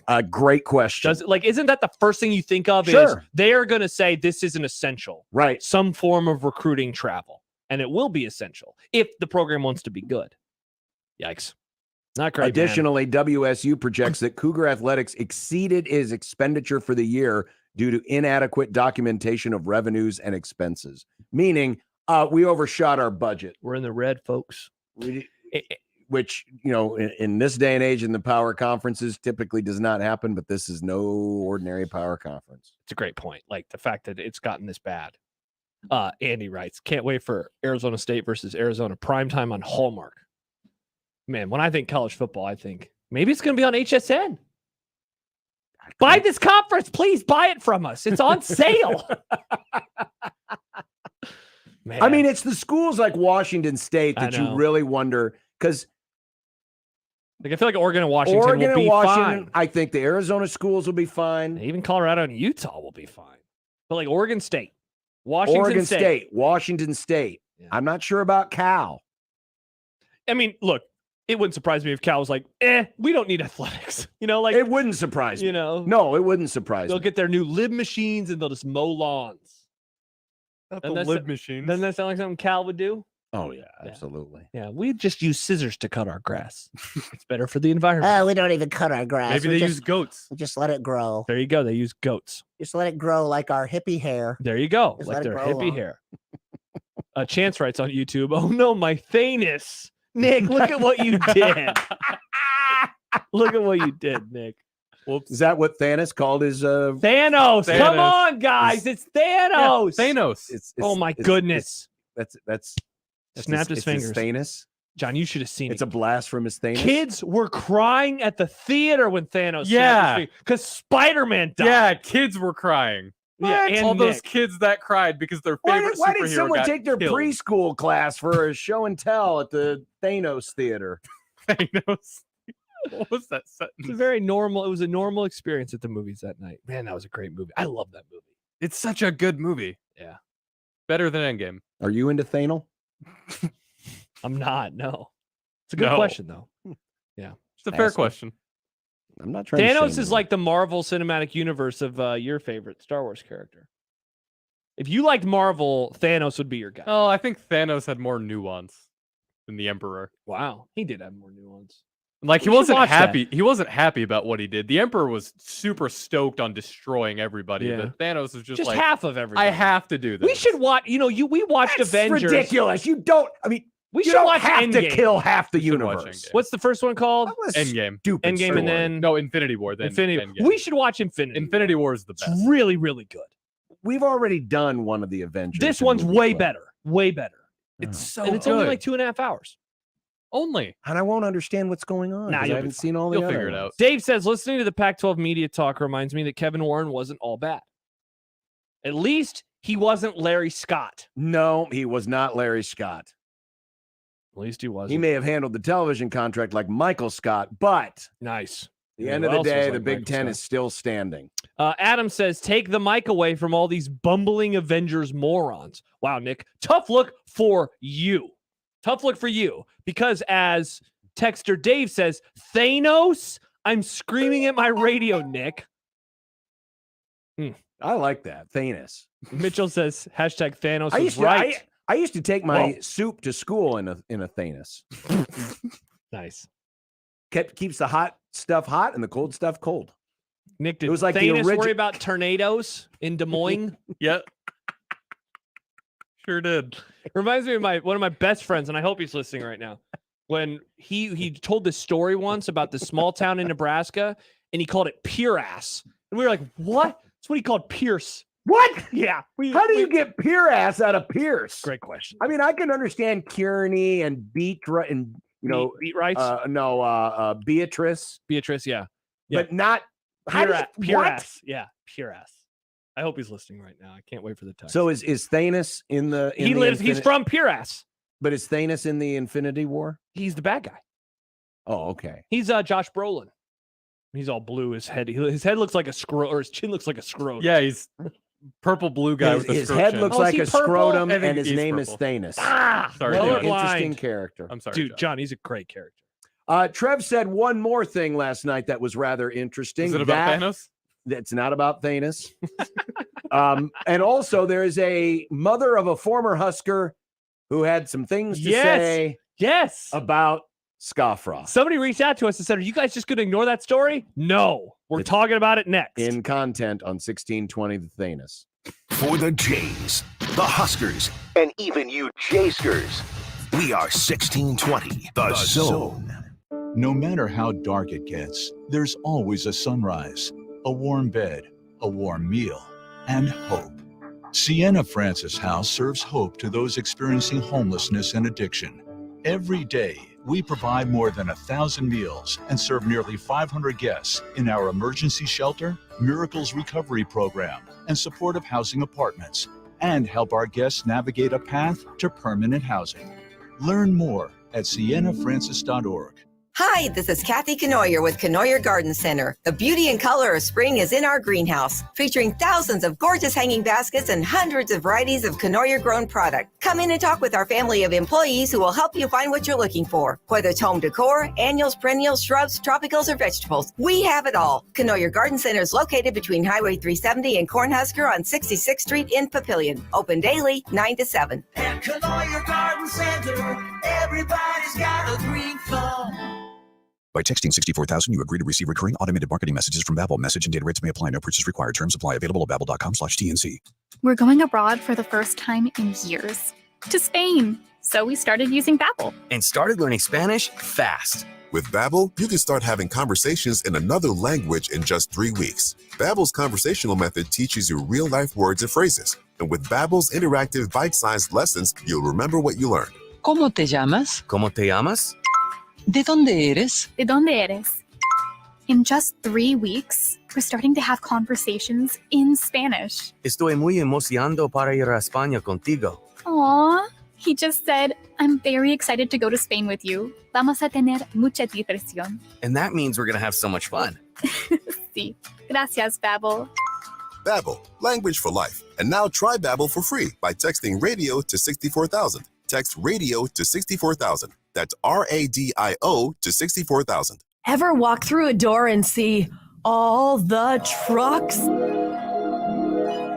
Yeah, it's kind of like that at Gretna Auto Outlet. Half-ton trucks, three-quarter-ton trucks, dualies, gas or diesel. Gretna Auto Outlet will be happy to show it to you. They don't call it truck heaven for nothing, you know. Stop in the climate-controlled comfort of the indoor showroom or online with the virtual showroom at GretnaAuto.com. Gretna Auto Outlet, open Sundays too, just north of Nebraska Crossing on Highway 6 in Gretna. Attention sales professionals.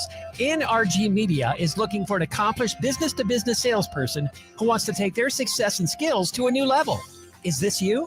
Our account executives work with local businesses to create marketing plans to help them get more customers. On air, digital, on-site, audio, video, it's all part of what you could sell. A sales career with NRG lets you make a real difference. Get more info and apply online at nrgmedia.com. NRG Media is an equal opportunity employer. Nick Handley here for DJ's Dugout. To thank Omaha for 30 great years, DJ's Dugout is having a huge birthday bash on Sunday, May 28th at Warner Park, and you're invited. Enjoy a free concert featuring Omaha's own Lemon Fresh Day, 5 to 9 p.m. Gates open at 3 p.m., free admission, free family fun zone, free parking, and fireworks following the concert. Clear bag policy enforced. Enjoy Lemon Fresh Day at the DJ's Dugout Birthday Bash, May 28th at Warner Park. 1620 The Zone's Unsportsmanlike Conduct is brought to you by Union Bank and Trust. Now back to the program. Look, I made you some Unsportsmanlike content. Unsportsmanlike content. Unsportsmanlike content. Content that's unsportsmanlike. All right. Coming up in content, Nick Grimm, the man who gave us Thanos. Thanos! That is not how I pronounced it. Trev Albert spoke on the Husker Sports Network last night and said he thinks the university can get approval for 91,000 seats at Memorial Stadium for August 30th's volleyball day. I think we can make it a legit run at the all-time women's sports world record, Albert said. It's going to happen, isn't it? Well, the women's world record for attendance is 91,553, which was a UEFA women's soccer match a couple of years ago. Again, if you're going to make it a legitimate record, you're going to have actual accounting of said record. You can't just, have 89,000 in there and announce it as 92,000. I mean, they're going to want an actual accounting.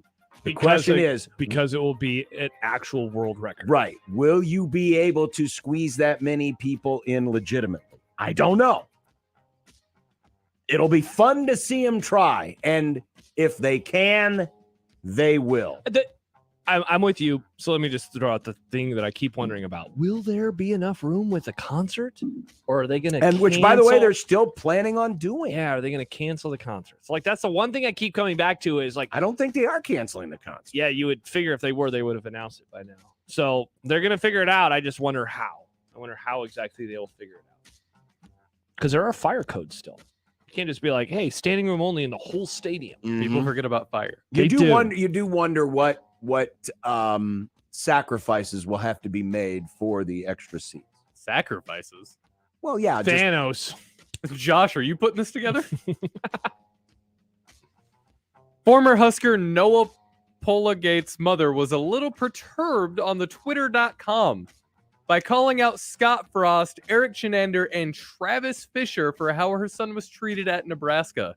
With some of this stuff leaking out slowly, do you ever expect a giant news dump on Team Scafra and how that era went? Here's the tweet she wrote, and this was actually this morning. Yes, it was. Forgiveness is a process. I have stuff I need to forgive in others. I have stuff I want to be forgiven for. I have stuff I need to forgive in myself. But mostly, I have stuff. As much as I want to give a middle finger emoji to Frost, Chenander, and mostly Fisher, I'll offer forgiveness. # do better. Do we have the other one? There was another one, right? There was another one. She was later in the thread. she was responding to someone. Another one. And she mentioned something about no pain, being lied to as a part of life. Trusting these three guys with my child is on me. It's my own guilt. You know, the thing that I'd never really heard before was frustration with like Fisher. You know? I had never heard that either. I mean, I had heard everything, nothing but positives about it. and obviously smart people knew that Shenander was always, you know, an underachieving defensive coordinator. Smart people did. But in all seriousness, like I never really heard a whole lot of criticisms about him. Like to this like personal level. Sure. Obviously we heard a million things about Frost. So I'm very curious. Will we get the tell-all? Tell-all, probably not. I do think, or giant news dump, that was the question. I do think so. I do think that there is still meat on that bone, and I would imagine someone will do a deep dive this summer because I think that there is a story to be told.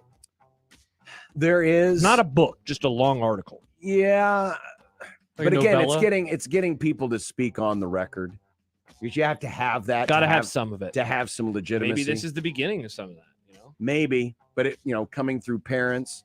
The other part of it is if their sons are still playing football somewhere. Yeah, they don't want to be involved in that. They don't want to necessarily have that stuff come back on them. But yeah, that was a rather interesting, just out of the blue type tweet. Yeah, you wonder why it happened this morning. Why did it happen today? Yeah. The NFL has tabled the idea of voting on an onside kick alternative. Is this a win for common sense everywhere? For now. But for now. That's the thing. But this is it. This is something that's been on the board for the last couple of years, and they didn't have enough votes to get it through this year, but they're going to keep pushing it. They're going to keep trying it. It's a terrible idea, as we're going to find out with the next story. I mean, it's this constant erosion of special teams and allowing special teams to happen as it used to happen, because that's where magically all the concussions come from. Yeah, Nick, ask the next question because I think they can go hand in hand together. The NFL is adding a fair catch on kickoff option that has been the rule in college football for a few years now, though. You like that? So going back to the previous question about the onside kick, they're tabling it for now, but it does seem like the next kind of extension of what they're doing. And so if you missed it and you're saying, what's the rule that college football has? College football, if you fair catch anywhere inside of the 25-yard line, whether you're in the end zone on the 4-yard line or all the way up to the 20, you get the ball at the 25. Yeah. The NFL has not been that way. The NFL has been you fair catch in the end zone and it moves out, but otherwise there's no fair. I mean, there's really no fair catch. I mean, it's just it goes in the end zone. Yeah, I mean, you could catch it though. If you fair catch it in the end zone, in theory, it would be a touchback. But if you were at the 4-yard line, you had to return it. So they're trying to legislate those hits out of the game. They don't want the full running start that a special teams unit gets, that the kicking team gets. I think that we are going to move to that onside kick alternative at some point in time. I don't know when.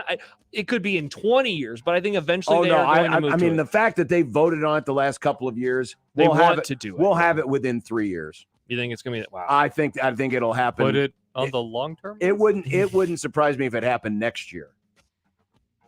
It really wouldn't.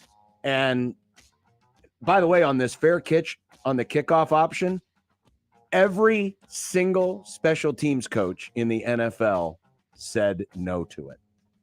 Not that they have a vote, but they were all polled. Yeah. And not one of them agreed to it. I'd rather they go, because Daniel says, I think they'll end up at the XFL kickoff soon too, which I think is a great compromise. I agree. I'd rather they do that, where the kickoff team. That's what Nebraska did in the spring game. It's really close to the return man. I'd rather see that than I don't like the. Oh, absolutely. If you're going to do that, just get rid of kickoffs. I'd rather have that. Just give the other team, just say, okay, the next team takes over at the 20-yard It's obvious they don't want kickoffs anymore. I think the compromise of the XFL style kickoff, I know it looks goofy, but I think we'd get used to it. And I think the injuries that they want to prevent, I think that it would prevent.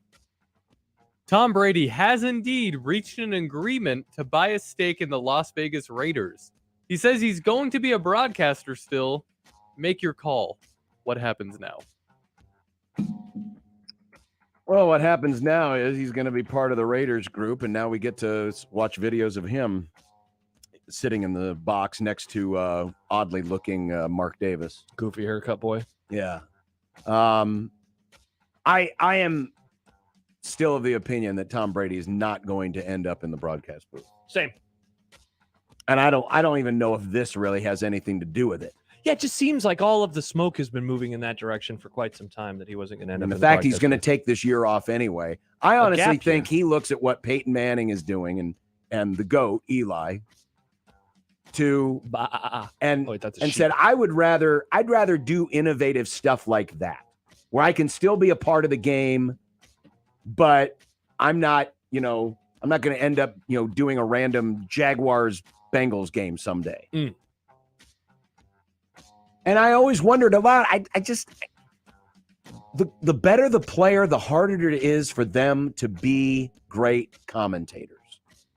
It's not an easy transition because if you really want to do it well, you have to be willing to be critical. You have to be willing to put your opinion out there, to put yourself out there, and have people in your industry question you.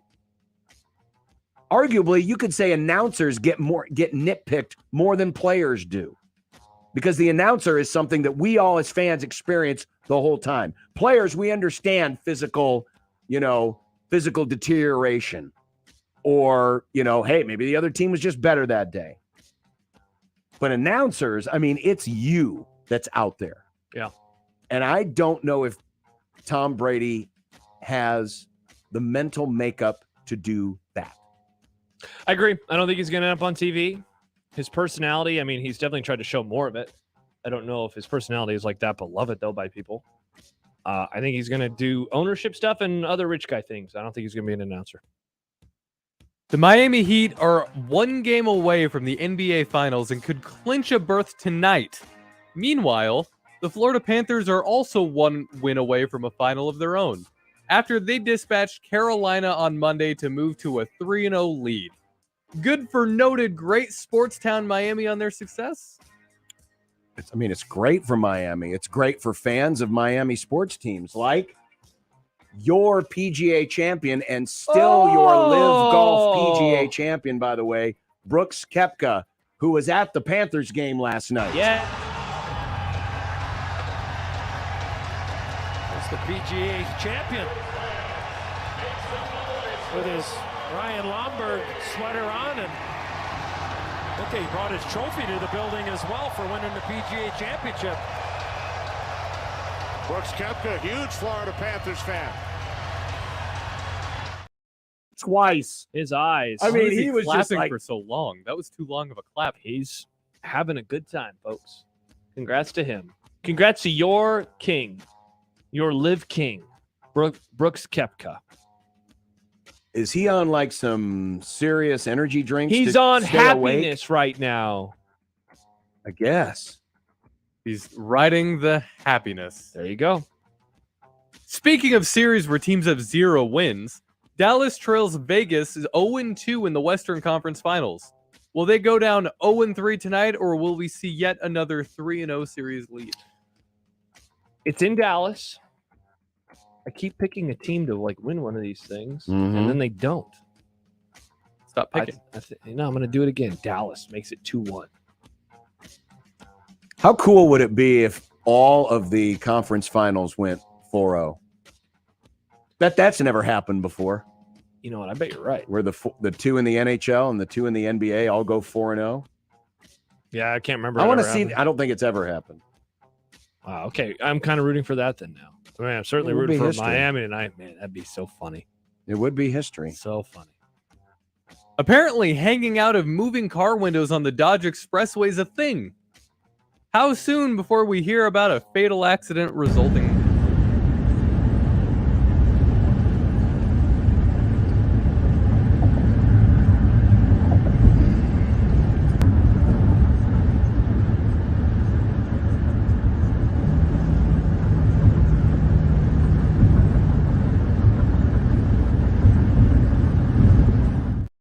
From Lincoln, and they've been doing it in Lincoln too. Crime town. Crime nice town. car. That's a crime.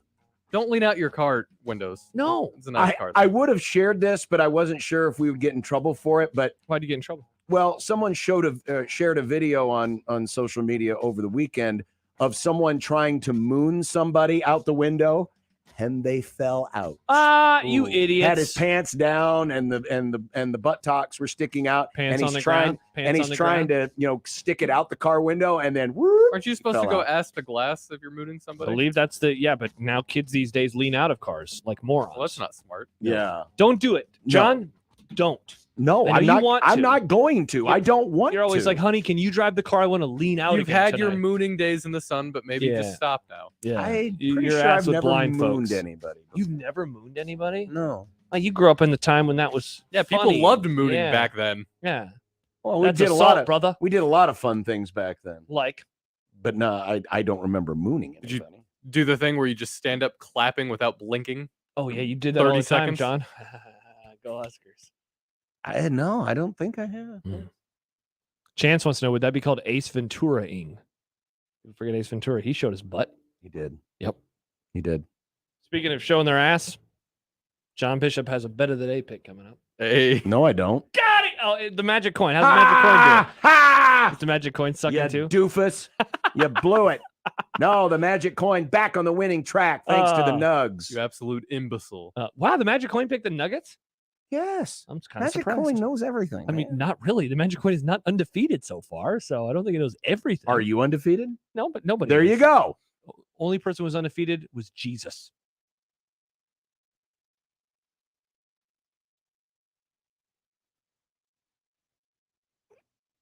Back with the bet of the day after this on 1620 The Zone.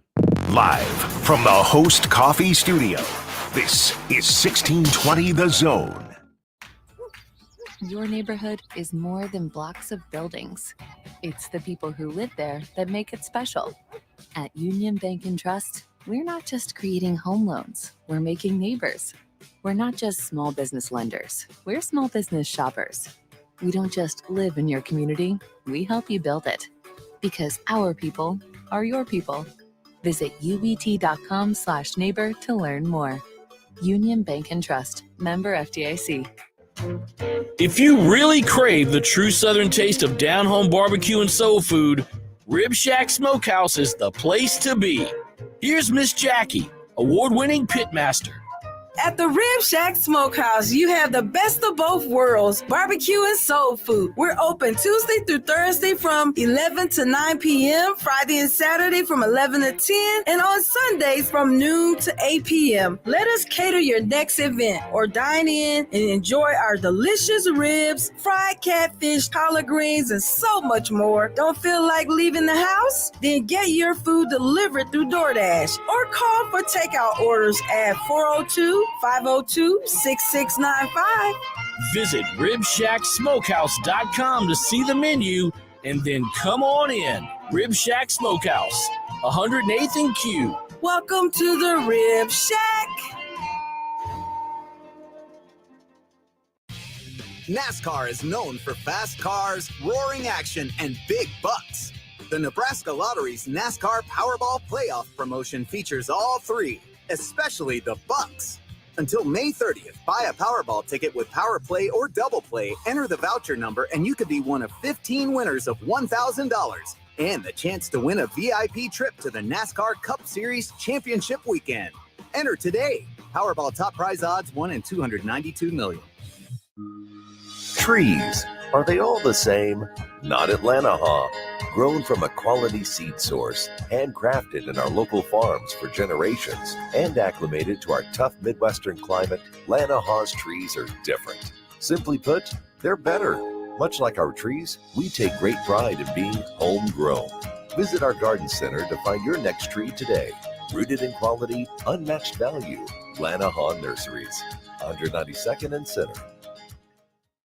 Shop Dick's Sporting Goods this weekend for big Memorial Day savings. Stay cool in the shade with a Quest 10x10 canopy, now $49.98. Save up to 25% on select apparel and footwear from Nike, Adidas, Under Armour, and Brooks. And get out on the water with $100 off select Pelican kayaks. Plus, save up to $200 on select golf clubs from Callaway, TaylorMade, and Ping. Shop in-store or online at Dicks.com. Kick off summer with great deals at Dick's. Some exclusions apply. See store for details.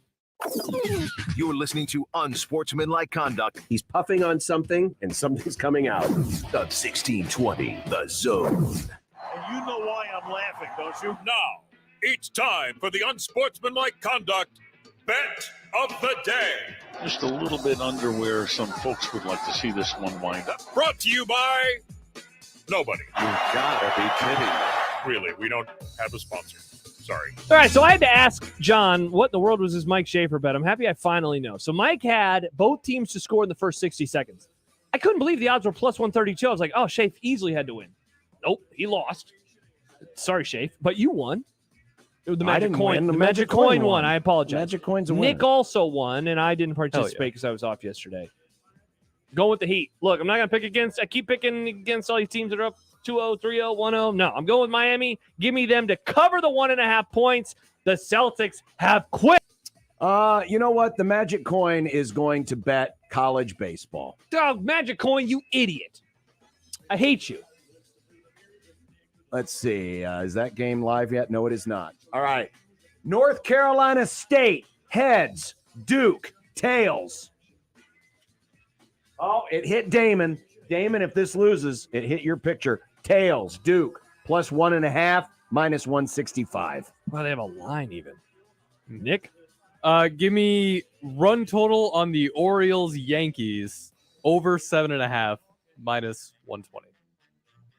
It's the bet of the day. Iowa. Man, I always struggle at spelling Orioles every time. O-R. No, I know. I type my computer had autocorrect. Oreos. Oreos. Yeah, I just nice. Nice. Not very good. Milk's favorite cookie. Is that an ad? Nope. Oh, is that what you said? I mean, did you invent that phrase? No. Oh, that's what I was saying. Oh, okay. I thought that was like an ad campaign. Yeah, that was. I was going to say that's really good. Really Nick. good. I was going to say that's Don Draper. Very Don Draper of you. It is very Don You Draper. could have convinced me. I could have, but you're an honest individual. I've got integrity. We appreciate integrity. God, Good I for wish I had you. integrity. Integrity weed. Good for you. We appreciate you, Nick. Thank you. I appreciate you guys. Wow, what a guy. Tomorrow, What do we Mike got? Schaefer again. Wow, back on another day. We can ask him questions. I can ask him questions. Steve Sipple. Maybe. Sipple. Start calling him the asterisk. Asterisk? I can't say that word. Asterisk. What word do you struggle at saying? That and rural. Rural? I'm bad at that. Well, yesterday, Polish horseshoes. Oh, yeah. We were talking about the game Polish horseshoes, Polish of which Mike horseshoes. Schaefer and I are still the tag team champions. Oh, that's from Jack's 40th, right? Yeah. The olden times. Very Jack olden turned 40, times. yeah, it's I mean, that was like 30 years ago. Yeah, that's a tough one. I'm trying to think of words that I struggle. There's definitely. I know there are Moines, some. I hard just for me don't. to say. I guess I don't think about it. Yeah. Next time I struggle with the word, I'll tell you. Well, coming up, that is tomorrow's show. Yep. Also, a recap of Celtics Heat. Recap of what's the NHL game tonight? Vegas and Dallas. Vegas and Dallas. A preview of Nebraska. No, they will have played. Nebraska ball will They'll be be playing on during the Grum? Yes, Nebraska ball finally gets to play in the Jim Delany Jamboree. Who of are they baseball. playing, John? The Rutgers. There it is. Don't you think we need like a nice big open every time we do a score update? Well, actually, what we need is for updates. Nebraska ball fans to pay us not to watch. Mm. Because remember what happened way back at the beginning of the That's season. right. Wow. In that series against San Diego where they had that big lead. And then we started watching and then they choked the lead. And then Nebraska came back and got another big lead. And then we started watching again and they choked And the it ended in a lead. tie, right? And then I said, we'll turn this off. If the next guy reaches, we'll turn this off. The next guy reached by tying the game. And then we turned it off. And well, then the game True ended. to our And word. it ended in a tie. So maybe tomorrow we should accept bribes not to watch the Jim Delany Jamboree of baseball Bribes so that ball. Nebraska will win. If you buy us curly fries from next door? Goldberg's, Hell we're yeah. not. First of all, we're not going to do anything like that With ranch. With ranch, Need we ranch. won't watch, and they'll win, and we'll have curly fries. I like this idea. This I is do a like good curly one. fries. Otherwise, Buy the we're Grum watching. curly fries. We're watching, All of and us get our own curly congratulations to fries. the Rutgers. I would love my own curlies. Oh boy. Chance says chrysanthemum. Chrysanthemum. Chrysanthemum. Wow, I can say that. Look at us. That was a Easy children's book when I He was can't growing say up. Thanos, but he can say chrysanthemum. Thanos. Thanos. Thanos. All right. Thanos. Wow. He's my favorite Marvel superhero. Yeah, I know he Thanos. is. Oh, he's not really a hero. All right, buy us curly fries tomorrow.